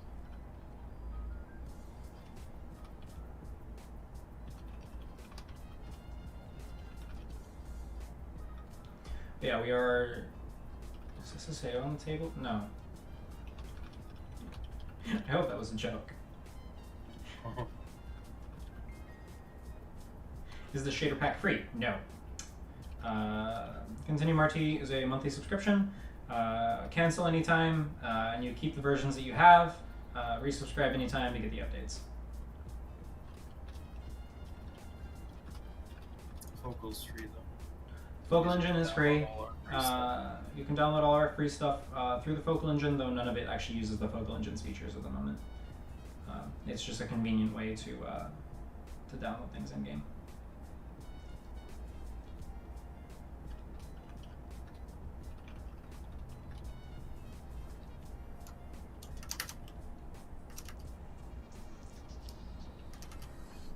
Hopefully at some point we'll be able to pause and start downloads through the client as well, which will be nice, Yeah. especially for Stratum,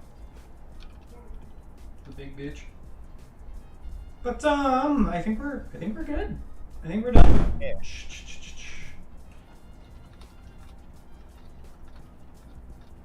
But I think we're okay. Okay. You told me to shush. You want Chick-fil-A?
Ooh.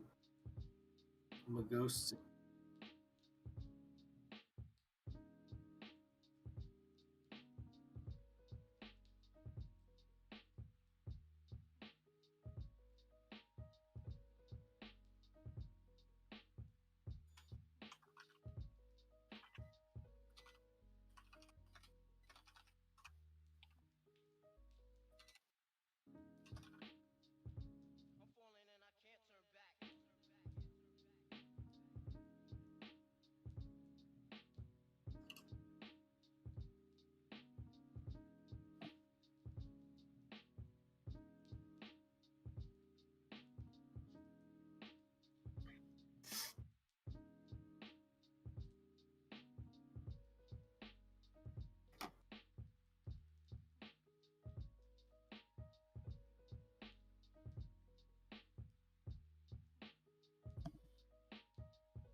No, watching the stream, I haven't noticed anything. Hello. Hello. Though I won't open any of the channels. I'll tell you that much. But I think, I want to take a screenshot of this because this is kind of pretty.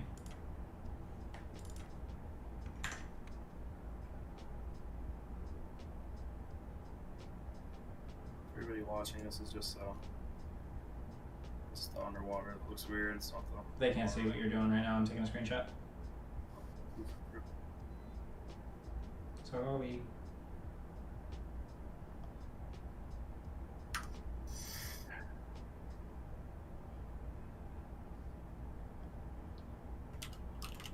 What are you taking a screenshot of the nether? Yeah.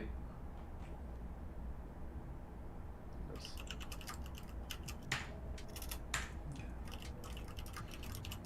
Anyways, it's been the free version right now is 2.0, not 1.3. The free version will eventually be updated to 2.1. I'm not going to give any detail on that, but soon TM maybe. just because of the way that the mod Full plays into things. features, it might take longer, but it'll be worth it. Yeah. The wave speed is already weather dependent. Has been since like 1.1, 1.0. Since day one, pretty much. Ooh.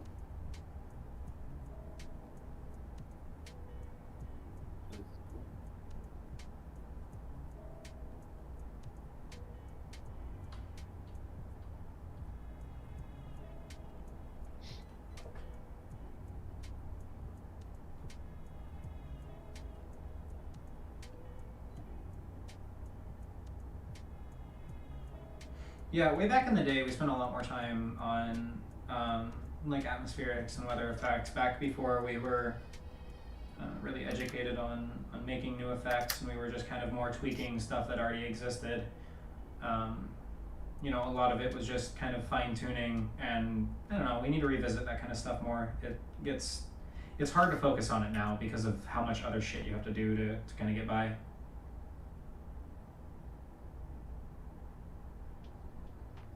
Jesus.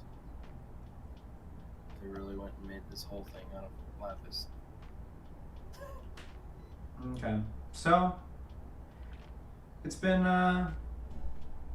it's been an honor, guys. I've really enjoyed working on this, and I'm really glad that it's out. I'm really glad that everyone is at least pleased with what it is. There's some issues, which I'm sorry. There always is some issues with things like this, but we are doing what we can to fix them. Like I said in the beginning, there is a issue with the mod where if you log in using your email instead of your username, it may give you some issues. So use your username to log in the mod for now. There'll be a build push tonight that gives that a fix. I already have it actually working and ready to go. I just need to fix one more little thing and we're good to push it. So, but yeah, thank you, Sean. I appreciate it. Thank you, everyone, honestly. You guys have all been amazing supports through this time, and I know that we haven't said anything over the last 7 months, and I appreciate you all for still supporting us through all those quiet times. So, yeah, I think that's pretty much it. That's pretty much all the info that I had to give out. Anyone else have anything to add, say? Not really. Is read the blog if you haven't. Read the blog. Yeah. God damn it, read the blog. All of you, right now. If you haven't read it and you plan to use this, please read it. If you just have questions, like that's a great. Oh yeah, but also please ask if you do read it and your question's not answered. Please come at us. We got you. And if you have any issues, don't hesitate to come and Yeah. Let us know. Make sure you at Ultimate Immersion directly for all support requests. I'm just kidding. I'm just kidding. Don't do that. Don't do that. Immediately gets 10 pings.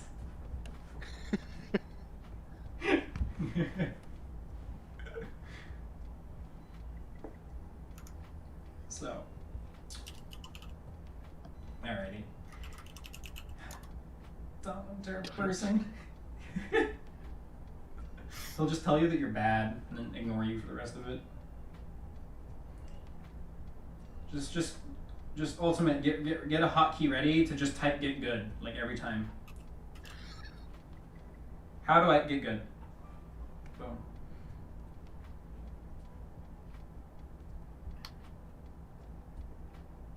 non-cubics are going to require RTX support. I won't say require, but yes, they are happening at the same time. The way that we are solving the non-cubic problem is RTX. Okay, yeah, that's probably a better way to word it. Looking forward to the Digital Foundry. Hell yeah! Digital Foundry, come at me. Let's go. Come at me. Let's have a talk. I would actually love to know what they would think because I bet you they could give me some really good pointers to actually go and improve stuff. So, That'd be super cool. Yeah. I'd be down for that. I mean, my soul would be just destroyed probably, but Probably gonna have to get Vulcan. Sean cannot confirm nor deny, but you saw my driver on this PC, so you can probably see like the level of dedication to it right now. But yeah, it is I will say this, Vulcan is next. Beyond the little like bug fixies and whatever else in the versions that we're going to be doing throughout the next week, the major thing that we're going to be working on is going to be RTX, and there will be a couple of things that will have to come out before RTX is done. That will be an update to the current mod that will give it some hefty performance increases. So you can look forward to that. So before RTX comes out, we're going to get some major performance gains.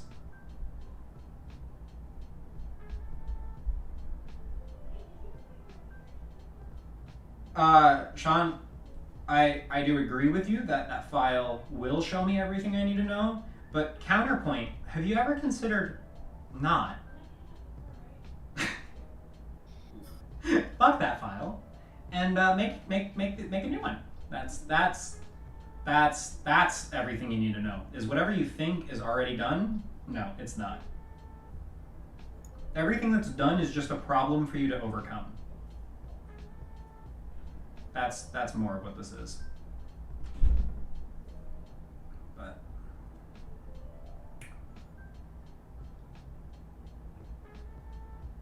yeah, we will get to work, and things will continue to get better.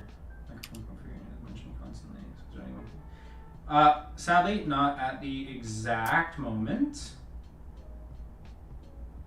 Yeah, that's kind of our mentality right now, is throw the old code in the trash. Actually, just throw all the code in the trash. It's all bad.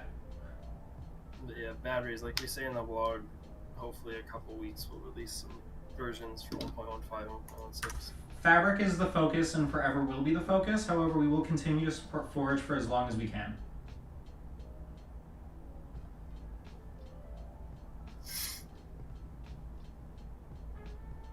Yeah, I would actually agree. Go on like Hypixel or something. Yeah, have some fun. Those guys are cool. And I only say that because I really want them to partner with us. It'd be super awesome. Hypixel, hey, how you doing?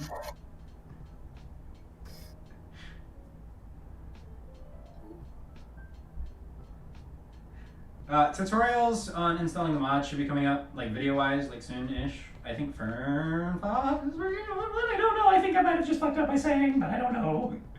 No, we've mentioned it. Dimas, there's one on the blog. Oh yeah, and there is a written one on the blog. Everyone read the blog. I thought it was 3 a.m.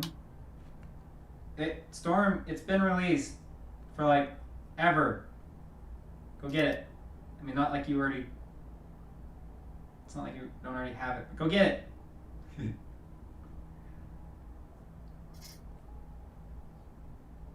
I've never used Fabric or Forge, and I'm not clear on what they even do. Shaders and repacks, no real mods. So Fabric and Forge both kind of fill as a very like basic thing. Think of them as like a big structure to make all your mods work together. So if you want to have multiple mods installed, it's a really good thing to have like Fabric or Forge to make sure that everyone is on the same page and everyone's communicating the same language type deal. So Fabric and Forge are just different ways to glue everything together. Fabric better supports our needs, in all honesty, like as far as our project is concerned, but Forge is still kind of the common standard for modding, at least at the moment. It seems like it's switching, but we'll see. But yeah, Fabric by far supports our ideas and vision far more than Forge ever will.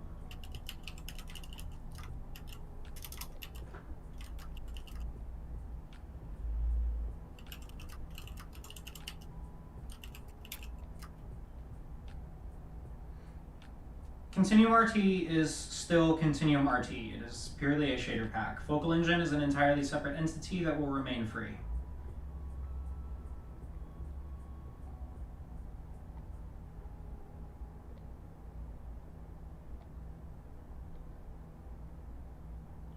Hightail? I don't think so, but hey Hightail, if you wanna talk about some stuff and getting like some shader packs and resource packs built for some special mini games, I might be a little receptive. Maybe you wanna come at me? Hey, how's it going? Look, I love partners. Okay, let's work together on stuff. It's cool.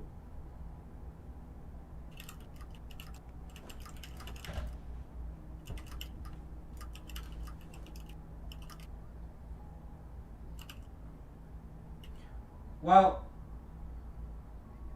Ruby, a lot of people say no to things at first, and then they meet me.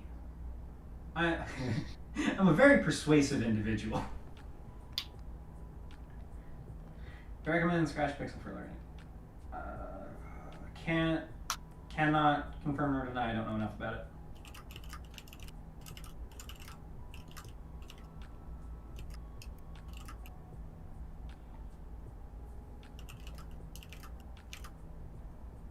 Thank you so much, Ultimate again. Have a good one. All right. But yeah, like I said, I was trying to wrap this up like 20 minutes ago, but then like more people, like every time I try to wrap this up, people are like, ooh, but wait, one more question. Yeah, here, just grab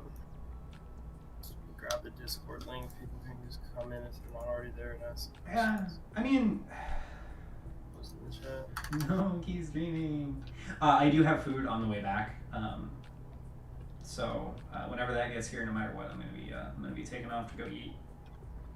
But God, you know what's crazy? Now whenever I'm like developing, I can actually like turn on the Discord thing and show the fact that I'm an idea, and I don't have to be like all like, ooh, gotta be secret and shush. No more secret shush. At least Yes. not everything. We no longer are putting dates on specific milestones because it just ends poorly for everyone every time.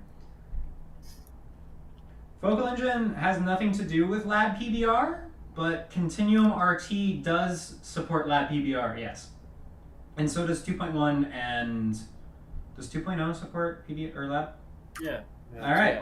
So all of our shaders on Focal Engine support Lab PBR.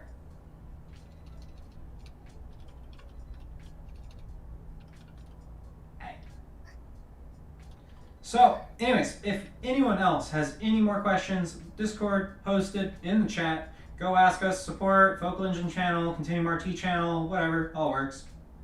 What about 1.3? 1.3 does not. Sorry. That's what Legacy's for. Yeah, Legacy will eventually come back and replace 1.3, and we'll have all that stuff, but not yet. That'll be in CEA whenever it's actually in early access. Yep. So, cease. So, anyways, again, it's been a pleasure. Love you guys. You guys make this possible, and yeah, that's basically that. So Yeah. we have a little update to get out to fix some stuff. So, anyways, peace out, guys. You guys are the best. Bye. Thank you for joining it for the probably a couple people who've been here since the start. You the real guys. So.